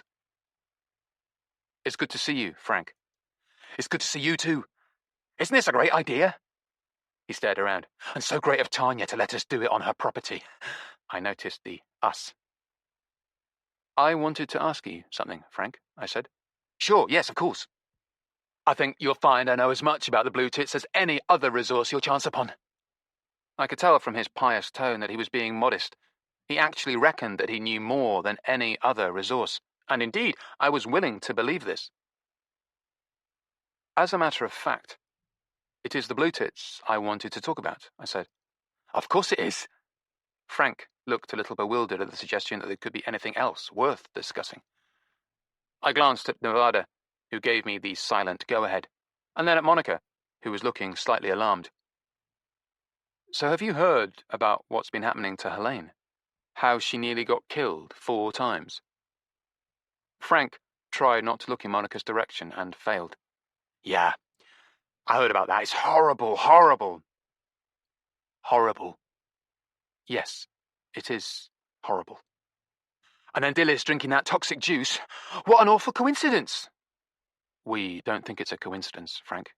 Don't you? He stared at me. Why don't you think that? Because we're convinced that someone wants to kill not just Dillis and Helene, but Tanya and Ophelia as well. In fact, all the members of the Blue Tits. Including me, said Monica quickly.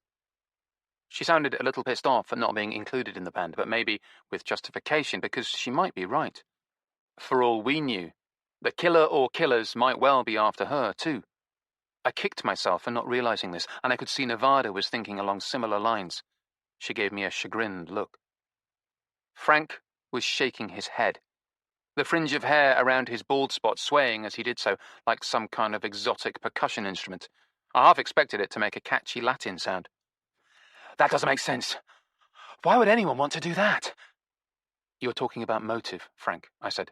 Let's set that aside for a moment, not least because there were more potential motives for killing Helene alone than you could shake a stick at. Instead, let's talk about means. Means? Yes, said Nevada, neatly picking up the ball from me. We want to talk to you about how someone is managing to make these murder attempts. You wanted to talk to me? He sounded aghast. You don't think I'm doing it, do you? Well, yes, Frank, you are high on our list, I thought, but let's not get into that right now. Of course not, I said smoothingly. But we do think you could have inadvertently helped the killer, the would-be killer. Help them? He was staring at me, appalled. I wondered if he could be this good an actor. I was beginning to be swiftly convinced of his innocence. How? You see, said Nevada, whoever is doing this knows a lot about the girls in the band, about their habits and movements. Like where and when Helene goes jogging, I said, and the pub where she and Erik have a regular jam session, and when it is, and Dillis's daily juice regime. You see what we're getting at, said Nevada. You mean I know all these things? Said Frank. Because I've researched them in interviews with the gals. It's not just that you know them, I said. You also publish them. In the fanzine, said Frank. He was unable to stop a smile spreading among his facial hair at the mention of his baby. Like when I publish one of my day in the life features? Yes, exactly like that. Do you think someone is using that information to go after the gals? That's exactly what we think.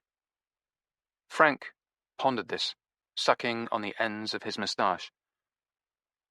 But I haven't published everything. What do you mean? He glanced at Monica again. Didn't someone tamper with Erik Make Loud's drugs? That's right. Well, okay, so I never wrote anything about his drugs in my fanzine. Nevada and I had discussed this. Now she said, we think that someone got enough information from the fanzine to allow them to take it from there. Take it from there? Yes. In fact, Nevada had called the fanzine a stalker's starter kit.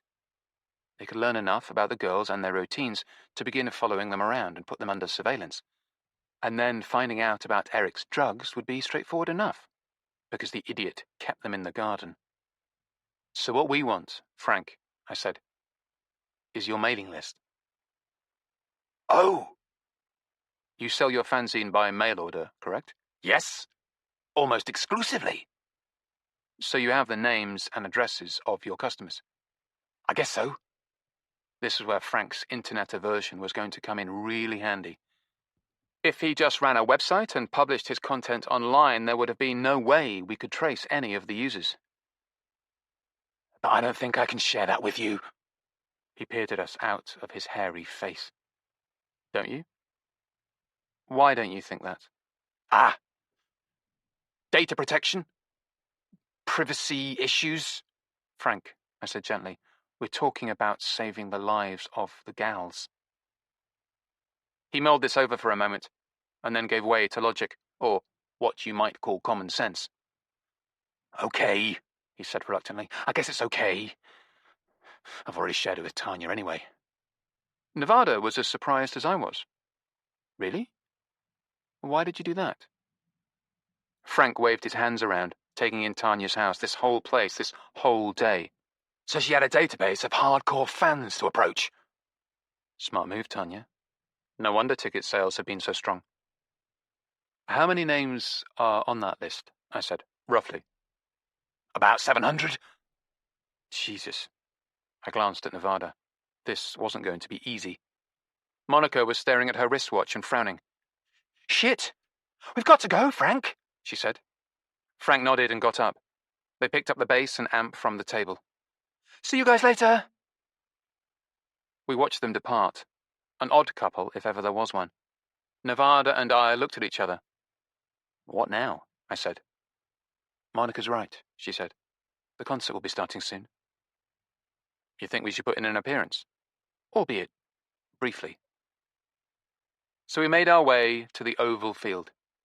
We'd been blessed with a long spell of dry weather, which was just as well, because otherwise all the foot traffic would have churned the place into a muddy ruin.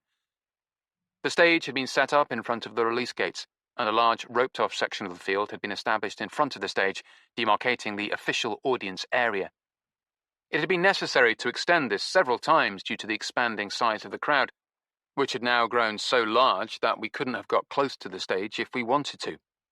The fact that we didn't particularly want to might have seemed antisocial or disloyal or something, but the fact was, this wasn't going to be my kind of music, and additionally, it was going to be played at the sort of volume which might have made tinnitus a thrilling possibility. Indeed, we already had our earplugs in, but just a sound check was enough to drive us back. We retreated speedily in the general direction of Ophelia's caravan. Ophelia herself could be seen on the stage, seated behind her gleaming new drum kit and getting ready to beat the hell out of it. Her smile was so huge I could see it from this distance. I looked towards her caravan where a group of goats were staring in horror at the source of the seismic noise. I think now would be a good time to go and get our t-shirts, I said. Good idea. And also, with a bit of luck, catch the loathsome Opal in the act of going through Ophelia's knicker drawer. That too. The goats fled as we drew near, perhaps because we didn't come bearing food, or perhaps because they had correctly concluded that we were partly responsible for the thundering din that had destroyed the peaceful silence they normally enjoyed. Well, peaceful silence plus motorway noise. The exterior of Ophelia's caravan was plastered with posters for the gig in day-glow punk colours, yellow and pink, which went oddly well with the green stripe. The door of the caravan was wide open, so we hopped on the tree stump and stepped inside. Every available surface had been piled with copies of the posters, stacks of glossy souvenir programs, and piles of neatly folded t-shirts. Several of the t-shirts were on hangers attached to the caravan's ceiling to display them in all their glory. The stone goats stared down at us balefully.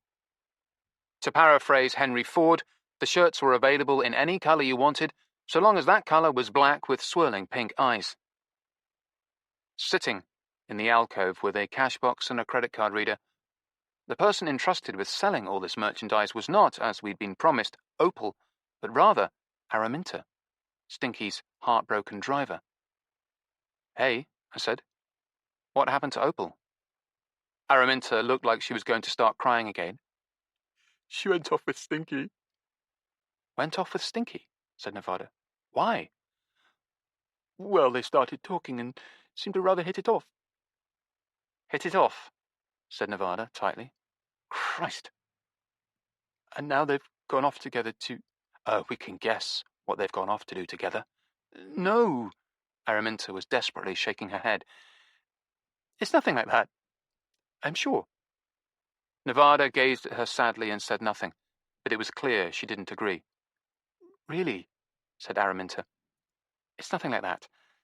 Stinky said they were just going off to find somewhere to take cocaine. Oh, well, I said. That's all right then.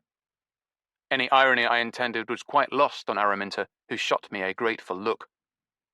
We bought our t-shirts, making damn sure we got the friends and family discount, and left young Araminta to pine over Stinky until his return.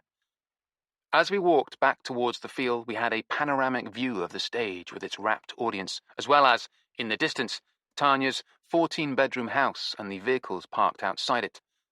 The concert was just beginning in earnest. I saw the tiny figure of Tanya herself appear on stage, now clad in a black leather jumpsuit, and seize the microphone stand. An enormous cheer rose up to greet her from the crowd, while behind her, Helene and Monica began to play, blasting out thrashing chords, enormously amplified, causing a flock of crows to burst from the nearby trees where they'd been roosting and swirl away. At the same moment the music started, there was an enormous thudding sound, like the biggest bass drum in the world, followed almost instantly by a crashing and tinkling that might have emanated from a matching set of cymbals. This wasn't coming from the stage, though. It was coming from the direction of the house, where we saw Monica's van bouncing on its tires and shuddering like a dying animal as grey smoke poured out of its shattered windscreen and a vast cloud of pink apple blossom rose above it. Chapter 28. Hello, my lovely. A few people in the audience turned around, aware that something had happened, but most of them were completely focused on the stage, where the Blue Tits were playing their hearts out and blasting forth their greatest hits. Meanwhile, Nevada and I were running for all we were worth towards Monica's van. As we neared it, we saw a woman step, or rather stagger, out from where she'd been concealed on the far side of the vehicle. It was Opal. And it was a measure of how shaken she was that she ran without hesitation straight towards us, only too happy to see us. What happened? I said. The van, it just blew up. We know, said Nevada. We saw. And Stinky and I, we were about to get into it. Opal's voice, admirably steady up to now, abruptly acquired a serious quiver. She turned and stared at the van. There was still smoke pouring up out of its smashed windscreen, although now we were closer I realized it was more dust than smoke. The apple tree in front of it had been stripped of its blossom, and the bark of its trunk looked strangely lacerated. You were going to get into it, said Nevada. We were just about to open the door at the back. We were looking for somewhere, she halted. To do your coke, I said. Opal nodded gratefully, realizing this was no time to be coquettish about such matters. Stinky was just reaching for the door. Jesus, is he? No, he's all right. I mean, he's sort of all right. He was reaching for the door of the van and then it exploded. The van. There was an explosion inside it. She stared at us. Like a bomb going off. Nevada nodded. Yes, like a bomb going off. I started moving towards the van and she called out sharply, Don't, love. There might be a secondary device. I looked at her and then I looked at the van. Christ. A secondary device? Where's Stinky? I said. Opal nodded towards the cluster of apple trees on the far side of the van. He's behind those trees. He won't come out. She lowered her voice. He shat himself. I beg your pardon, said Nevada. I couldn't tell if she genuinely hadn't heard or if she just wanted to hear it again. He shit his pants, said Opal. Now he doesn't want to come out and he doesn't want anyone to come near him. I moved past the smouldering van, giving it a wide berth. I couldn't see anyone among the trees on the other side, but I called out anyway. Stinky! There was a pause, and then a small voice said, Yeah? Are you all right? Yeah? And then in an even smaller voice, I had to take my trousers off. Okay, well, you just stay there. I turned to Nevada and Opal, who had now joined me. Nevada was trying hard not to smile, but she couldn't stop herself. She leaned over and whispered in my ear, "Stinky really is stinky now." Poor Stinky. It was a very human thing that could easily have happened to any of us. But it was rather funny. "What on earth?" called a loud, aggrieved, and very firm voice. Approaching along the driveway from the direction of the front gate was Tanya's husband Darren in his yellow high-vis vest and green wellies. He was moving quickly, and he looked riled. "What on earth is all this?" he demanded. "What was that I heard?" "Everyone's all right," I said. "No one was hurt." I paused, trying to work out how to say this without it coming out sounding like a joke. "Though one of our party needs a new pair of trousers." Darren didn't seem to be listening, let alone laughing. I can't say that I blamed him. "That wasn't music," he said, with a kind of fierce decisiveness. "That wasn't the girls. That was some kind of explosion." "Yes," said Nevada. "In the van." "In the—" He turned and glared at Monica's van for a long moment, as if it was personally responsible for this situation. And then he hurried over towards the vehicle, perhaps to give it a good talking to. "Don't get too close," said Nevada. Darren paused and looked back at her. "You think there might be a secondary?" "There might be." "Time to catch rescuers or medical personnel." Darren nodded briskly. "Nasty things." He reluctantly backed away from the van and went over to inspect the trees nearby. They had marks on their trunks as though an animal had been scratching them. A very big animal. He looked at the marks and then looked at me. "Shrapnel," I said. He nodded and took out a penknife, then dug it into the bark, extracting something. He examined it with satisfaction. "Ball bearings," he declared. He threw it at me, and I surprised myself by catching it one-handed. A tiny metal globe about the size of a marble. It was still surprisingly shiny, and, though it might have been my imagination, it felt warm. "Ball bearings," repeated Darren. "Very nasty. Very effective." He returned to the van and walked around it, inspecting it thoughtfully. He was gradually drifting closer, and Nevada said, "Don't you think—" But just then Darren lunged forward and wrenched the back door of the van open. I was amazed that it still worked, and then he was peering inside. Nevada and Opal and I all backed hastily away. A smell came out of the van that reminded me of an overheated metal saucepan left on the stove after it had boiled dry. Darren made a barking sound of satisfaction. "Nothing in here that could be another device. Come and have a look." We approached slowly, with trepidation, and looked in over his shoulder. "What a mess," he said. The interior was blackened and scorched, the walls dimpled and pockmarked with the savage impact of the ball bearings. The seats at the front had been shredded, revealing the pale foam inside as if someone had taken a giant cheese grater to them. Fresh, clean air was coming in through the jagged hole where the windscreen had been, and I could hear birds in the trees pluckily starting to sing again. "That thing, whatever it was, is what contained the device," said Darren. He indicated the splayed fragments of what had once been Erik's bass amp. I turned and looked at Nevada.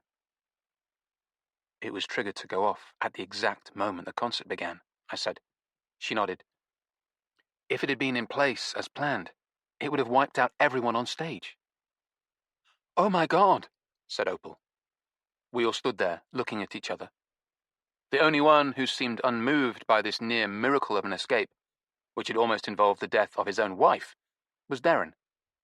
He had wandered around to the front of the van and was now inspecting the apple tree that had taken most of the blast. He turned to us and shrugged philosophically. "Oh well, the blossom would all have been off that one in a couple of days anyway." He turned and walked back towards the house. "I'll get you those trousers." The strangest thing was that, far from spoiling the day, the demolition of Monica's van largely went unnoticed. In fact, the concert was a massive success, though Nevada and Opal and I didn't see any of it. We sat at the picnic table, drinking wine and keeping a close eye on the wreckage of the van, in case it might have some further surprises to spring on us. We raised the issue of calling the police, and Darren had said to leave it to him. Stinky, clutching the trousers borrowed from Darren and wrapped from the waist in a borrowed towel, had scurried from his concealing trees into the house and disappeared, not to be seen again. Presumably, he was busy in one of its many bathrooms. Darren had fetched a shovel from somewhere, gone in among those trees and located Stinky's despoiled white chinos where he had abandoned them. Then, in his efficient, pragmatic manner, he'd buried them on the spot, like a soldier fallen on the battlefield. The afternoon had gradually turned to evening, and we'd finished several bottles of wine, with the occasional assistance of Darren, when Stinky's lovelorn driver Araminta turned up. There was still no sign of Stinky himself. Araminta explained that fanzine Frank had relieved her in the caravan, and he would handle the anticipated post-gig rush for merchandise. From where we sat, the music from the distant stage was an agreeable murmur, obscuring the ever-present underlying drone of the motorway. Erik was playing now, in the jam session section of the concert, which explained why Frank had been willing to surrender his place in the crowd in front of the stage. Araminta was halfway through her glass of wine. It was the same wine, though a different bottle, as the one she'd abandoned earlier, so she hadn't missed anything, when she lowered it and said, "My God, what happened to that van?" We let Opal tell her, and as soon as she heard what had happened to Stinky, she slammed down her glass on the table, said, "Why didn't you tell me before?" and dashed into the house. Opal shook her head. "What does she see in Stinky?" "I don't know," said Nevada. "What did you see in him?" "The chance to pick his brains for my documentary." "You could have saved yourself the trouble. Stinky doesn't have any brains to pick." In the oval field, the concert ended with a final convulsion of guitar soloing and a final crash of drums, and then the applause rose like the crackling of a big fire. It subsided slowly, and people began to disperse, with high-vis Darren making sure they exited by way of the road on the far side of the field, only allowing the privileged few back this way, towards the house. The first of these was Erik Make Loud, stripped to the waist, hair soaked with sweat, grinning. Performing had transformed him. He came marching towards us, exultant, his bass guitar slung backwards over his shoulder like the rifle of a returning warrior. He waved to us, a god on Olympus acknowledging mortals far below. Then he caught sight of the van. His grin vanished, and he dashed over to peer into the dark maw of the blasted vehicle. The sun was going down fast, but evidently there was still enough light to see inside, because he turned back to us and howled, "What the fuck happened to my amp?" He started towards the picnic table, his face like thunder.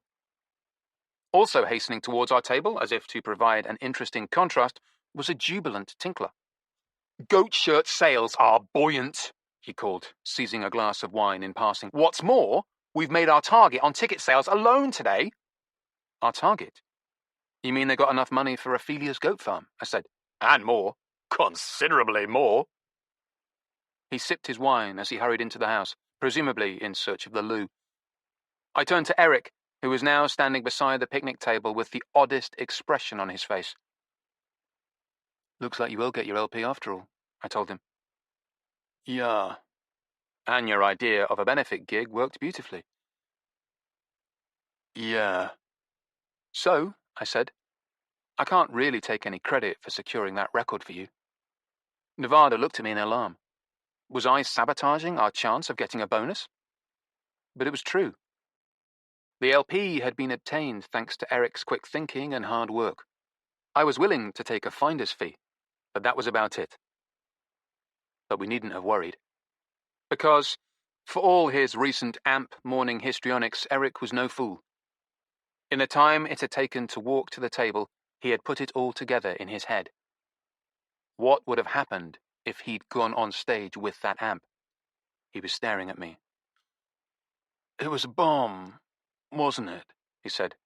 "Yes." Detonated just as the concert started. Erik looked quickly around. "Does that mean by somebody here?" I shrugged. It could be. Or it could be anybody watching on the internet. "We figure it was remotely detonated by phone," said Nevada, "so they could have done it from virtually anywhere." Erik set his guitar on the table, pulled his t-shirt out of the back of his jeans where it was hanging, and put it back on. Then he leaned over and pounded me on the back. "You saved my life," he said. You saved all our lives. I didn't want to back down about playing the bass, but you insisted. I opened my mouth to say that I'd had no idea that's what I'd been doing, and anyway, it had been Saxon who'd really talked him into stepping down. But at a look from Nevada, I fell silent and let him give me the credit. I guess, in a way, I had saved all their lives. While Erik expounded on this theme, Tinkler returned from the house. He reached our table, suddenly stared, and said, "Holy fuckaroo! What happened to that van?" "Only just noticed, have we?" said Erik. He chuckled affectionately and slapped Tinkler on the back.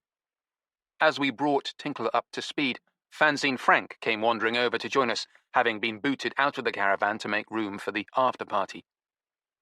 After the after-party, goat's cheese and wine with the stars in the cramped space of Ophelia's home, the VIP ticket holders were politely ushered away by Darren towards their cars, parked in a distant field. He returned soon, taking off his yellow vest and gratefully accepting a glass of wine. A little while later, the Blue Tits all came back as a single unit, arms linked, drunk and happy, with Monica among them, for once absolutely as an equal. I was quite moved by the sight, and by her obvious joy. But then she noticed the van. "My van!" She ran to it, gaped at it for a moment, and then sank, sobbing, to her knees.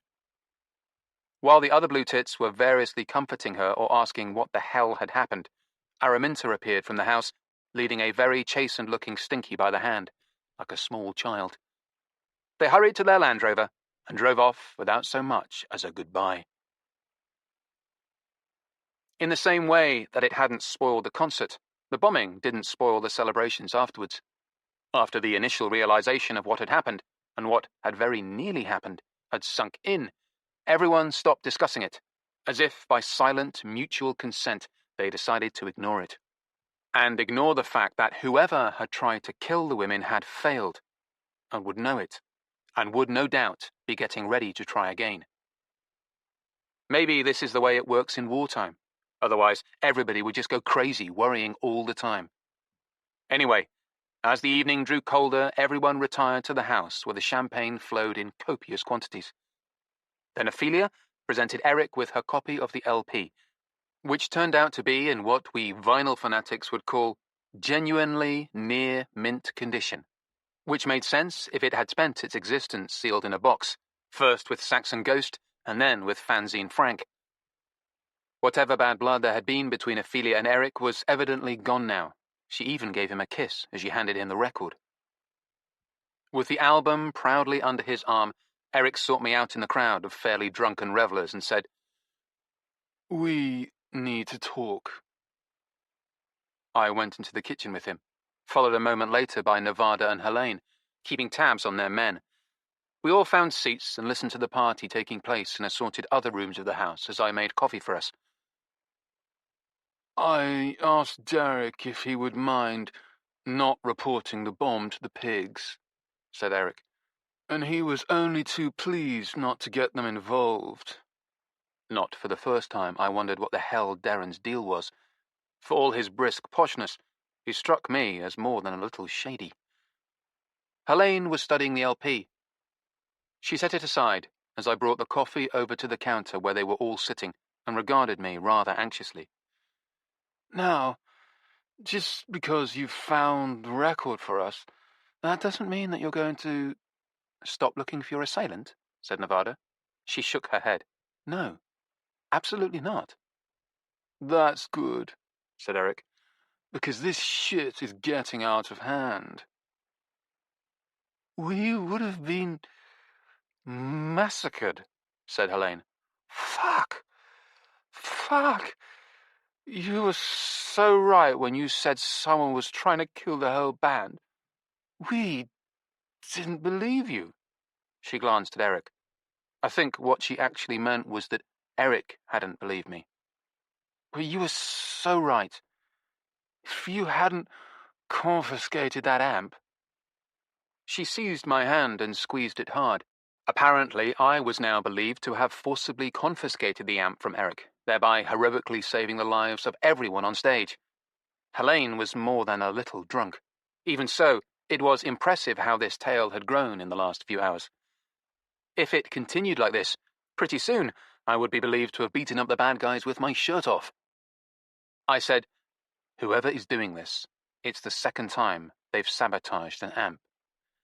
"Yeah, I was thinking about that," said Erik, never one to concede that somebody else had got there first, and also never one not to labour the obvious. "First, the one at the Bull's Head that was supposed to electrocute Hell, and now this." "So," I said, "our aspiring killer's begun to repeat himself, or herself, or themselves. It feels like they're running out of ideas, running out of steam, growing weaker." "That's good, isn't it?" said Helene. "Not necessarily," said Nevada. "Not necessarily?" "They're getting desperate," I said, "which could make them a lot more dangerous."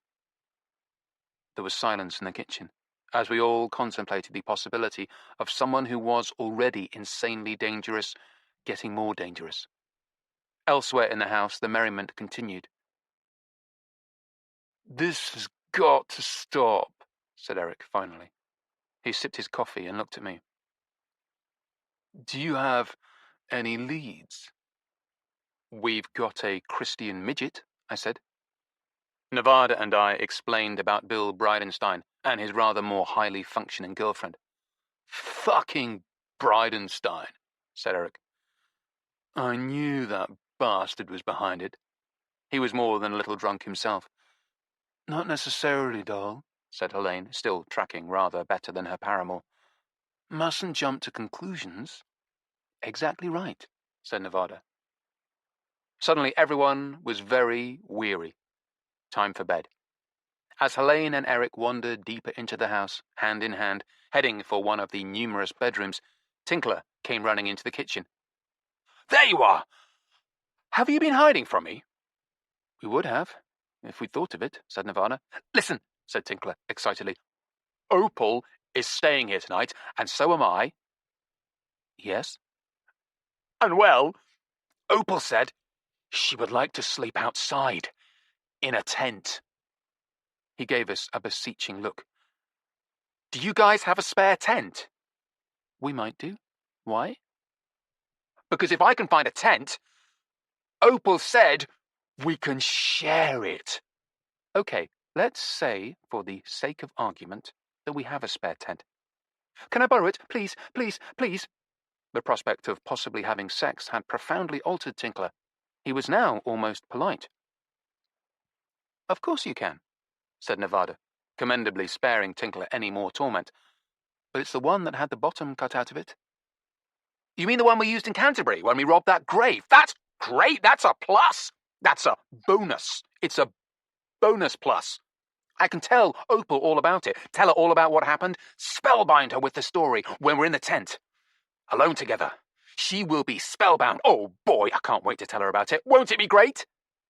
"Sure," said Nevada. "Nothing puts a girl in the mood quicker than an anecdote about grave robbing." "Really?" It had been a long, hard day, and the last thing we wanted to do at this late hour was to help Tinkler set up the tent he'd borrowed from us, Tinkler never knowingly doing any form of physical labour himself. In this case, though, he was uniquely willing to give it a try. But what he lacked in reluctance, he more than made up for in incompetence. So it was left to Nevada and I, and in fairness Opal, who pitched in, to organise everything. The tent itself went up quite quickly, but it had to be positioned over the no longer integral ground sheet, which itself had to be fixed separately to the ground. But we got it done. Because we were helping them with the setup, and for reasons of general inertia, and maybe out of a sense of safety in numbers after the events of today, Tinkler and Opal's tent was virtually right next to ours. It was only as we crawled into our shared sleeping bag that Nevada began to wonder if this was a good idea. "What if they keep us awake?" she said, "with loud, sexual cries?" "This is Tinkler we're talking about here," I said. "Good point." Nevada kissed me. "Which is a relief, because we need to make an early start tomorrow." Nevada had got a phone call from her mother inviting us to join her the following day on a tour of destruction of the charity shops of the area. It was fairly obviously an olive branch. My mother has never knowingly set foot in a charity shop before, said Nevada, but nevertheless a very sweet gesture. She knows about our modus operandi now, so she's contrived a sort of family outing, so to speak, for the three of us. You can look for records, I can look for clothes, and she can look for masterpieces of cinema on Blu-ray or DVD. Although there may be ugly scenes if she finds anything really good, and I have to fight her for it. So we were going to set off first thing in the morning on an early bird raid. It was an inviting prospect, some downtime after all the recent stress, and we fell asleep to visions of magnificent charity shop discoveries, only to be wrenched from sleep by a piercing scream. Christ! What was that? For a second, I thought we might have been wrong about sex cries as a result of Tinkler's prowess, but the sound was repeated, and it was horrible, like an infant wailing in pain, or is that a cat? It sounds like a cat. More accurately, it sounded like a cat in acute distress. We scrambled out of our sleeping bag. You take the taser, I'll take the bow, said Nevada. I don't think it's a human making that noise, but you never know.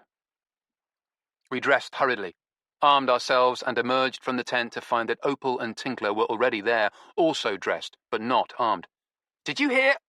Yes, we're going to investigate, said Nevada. It could be a fox, said Opal. It's not a fox. As if to hammer this point home, the sound came again. It was both horrible and heart-rending. We have to do something about that, I said. Come on, said Nevada, and we hurried into the night. Tinkler and Opal hesitated for a second and then followed us. We moved across the dark field with the recently occupied stage now, just an abandoned shape in the shadows. We passed Ophelia's caravan, empty for the night because she was, uniquely, sleeping over at Tanya's house in one of the numerous spare bedrooms. Where are all the goats? Maybe they're not around because Ophelia isn't around? Maybe. Or maybe they'd fled because of that hellish cry, which hadn't been repeated since we'd set off. Oh, shit, said Nevada. I forgot the fucking night vision binoculars. This wasn't surprising. We'd been awoken from a deep drunken sleep and our nerves had been well and truly jangled. Nevertheless, that's all right, I said. I brought them. Nevada laughed, and I felt her relax in the darkness, and she moved close to me and kissed me. Walking slightly behind us, Tinkler moved closer to Opal. Don't try to kiss me, she said, unless you want to lose some teeth. It might still be worth it, said Tinkler. How many teeth, and which ones? Opal giggled, and, to my surprise, Tinkler did move in and kiss her. I looked at Nevada to see what she made of this, but she was staring fixedly ahead of us. Can I have the binoculars, please? I passed them to her. Behind us, there were more giggling and snogging noises. But they stopped when Nevada said, What the fuck? What? I said. I can't see anything through these. What? Fuck me. What is it?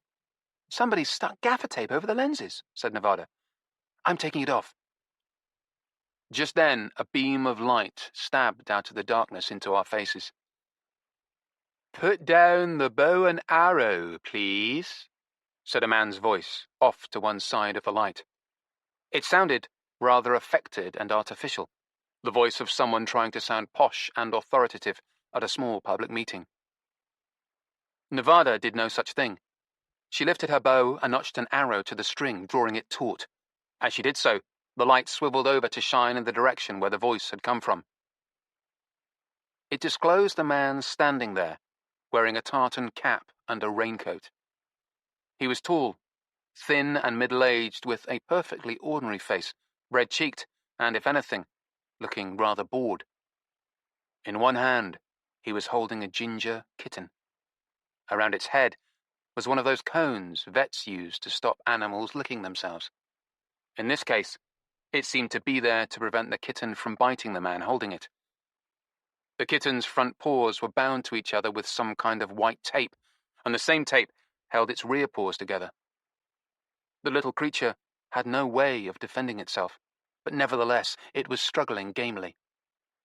He held it by the scruff of the neck in his left hand. In his right hand, He held a pair of pliers.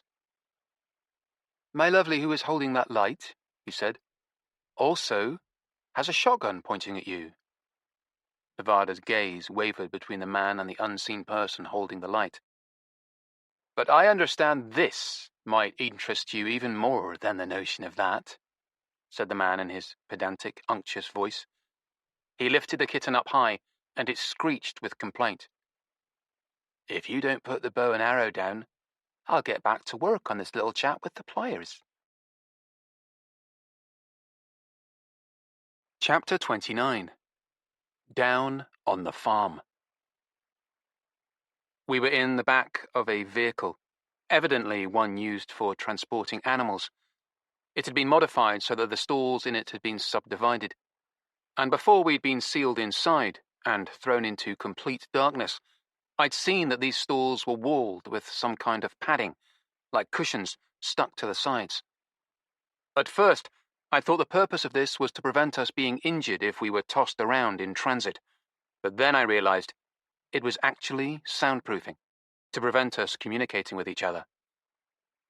Because we'd been separated into two groups when we'd been herded into the back of this thing, Tinkler and I were forced into one stall, and Opal and Nevada in the other. Now, we were being bounced along a curvy country road at high speed. Tinkler was thrown against me in the darkness, and he apologized, a strangely normal act in this vastly aberrant situation. There was a powerful smell of disinfectant in the stall, and in the vehicle generally.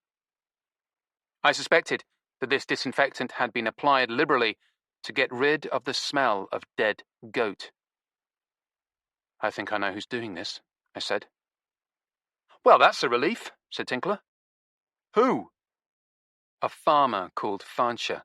A fucking fascist farmer." "Who is he?" "He stole a bunch of Ophelia's goats." "And now, what? He's stolen us?" "It looks like it," I said. "Why?" "It's got to be the Helene situation." "So fucking fascist farmer Fanshawe is the guy who's been trying to kill Helene?" "I suppose that's possible," I said. "But you don't think so?" I remembered the person who'd been holding the flashlight for Fanshawe. They'd said nothing, and we had seen nothing more than a shadow. It could have been a man or a woman, but Fanshawe had called them my lovely, which argued for a woman. "I think he's working for the person who's been trying to kill Helene." "Oh, great. So now they're subcontracting." "It looks like it." "What do we do?" "Wait until we get to wherever we're going," I said. We both fell silent, rocking in the motion of the vehicle. Were we slowing down? "Do you know what the worst thing is about this whole situation?" said Tinkler. "No. There seemed to be a wide range of choices." "If it hadn't happened, I think I was going to get laid." Our ride was brief. The vehicle turned off to the left, slowed down, rattled over a bumpy stretch of road that eventually smoothed out, and then came to a halt. There followed an agonizing wait during which there was no sound, and nothing happened. We stood in absolute darkness, breathing in the stink of the disinfectant, and straining to listen. Eventually, there was a muffled sound of a door opening. Then silence.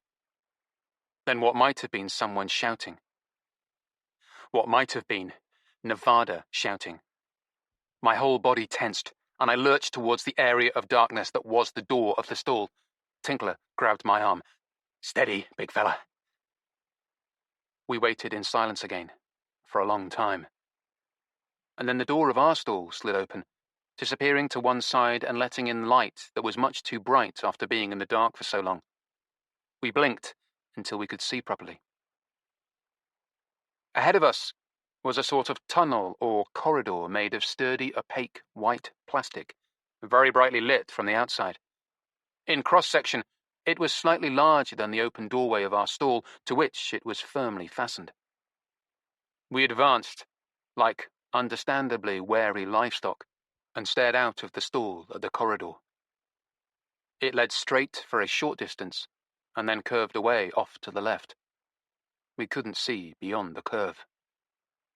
And I, for one, was in no hurry to do so. I backed into the stall once more, again, like reluctant livestock, I couldn't help thinking. "What do we do?" said Tinkler.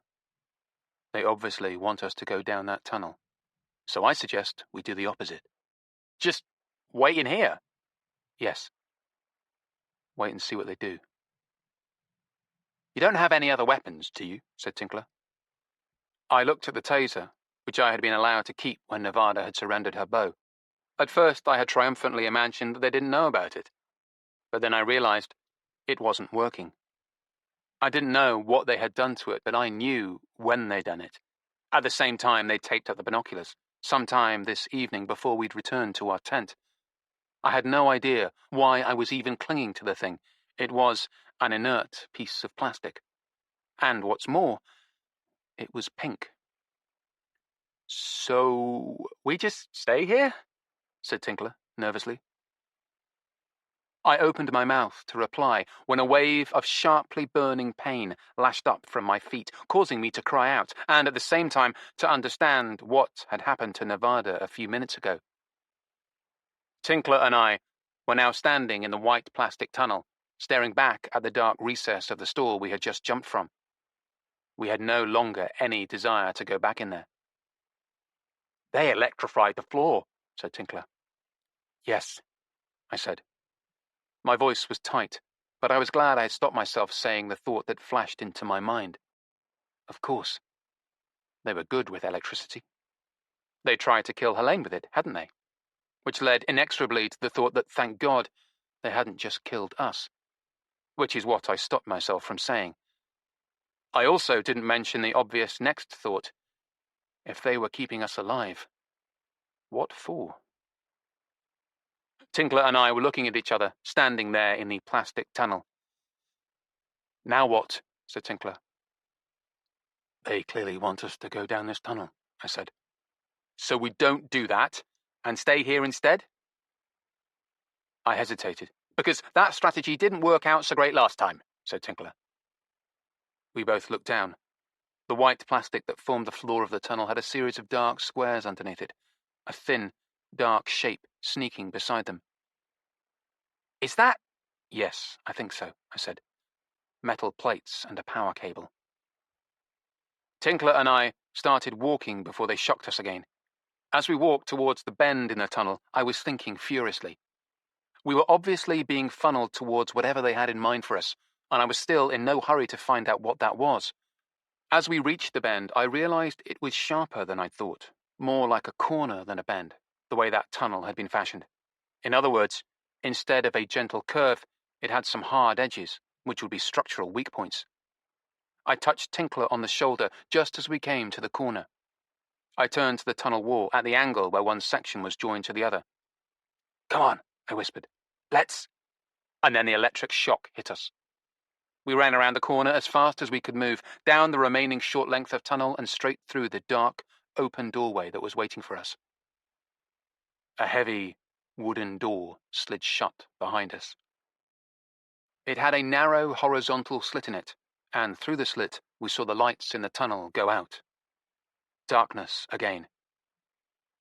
But we'd had enough time to register that we were in a large concrete shed with a low tin roof, big shadowy rectangle bales of hay stacked around the walls, the floor covered with a thick coating of straw. Then sounds began outside. "What's that?" said Tinkler. I went to the slit in the door. It was set high up, but if I stood on tiptoes it was just about in line with my eyes. I pressed my face against it, trying to peer out into the night. Cool, fresh air flowed in, and I could smell farmyard smells. They smelled like the freedom that had been so recently stolen from us. I felt an intense desire to get out of here, followed by a surge of panic. I forced myself to calm down and listen. "They're dismantling the tunnel," I said. "So they aren't planning to take us out of here again," said Tinkler. Something in his voice made me turn towards him. "Not just yet." "Not ever." Was his voice beginning to shake? "Don't jump to that conclusion." "Why not?" Yes, his voice was shaking. Who could blame him? I said, "Why not?" is because it will be daylight soon, and they may not want anyone to see their creepy little tunnel. For all we know, they plan to assemble it again tonight after dark and move us again. Tinkler thought about this for a moment. That makes sense, he said. His voice was steadier now, which just made me feel very alone, because I actually agreed with his first interpretation of the situation, and now I was carrying the burden of that, all on my own. After the tunnel had been dismantled, it fell silent outside. It became maddeningly obvious that Farmer Farnshaw, assuming that's who it was, and his silent assistant, had simply gone away and left us. "How dare they just abandon us like this?" said Tinkler. "If they're going to kidnap us, you'd think the bastards could at least keep us entertained, with extravagant threats and gloating or something. I'd say it was morally incumbent on them." Then, a little later, he said, "What happens if we have to go to the loo?" That's what the straw is for. "Oh, great." Later still, we dragged some bales of hay from the walls and heaped up the straw against them to form a kind of bed and pillows. As we did so, we made a discovery. There was a package of 12 litre bottles of water shrink-wrapped amongst the bales, apparently left there for us to find. We ripped them open, took out a bottle each, and drank deeply of the warm, plastic-smelling water. "It's a pity these bottles aren't glass," I said. "No shit," said Tinkler. My mind ran wildly on, uselessly elucidating all the possible ways I could have used a glass bottle. Tinkler was lost in his own thoughts. And then, unbelievably, we fell asleep. When we awoke, a bright band of sunlight was coming in through the slit in the door. By the intensity of the light and the angle it was falling, I got the impression it was late morning, or perhaps even noon. I'd been awakened by some kind of sound. I lay there on the straw, listening, trying to identify what it was. Beside me, Tinkler was awake too, and listening, tensely. The sound came again, like sheep, but lower pitched. "What's that?" "Goats," I said. "Stolen goats?" "I think so." And then there was another sound. Someone moving around outside. Then voices. Or rather, just one voice. We moved to the door to listen. I couldn't see anyone through the horizontal slit, but I could hear him quite clearly. It was Farmer Farnshaw. "I'm sorry about the radio, my lovely. I know you were listening, but I had to turn it off. It makes me so flipping angry. We do the most dangerous job in this blooming country, you know that, don't you? More dangerous than the police or the firemen, and do they thank us for it? No. They're busy worrying about brown hares and beavers. You'd know what to do with a brown hare, my lovely, wouldn't you? Or a beaver." There was something about his voice that was different from last night. Abruptly, I realized what it was. Tinkler realized at more or less the same moment. "He's drunk," he said. Farnshaw was indeed drunk. I was still unsure if it was late morning or just after noon, but either way, it was way too early to be drinking. Was this a good thing or a bad thing? From our point of view. "If he's completely blotto," said Tinkler, "do you think—" "I'm just trying to work that out." "Maybe it will improve our chances." "Maybe. But that depends on who he's talking to. And whether they're blotto too," said Tinkler. "Something like that." "So who is he talking to?" I stared out at the slit.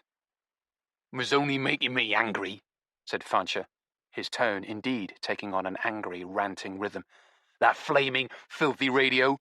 I know you like listening. I'm sorry, but it had to go off. I couldn't hear another minute of that bilge.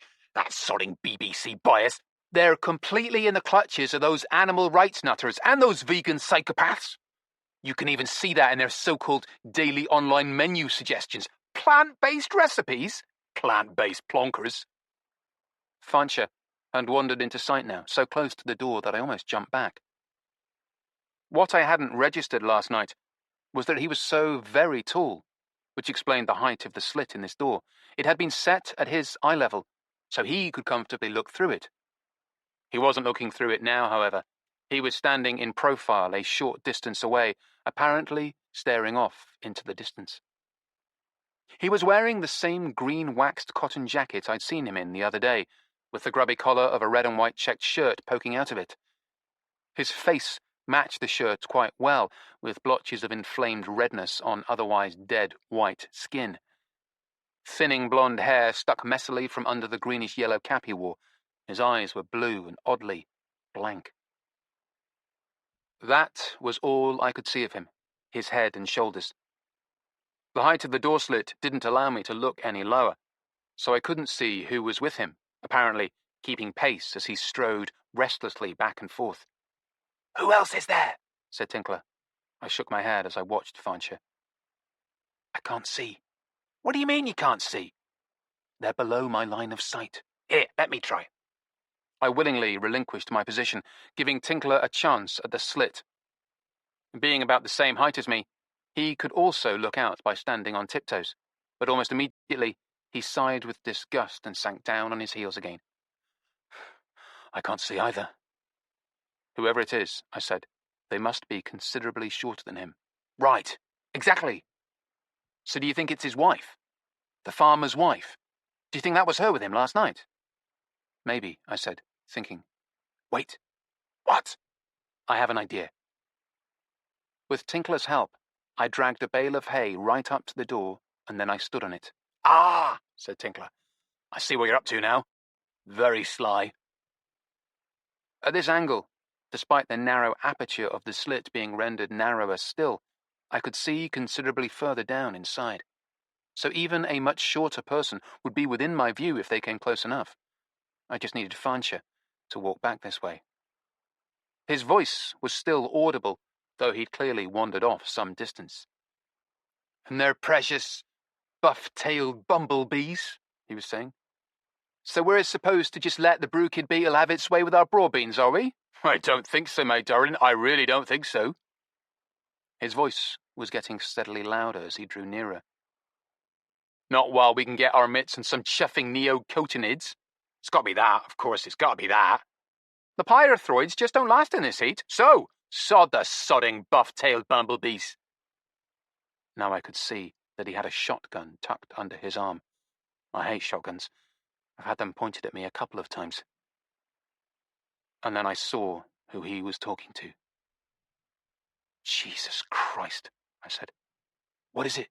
said Tinkler urgently. "Who is he talking to?" "His dog." It was a large black and white collie with pale brown fur on either side of the long black streak on its nose. The dog was following closely and eagerly at his master's heels, dodging nimbly from one side to the other whenever he executed one of his erratic changes of direction. The dog's tongue was hanging out, and it altogether looked like it was having a fine old time. "His dog?" Tinkler gradually took this in. I dropped back down off the bale and looked at him. "So, is that who was with him last night?" I said. "Only if it's a dog who can operate a torch." "But he called the torch operator my lovely, and he calls the dog my lovely." "I guess he has a limited range of endearments," I said. "There is another possibility." "What?" "Maybe it's a were-dog," said Tinkler. "It's a dog now, but last night it was a man." "Actually, I think it was a woman," I said. "Okay, so it's a were-bitch. That's even cooler. As a matter of fact, it's a really cool name for a band. Maybe a heavy metal band. Maybe an all-girl heavy metal band." Tinkler was talking too much, even more than usual. This was because he was scared. Which was all right, because I was scared too. But what he'd said about an all-girl band had got me wondering. The Blue Tits. Tanya and Ophelia and Helene, and Monica too, come to think of it. How furious she'd be to know that she remained an afterthought. They would probably all be waking up about now. Probably with hangovers. "Do you think they'll miss us?" said Tinkler. "Not immediately," I said. "Not for quite a while, maybe not at all." I looked at him. "How did you know what I was thinking?" Tinkler shrugged. "All-girl band, right? Plus, maybe in situations like this, people begin to develop telepathy. As a survival mechanism." "I don't believe in any of that stuff," I said. "I know. You're so boring. Except for your ability to psychically sense when Cleanhead is taking off her clothes." "Agatha!" said Tinkler. As if the solution to all our problems had suddenly come into view. Won't she miss us? Won't she know something's wrong? I don't see why, I said reluctantly. The seriousness of our situation was hammered home to me by the fact that Tinkler hadn't lingered on the prurient aspects of my remark, and instead gone straight for the possibility of rescue. Which, unfortunately, didn't really exist. Agatha was staying at our house, looking after our cats when she wasn't busy working, which is probably what she was doing right now, driving around London in her cab without a care in the world, except the encroachment of Uber. She isn't expecting to hear from us, and she knows we're busy. She won't think it's strange if she doesn't hear from us for a while. How long is a while? I don't know. Maybe a day or so? A day or so? Christ! Fansha was still near the door, and still talking. I wasn't paying much attention. Now they're saying we might lose our direct income subsidy payments. So what do they expect? What are we supposed to do? Whose fault is it? It's not our fault. Not with livestock at these prices. Not with those, my beauty. Our meat sale returns make you want to laugh. The dog, apparently tracking its owner's spiel more closely than I was, made a sympathetic sound. Fansha chuckled. No, you're right, my love. They don't want to make you laugh. They want to make you cry. That's what they do. They want to make you cry. So what do they expect us to do? How are we supposed to make a living? We have to make a living. We have to open new markets. Of course we do. We have to diversify. We have to be creative, to be entrepreneurs. Now, these girls. Suddenly, I was paying a great deal of attention. They should go for a tidy sum. A very tidy sum. Get a camera on them for the online auction. Upload a live feed during the bidding so people can see what they're bidding for. Start with a low minimum. And that will get them thinking they might get a bargain, and that will drive the bidding up. A very tidy sum. Those boys might fetch something too. And if they don't, we'll just dig a pit out back by the old piggery. At that point, he wandered out of earshot again. Tinkler was staring at me with an agonized expression. We'll dig a pit, he said. We had already thoroughly explored the building we were in, but now we started in again, decisively energized, scrutinizing every inch of the place, looking for something useful, anything useful. It wasn't easy, because we were working in virtually total darkness except for the area near the door, which allowed a feeble spread of light through the slit. We went through everything by feel, searching with our hands, literally like looking for a needle in a haystack if the haystack had been dismantled and spread over the floor. Tinkler, it has to be said, performed like a champion, considering that any kind of physical labour was pretty much a foreign concept to him. Even so, the result of all our painstaking work was that we found a lot of hay, in bales, a lot of straw, loose on the floor, and those 12 plastic bottles of water, 2 now empty. In other words, nothing we could use. So we set about examining the door. It had been retrofitted to the building. A wooden frame had been constructed around the doorway, fitted with metal runners. The door itself was a slab of wood which fit tightly and slid laterally along the runners to block the entrance. Once it was held in place, it was presumably secured there by some kind of lock on the outside of the door. The inside was flat, featureless wood, and very new by the smell of it. I was standing on the bale of hay again, staring down through this slit and trying without success to contort myself in such a way that I could see that lock on the outside, when Fansha and his dog came meandering back towards us. He was saying, I've been thinking we could probably get an even better price on those girls if people can really see what they're getting. You know what I mean? Really see. Take their flipping clothes off. Show everything. Take their knickers and bras off. Their dirty little knickers and their little grey bras. Put everything on display. Yes, that would make for a much better price. The dog at his heels whined softly. But you're right, yes. You're right, my sweet. How do we get their clothes off? They won't be anxious to cooperate, I'm afraid. They won't be wanting to do anything as helpful as that. We'll have to work out a way to get them to do it. Drat! Drat! Drat! Why did we leave those bottles of water in there? The dog gave a little bark. Yes, quite right. That's our trouble, all right. Too soft, too kind. That's always been our trouble up and down the line. We've just been too nice, too soft, too accommodating. And now they're telling us any future subsidies will have to demonstrate a clear environmental benefit.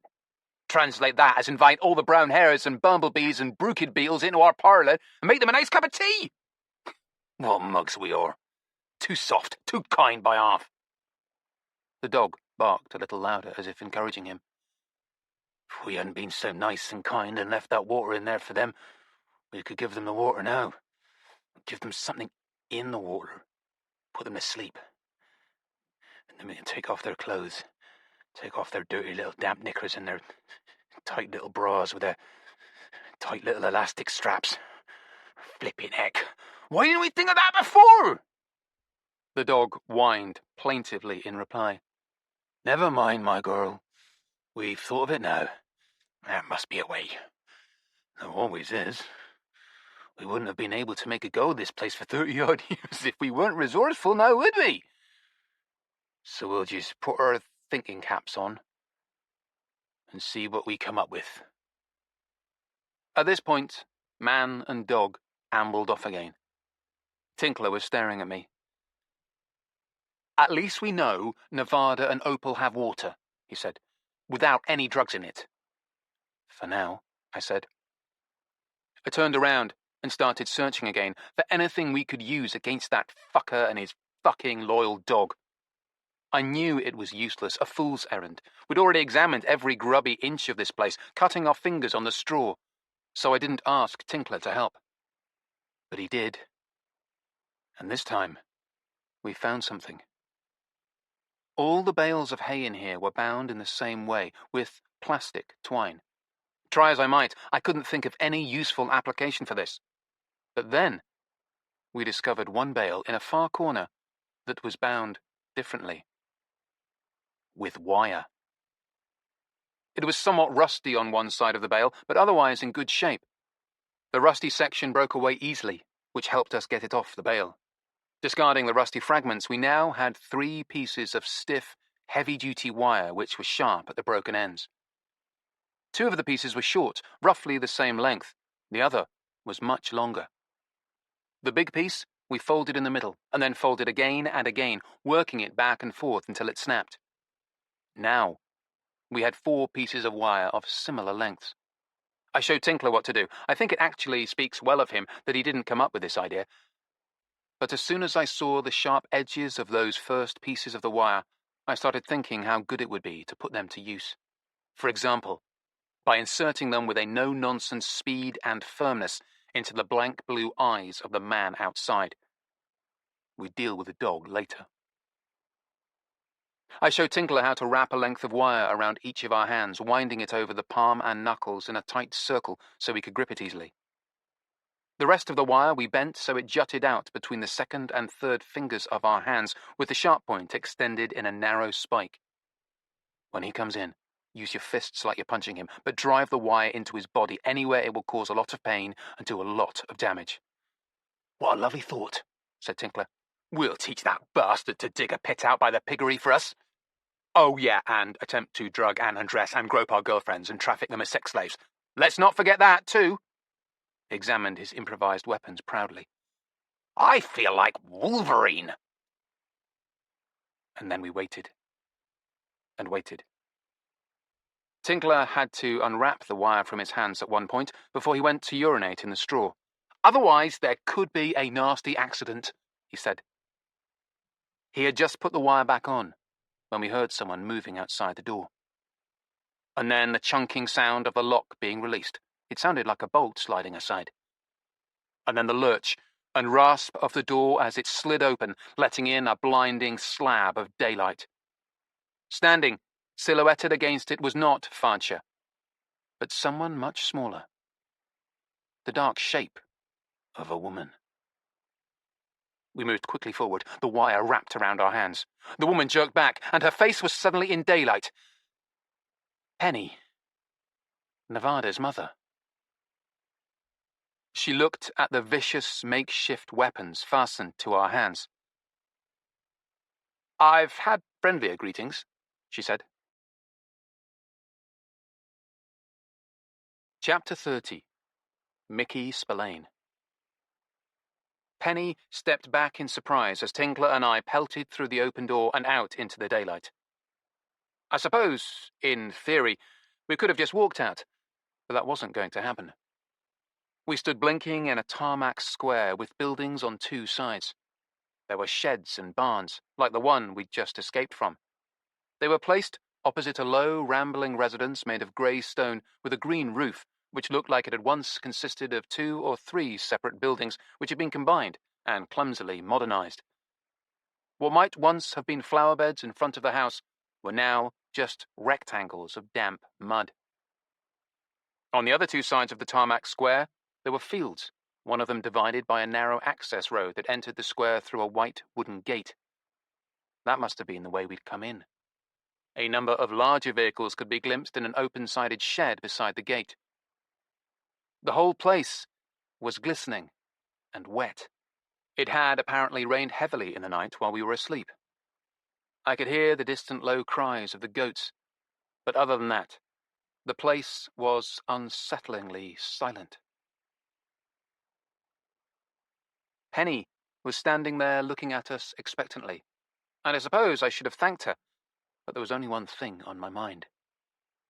"We've got to get Nevada," I whispered, and then, as an afterthought, "and Opal." "I've already done that," she whispered back, and gave me a wry smile, just like her daughter's. "Sorry. Releasing you guys was my number 2 top priority." "Where is she then?" I said. She nodded at the farmhouse. "She went in there with your friend Agatha. Do you really call her Cleanhead? Isn't that rather offensive?" Perhaps reprehensibly, this wasn't my top priority at the moment. "They went in there?" "Yes."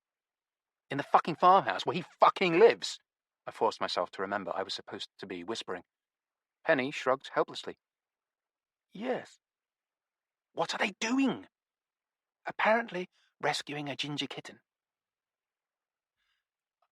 "I tried to stop her," said a woman's voice, low and scared, and I turned to see that Opal had come out from behind one of the sheds where she'd been hiding. Sensible girl, I thought, as she and Tinkler embraced furiously and tearfully. I wish my own true love was equally sensible, I thought. Or started to think, because at that instant the door of the farmhouse burst open and Agatha came out at a dead run. She was holding a thick blue towel bundled up in both her arms, clutched tight to her chest, a small, furry ginger face staring fearfully out from it. "Run!" She was yelling at the top of her voice, which took my breath away because it was so insanely dangerous and stupid and reckless. But then I realized that the ferocious barking of a dog had already begun in the farmhouse, so the game was up anyway. Now Nevada came out of the same door, also running at top speed, also shouting at us. "Go!" This time we did, turning and fleeing as fast as we could, Penny in the lead, heading towards the access road. It took me a second or so to realize that Nevada wasn't with us. I turned to see what had happened to her. She was standing in the middle of the tarmac, looking back towards the farmhouse. What was she doing? Why wasn't she running? Any moment now. Fanshawe appeared in the doorway of his house. He was trying to run and put on his rubber boots at the same time, which might have been comical in another context. Any chance of comedy was ruined, though, by the presence of the shotgun clutched under his arm. He got his boots on, started forward, and then froze. He saw Nevada standing there, looking at him. I began to run towards her. Fanshawe stared at Nevada, then, casually, and with great deliberation, she gave him the finger. He raised his shotgun and fired. "Nevada!" My voice was drowned by the shotgun blast, a loud, sharp snapping sound that echoed off the fronts of all the buildings.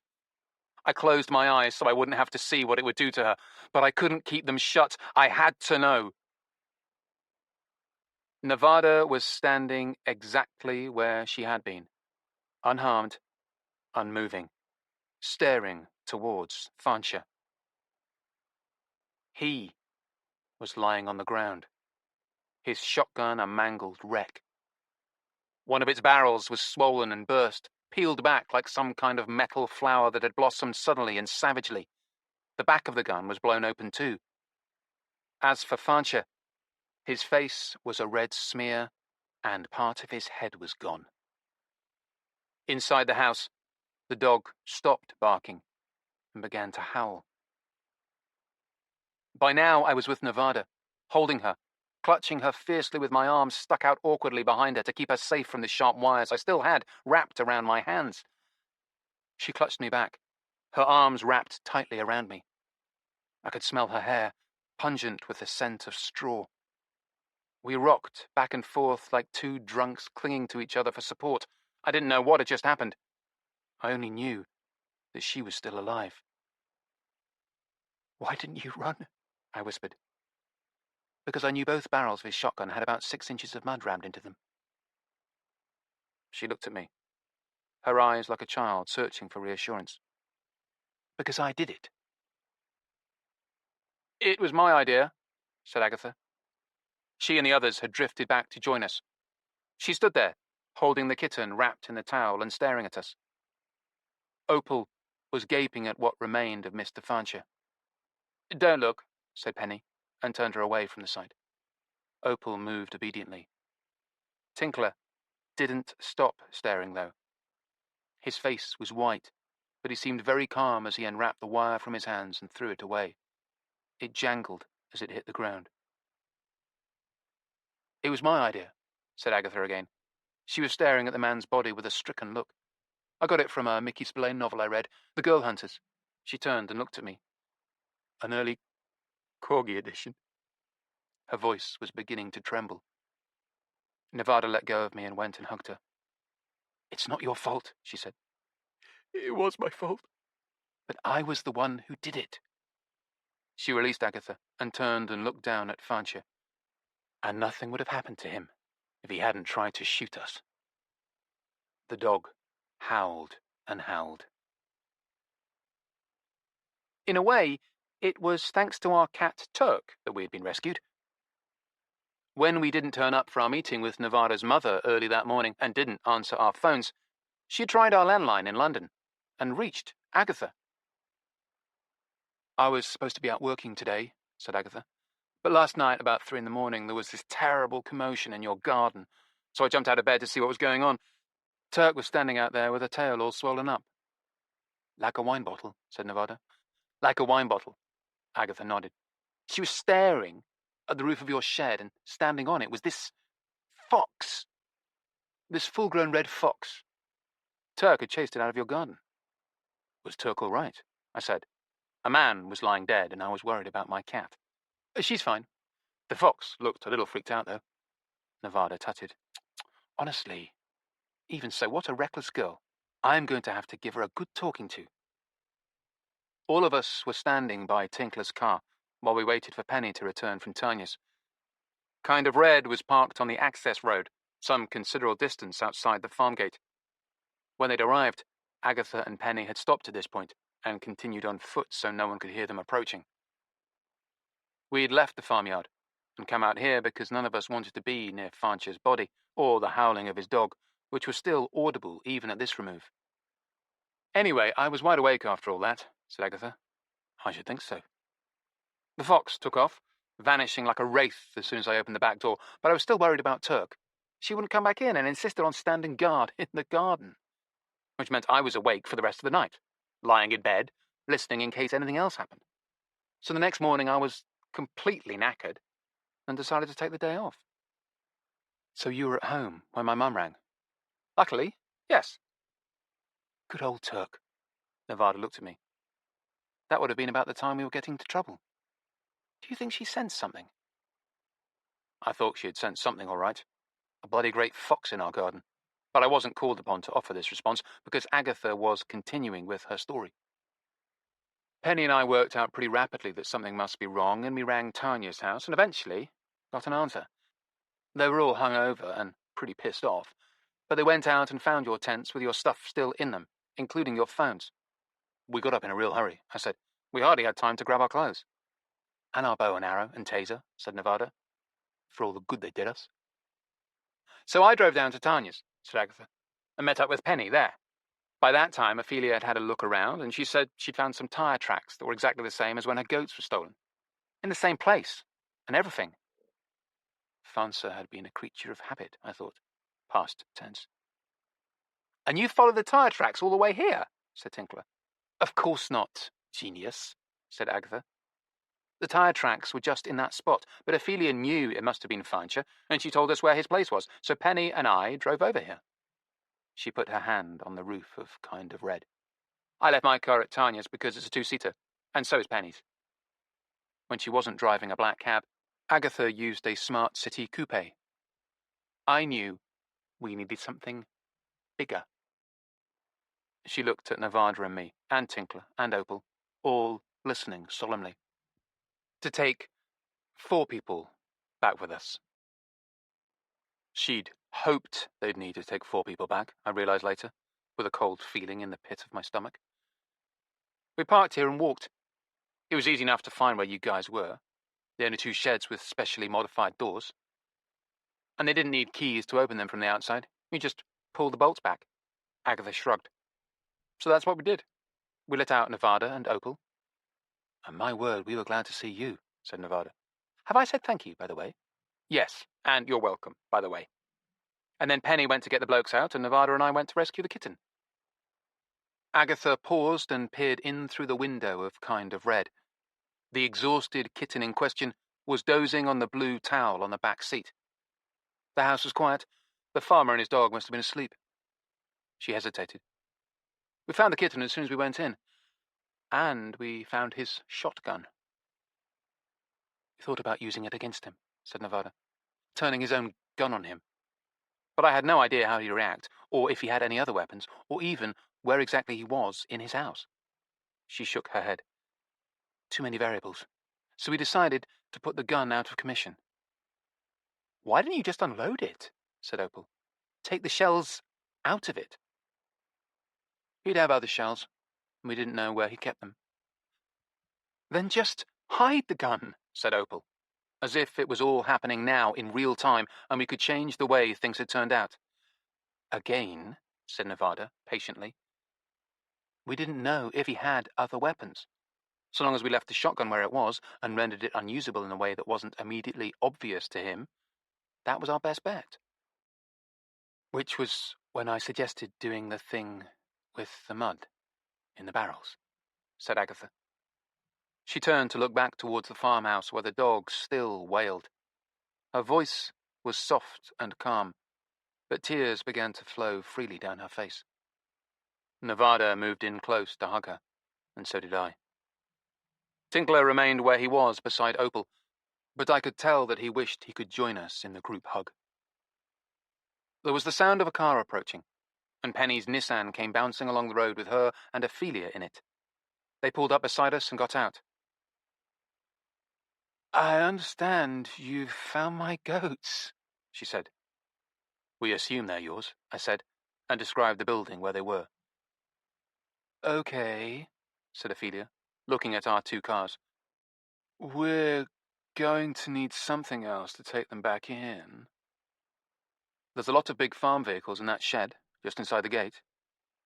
I can't drive a big farm vehicle, said Ophelia. I can drive anything with wheels, said Agatha, wiping her face. We drove back to Tanya's place in a convoy. Nevada's mum in the Nissan with the kitten, Nevada, Opal, and Tinkler in Kind of Red with me driving, and Agatha and Ophelia following us with the goats. When we reached the turn-off for Tanya's mansion, Penny kept going, heading for her vets to get the kitten looked at. The rest of us turned into the driveway and parked. There was no sign of life for a moment, and then Tanya came out, looking warily at our mismatched assortment of vehicles. In the end, Agatha and Ophelia had opted not for a big farm vehicle, but rather a battered old Range Rover with a handy trailer already attached to it. The Range Rover was also a brownish-red colour. Kind of red, you might say, although I don't think that coincidence influenced her decision. Now Ophelia jumped down from the passenger seat and hurried off towards the stables. Tanya came towards us slowly, tentatively, as though concerned we might be contaminated with something. I wondered how much she knew. I gave her a big smile, and she smiled back, relieved. Any chance of some coffee? I said. Of course, she said. And something to eat? Yes, please, said Tinkler. You must be famished, said Tanya, and rushed off, glad to have a clearly defined task. Food was apparently also on Ophelia's mind, though food of a different kind. She came back carrying one of those large plastic sacks of grass pellets. She dropped it, slit it open, and spread the pellets on the ground. Then she opened the back of the trailer and coaxed the goats out. As soon as they saw the pellets, they were in business, hurrying over and hungrily beginning to hoover them up. All except one. A small brown goat with ears like a spaniel. He hung back, staring first at the food on the ground, and then in the direction of the stables. Agatha had got out of the Range Rover, but now she went back to it and opened the door again. We'd better return this, she said. I'll drive it, said Ophelia. All right, said Agatha. I'll follow and bring you back. She took the keys for kind of read from me and started the car. Ophelia had climbed into the colour-coordinated Range Rover. Now she wound down the window and said, That's Archibald, by the way. She nodded at the goat with the spaniel ears. The two red vehicles pulled away, and, as if taking this as a sign, Archibald the goat came to a decision. He ignored the food on the ground and set off towards the stables. Nevada and Tinkler and I immediately followed. Opal stared after us for a moment, and then, never one to miss out on something, came along too. As he passed the stables and approached the paddocks, Archibald broke into a run. We ran after him. Standing in the left-hand paddock was Charlie the horse, not wearing his gimp mask today. His big head turned curiously in our direction, and then seemed to give a jerk of surprise when he spotted Archibald. The fence of the paddock was designed to keep horses in, not goats out, and Archibald had no trouble slipping in between the horizontal wooden bars. And then he was in the paddock with Charlie. He ran over to the horse, who was walking rapidly towards him. They met in the middle and stopped, the goat rubbing against the legs of the horse. Charlie snorted, and Archibald gave a low cry, nuzzling up at the huge head pushing down to meet him and rub against his face. I still say sex is at the root of it, said Tinkler. Chapter 31. Ghoulish News. The first cup of coffee had been pure bliss. The fourth was still pretty good, but I forced myself to put it aside and have a much-needed talk with Tanya. I was in the kitchen helping her load the dishwasher while the others, now all having eaten, were outside admiring the horse and goat reunion, which was still continuing over an hour later after a break for refreshment in the form of hay and grass pellets. No doubt Tinkler was offering a scurrilous commentary. You heard what happened to Fancia, I said. By an unspoken agreement, we'd studiously avoided this topic all through lunch. Tanya didn't look up from the cabinet under the sink where she was choosing from an impressive assortment of washing powders and liquids. Yes, I heard. We have to tell the police about him. They already know, she said. What? She selected a box of ecologically sound powder and turned to look at me. You remember I got a phone call while you were eating? No. Well, you were eating, weren't you? Anyway, I took a call from a neighbour. They wanted to pass on the news. Have you ever noticed how eager people are to dish up ghoulish news? It's never anything cheery or positive. So anyway, apparently they went over to the farm when they heard the dog howling. Actually, what they said was that they were sick of the dog howling, and they went over to complain to Fancia. And they found him. What about Agatha and Ophelia? I said. Did they spot them? Don't worry. They were long gone before these people arrived. In fact, it was Ophelia who let the dog out of the house into the yard. Wasn't that rash? I said. Didn't it go for her? Yes, but no. So what did these people say when they found the body? About how Fancia died? Tanya smiled contentedly. They said he was always drunk, and he never cleaned his shotgun. They said they were amazed that something like this hadn't happened before. And what was he supposed to have been shooting at? Rats, foxes, pink elephants, flying snakes, flying saucers. He'd been known to shoot at all of those and more before now. Later that day, I asked everyone who was still at Tanya's house to gather for a meeting. We got together in the library, which, if I described it as a room full of books, would sound redundant, but it really was full of books. It was a big room. My house could easily have fit into it, with a portion of the garden included, perhaps for cats to frolic in, and there were bookshelves filling every wall of the room, running up from the dusty red carpeted floor to the high ceiling, with books packed onto them. The books had come with the house when Tanya bought it, and she freely admitted she never even looked at them and had no idea what was there. She wasn't much of a reader, except for Elizabethan history. But there weren't any books on the large oak table in the middle of the room, so it was ideal for us all to sit around. Erik and Helene had gone back to London early that morning, before anyone had become aware of our abduction, which was good, because it exactly suited my purposes.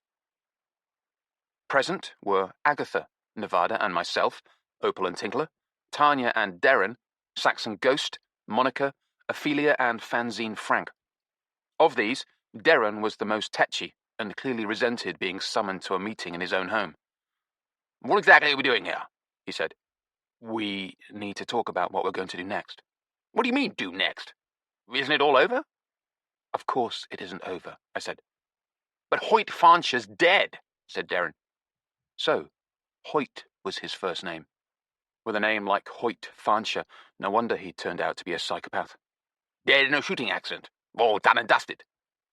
"He wasn't alone," said Nevada. "What are you saying?" "There was someone with him when he abducted us last night." "That hardly matters, does it?"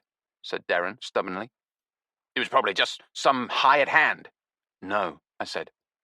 Fanshawe was never the one behind the attempts to kill the Blue Tits.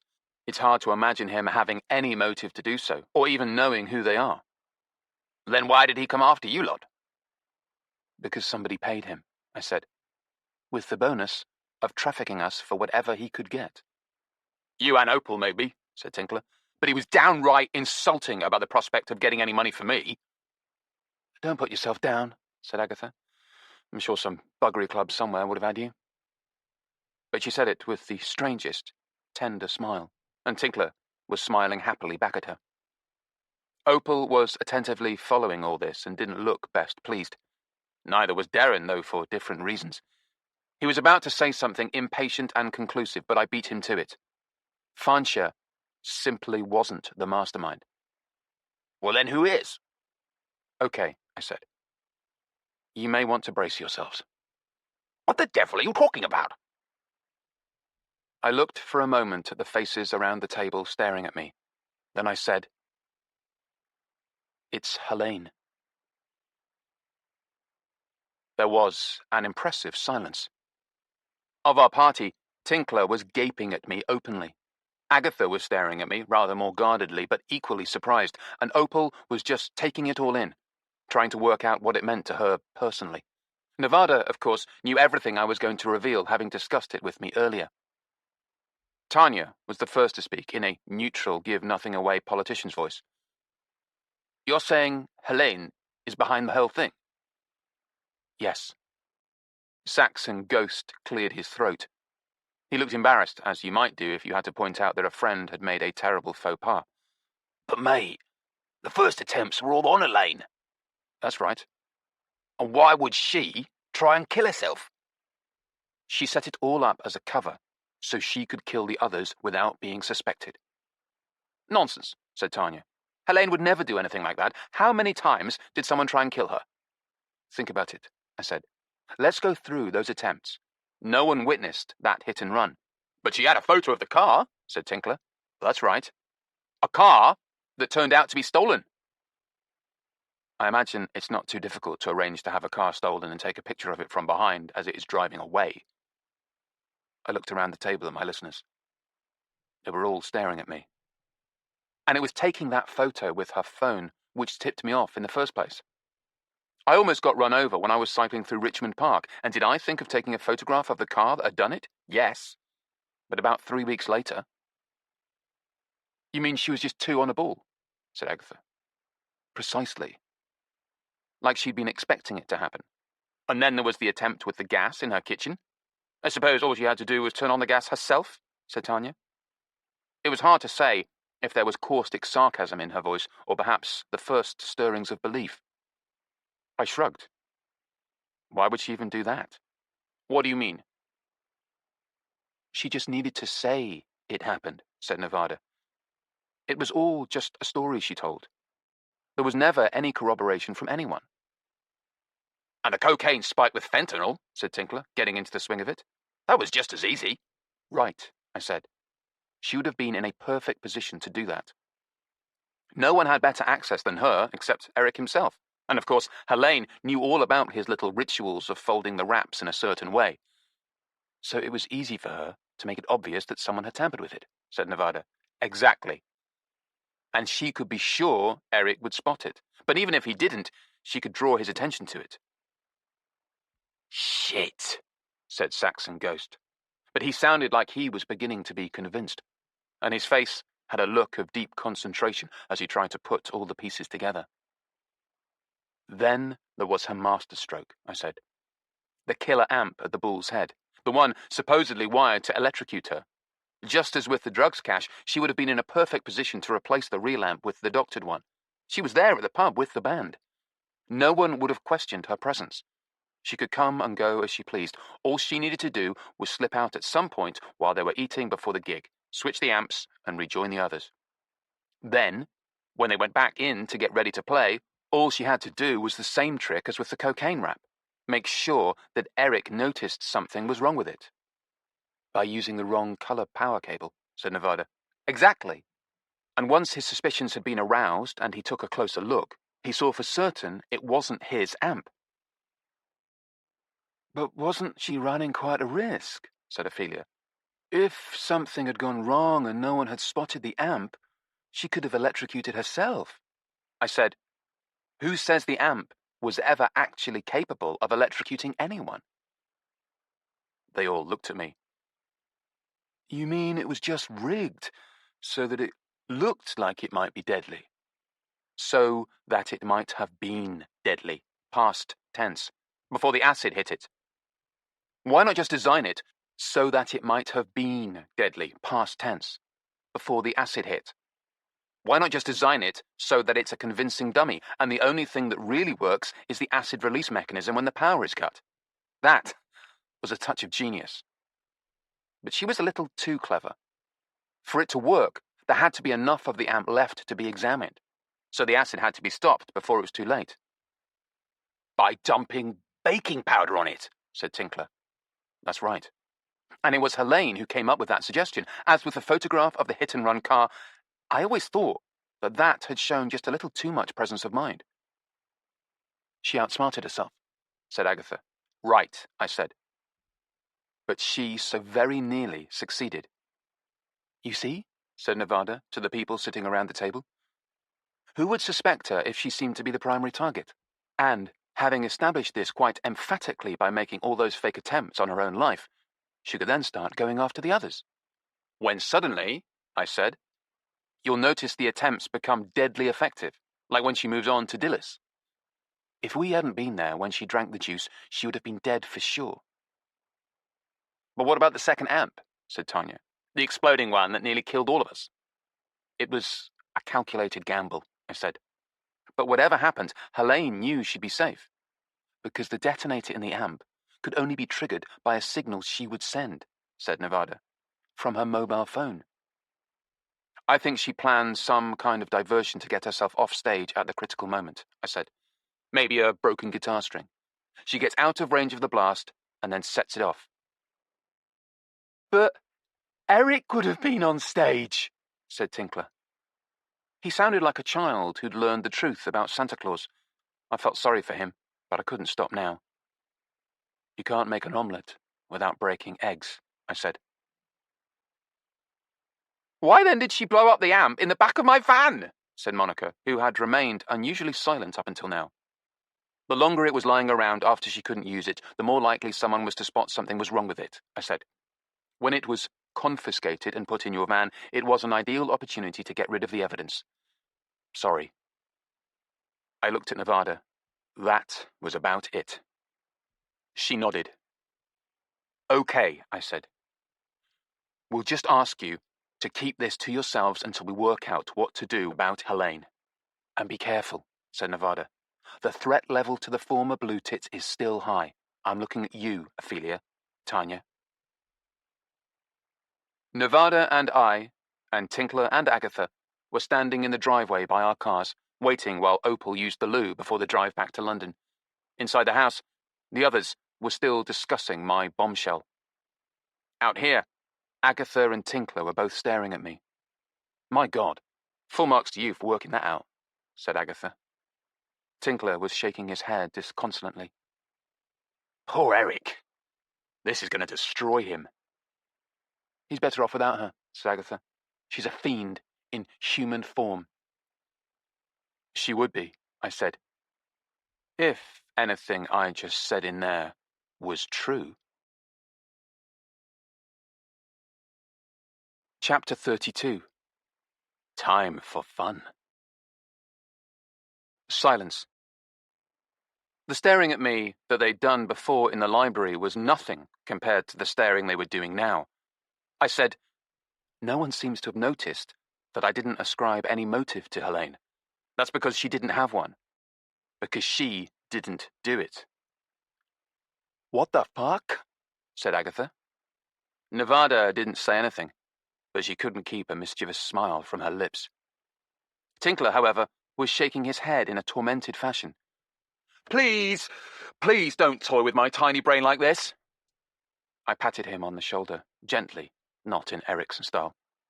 Don't worry, old friend. You mean Helene was not trying to kill the others? No, she wasn't. So someone really is trying to kill her? Yes, they are. Then why? We needed everyone to think it was Helene, I said. Or at least to think that's what we believe. For the love of God, why?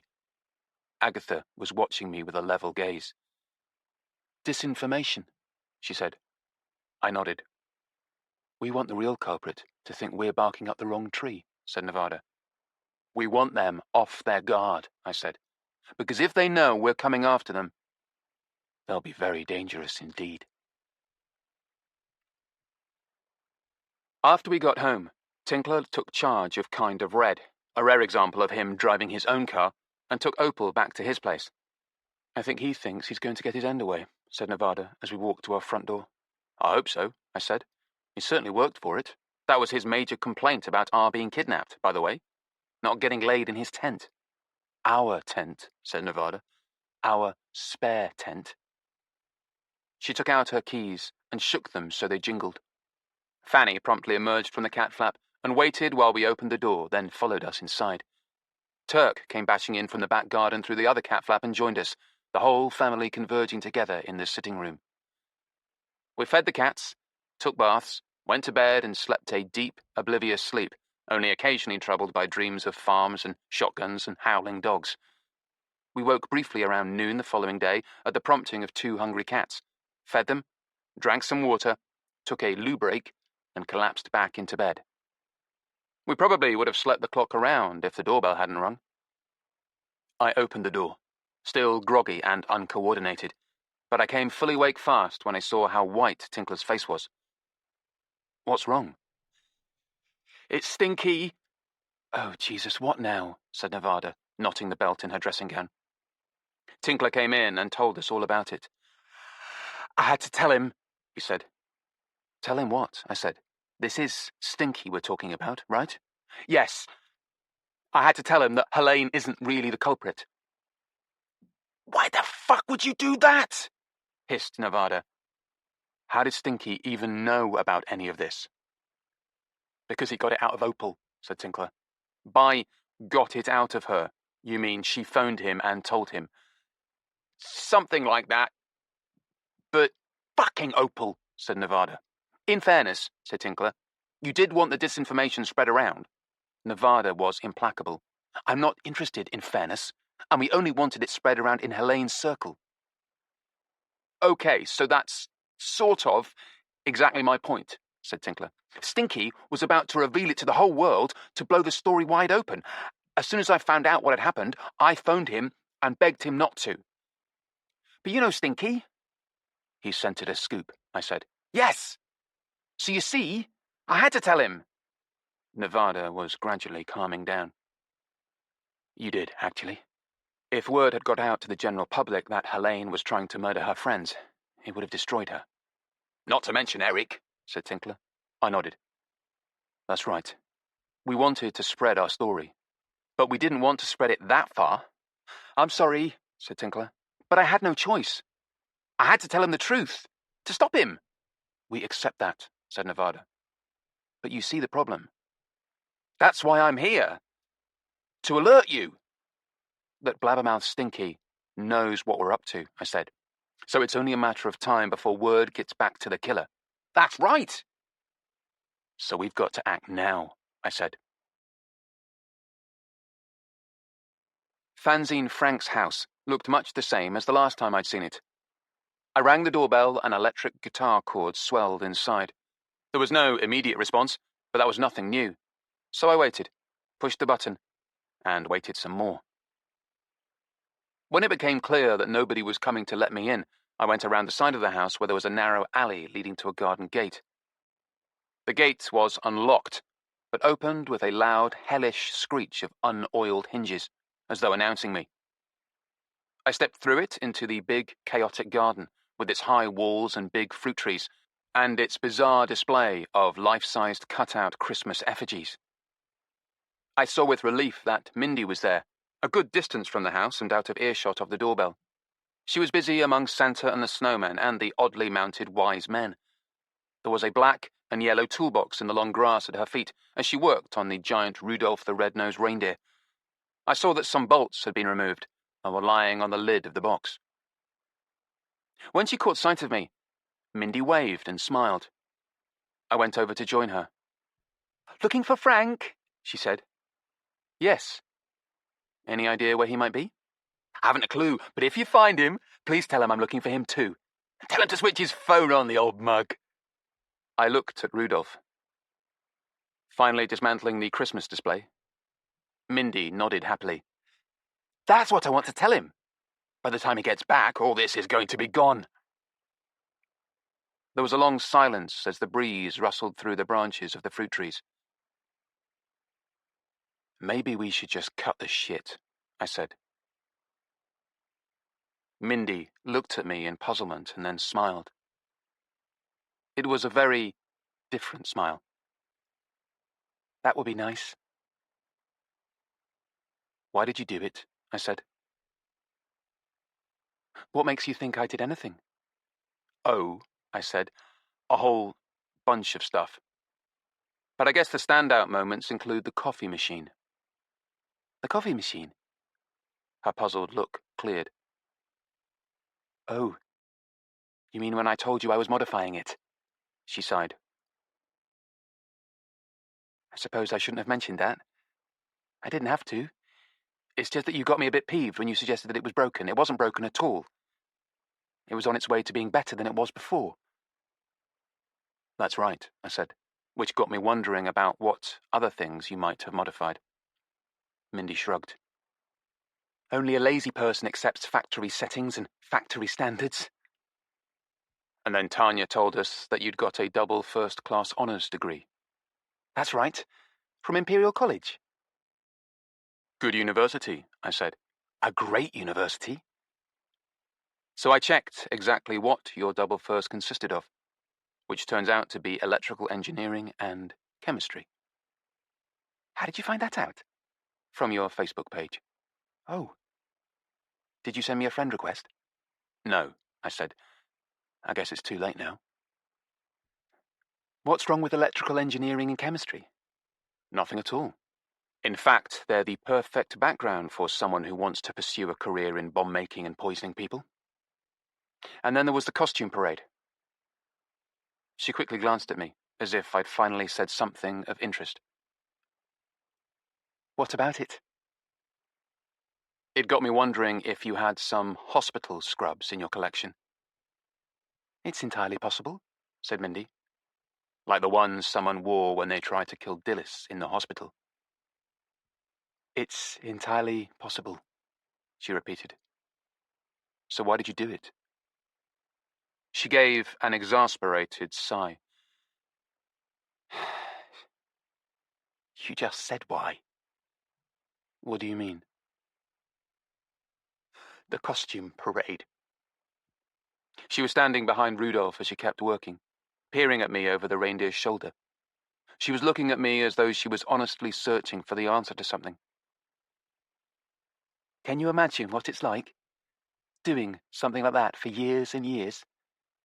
Years and years of him fancying them and never me? Or when he did fancy me, it was because I looked like them. Because I made myself look like them. Because that's what he wanted. For years and years and years. He was never really with me. He was with them. He might be near me, in physical proximity to me, but he was really with them. Wherever they were. Always keeping track of them, of their lives, whatever was happening to them. She picked up one of the bolts from the lid of the toolbox.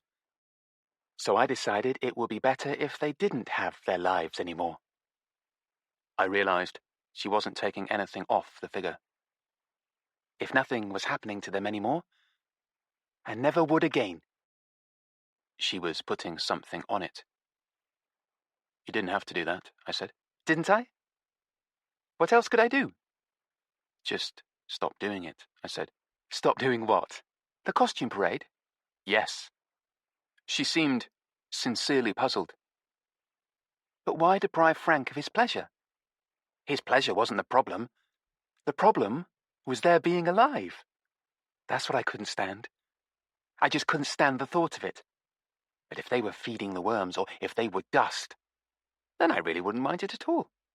In fact, it would give me a lot of pleasure. Don't you see? I think she genuinely wanted me to understand. That wasn't going to happen, so I said, okay, but why us? Me and Nevada and Tinkler and Opal. Why did you set Fancia on us?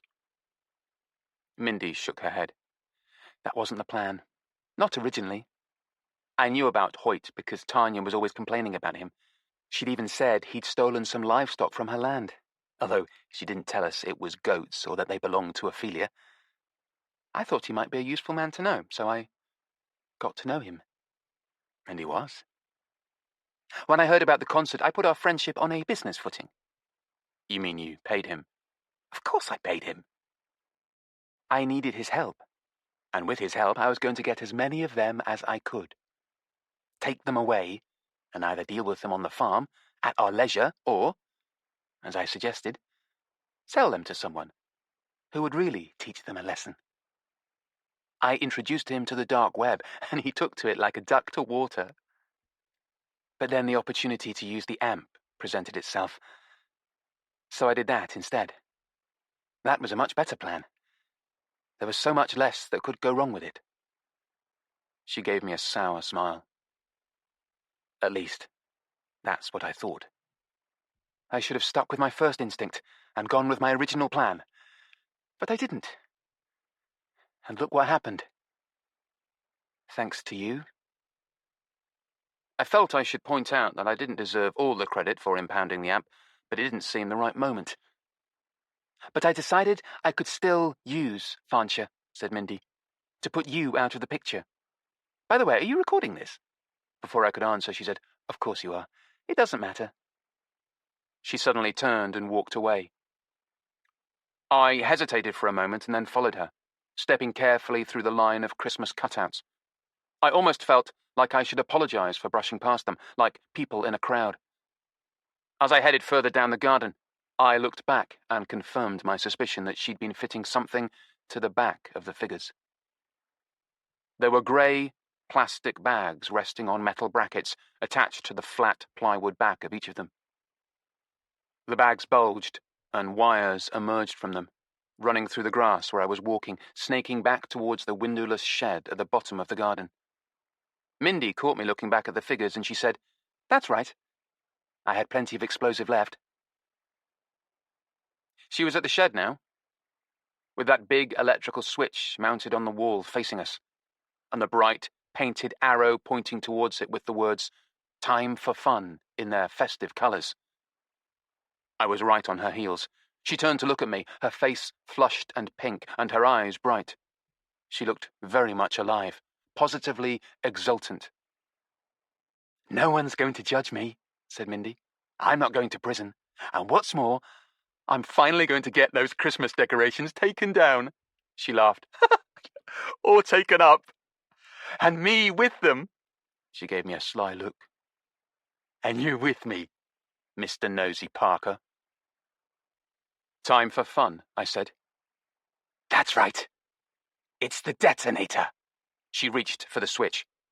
As she did so, a feathered shaft appeared as if by magic in the back of her hand, pinning it to the wall. Mindy screamed. She screamed rather a lot. Behind us, further up the garden, a lithe figure dropped from the branches of one of the apple trees. Nevada ran towards us, bow in her hand, quiver full of arrows on her back. The garden gate opened, and Tanya stepped through, right on cue. The gate probably screeched like hell, but I didn't hear it because of the noise Mindy was making. I considered telling her that I hadn't just been recording our conversation, but also transmitting it. But that just seemed pointlessly cruel. I was standing between Mindy and the switch in case she tried to throw herself on it, despite the arrow in her hand. But, to tell the truth, all the fight seemed to have gone out of her. Epilogue. One day I found Nevada watching YouTube videos of shotguns exploding because of blocked barrels. I sat down beside her on the sofa and asked her why. "Because none of them backfire the way Fancher's did. The barrels blow up, but that's it." "So why did his gun explode and kill him?" "I don't know," she said. "Maybe it was an antique or particularly badly maintained, damaged or rusty." She closed the laptop and settled back on the sofa with me. I felt her relax, and I knew why. She might have been responsible for Fancher's death, but so was he. "What it all comes down to," I said, "is that he chose to pull the trigger, thinking he was going to kill you. It's what you said yourself." "I know. That's what you have to keep in mind, if you ever wake up in the middle of the night remembering it." I took her hand. "You know what? If you do wake up, wake me too. I'll keep you company." "If I wake up in the middle of the night and remember it," said Nevada, "I'll open a bottle of wine to celebrate." I kissed her. My savage darling. "What I keep remembering," I said, "is the way he manipulated us, using the kitten like that. He was so sure that we'd do anything to stop him hurting it. And he was right. He used our better nature against us." "Exactly," I said. "But I don't know what we could have done differently." She put a hand on my cheek and turned my face to hers, looking me in the eye. "If something like that ever happens again, we're just going to have to harden our hearts." "Then let's just hope to God nothing like that ever happens again. Because I don't know if I can." "Neither do I." "He knew a hell of a lot about us," I said. "He knew exactly how to push our buttons. I mean, a cat in distress? It was tailor-made for us." "Do you think Mindy briefed him?" "Absolutely. It was easy enough working out that we were cat lovers." "True," said Nevada. A quick glance at either of our websites would have told him that. "How is Almodovar, by the way?" Almodovar was the name Nevada's mother had given the ginger kitten when she adopted him. "Fully healed and thriving. He's settled in with the spirit, who's gone from ignoring his presence to tolerating it. Apparently, they sit for hours in the garden, side by side, watching the bees." Elsewhere in the animal kingdom, Archibald the goat and Charlie the horse remained delighted with each other's company. Every morning Archibald would go calling at the stables, and they would spend the day together. Despite Tinkler's insistence to the contrary, their attachment was strictly platonic. Or, to put it more simply, they were just friends. The way the various human beings fared was a little more variable. Helene's many near misses with death, followed by the final elimination of that threat, had brought her and Erik even closer. They couldn't quite bring themselves to make the big leap and move in together, but Helene started spending an additional weeknight over at Erik's house, which made Bong Cha happy, because she got another night off. Opal did move in with Tinkler, briefly, just long enough, as Nevada cynically noted, to give her a comfortable base of operations while she was flat hunting. As soon as she found a suitable place of her own, Opal moved out of his house and, very decisively, out of his bed, and didn't return. In fact, the rumour was that she was seeing Stinky Stanmer. "Oh well," said Tinkler. "Maybe she can help him change his pants." So Tinkler was, once again, the sad singleton clown we knew and loved, though his brief sojourn with Opal had done him a lot of good. Or, as he put it, "I got my ashes hauled." On the subject of romance, we discovered to our amazement that Saxon Ghost was seeing Sydney the camerawoman. They'd met when she was filming the Goatade gig, and had clearly hit it off, despite the fact, as Tinkler put it, with a certain degree of accuracy, that he was over twice her age and less than half her height. Monica the roadie might have taken offence at this new arrangement, since she used to be Saxon's designated booty call, but Monica was fully engaged with other matters. Dilys had come out of hospital. However, she was still far from fully recovered, and indeed it wasn't clear that she ever would be. So Monica moved into her riverside flat with her as a kind of carer and companion. The arrangement seemed to work, and, far from resenting Monica stepping into her shoes as bass player at the Goat gig, Dilys bought a second bass guitar and decreed that they should regularly practice together. We told Erik about this, and mentioned the fact that Monica's bass playing at Goatade had been well received by the Blue Tits fans, many of whom had said that she was at least as good as Dilys had been. "You can't fall off the floor," replied Erik, an unlikely Philip Larkin quote from a retired rock god. As for the woman who had put Dilys in hospital and so nearly killed her and so many more of us, she was now safely behind bars. On the day of Mindy Fewston's arrest, Erik and Helene came over to our place to give us their heartfelt thanks, along with kisses, handshakes, thumps on the back, kind words, bottles of high-end champagne, and money. A lot of money. Indeed, I found myself thinking that things were all going suspiciously smoothly. But just then Erik, with the better part of a bottle of Bollinger in him, insisted on cornering me and giving me a long-delayed lecture about guitar technique.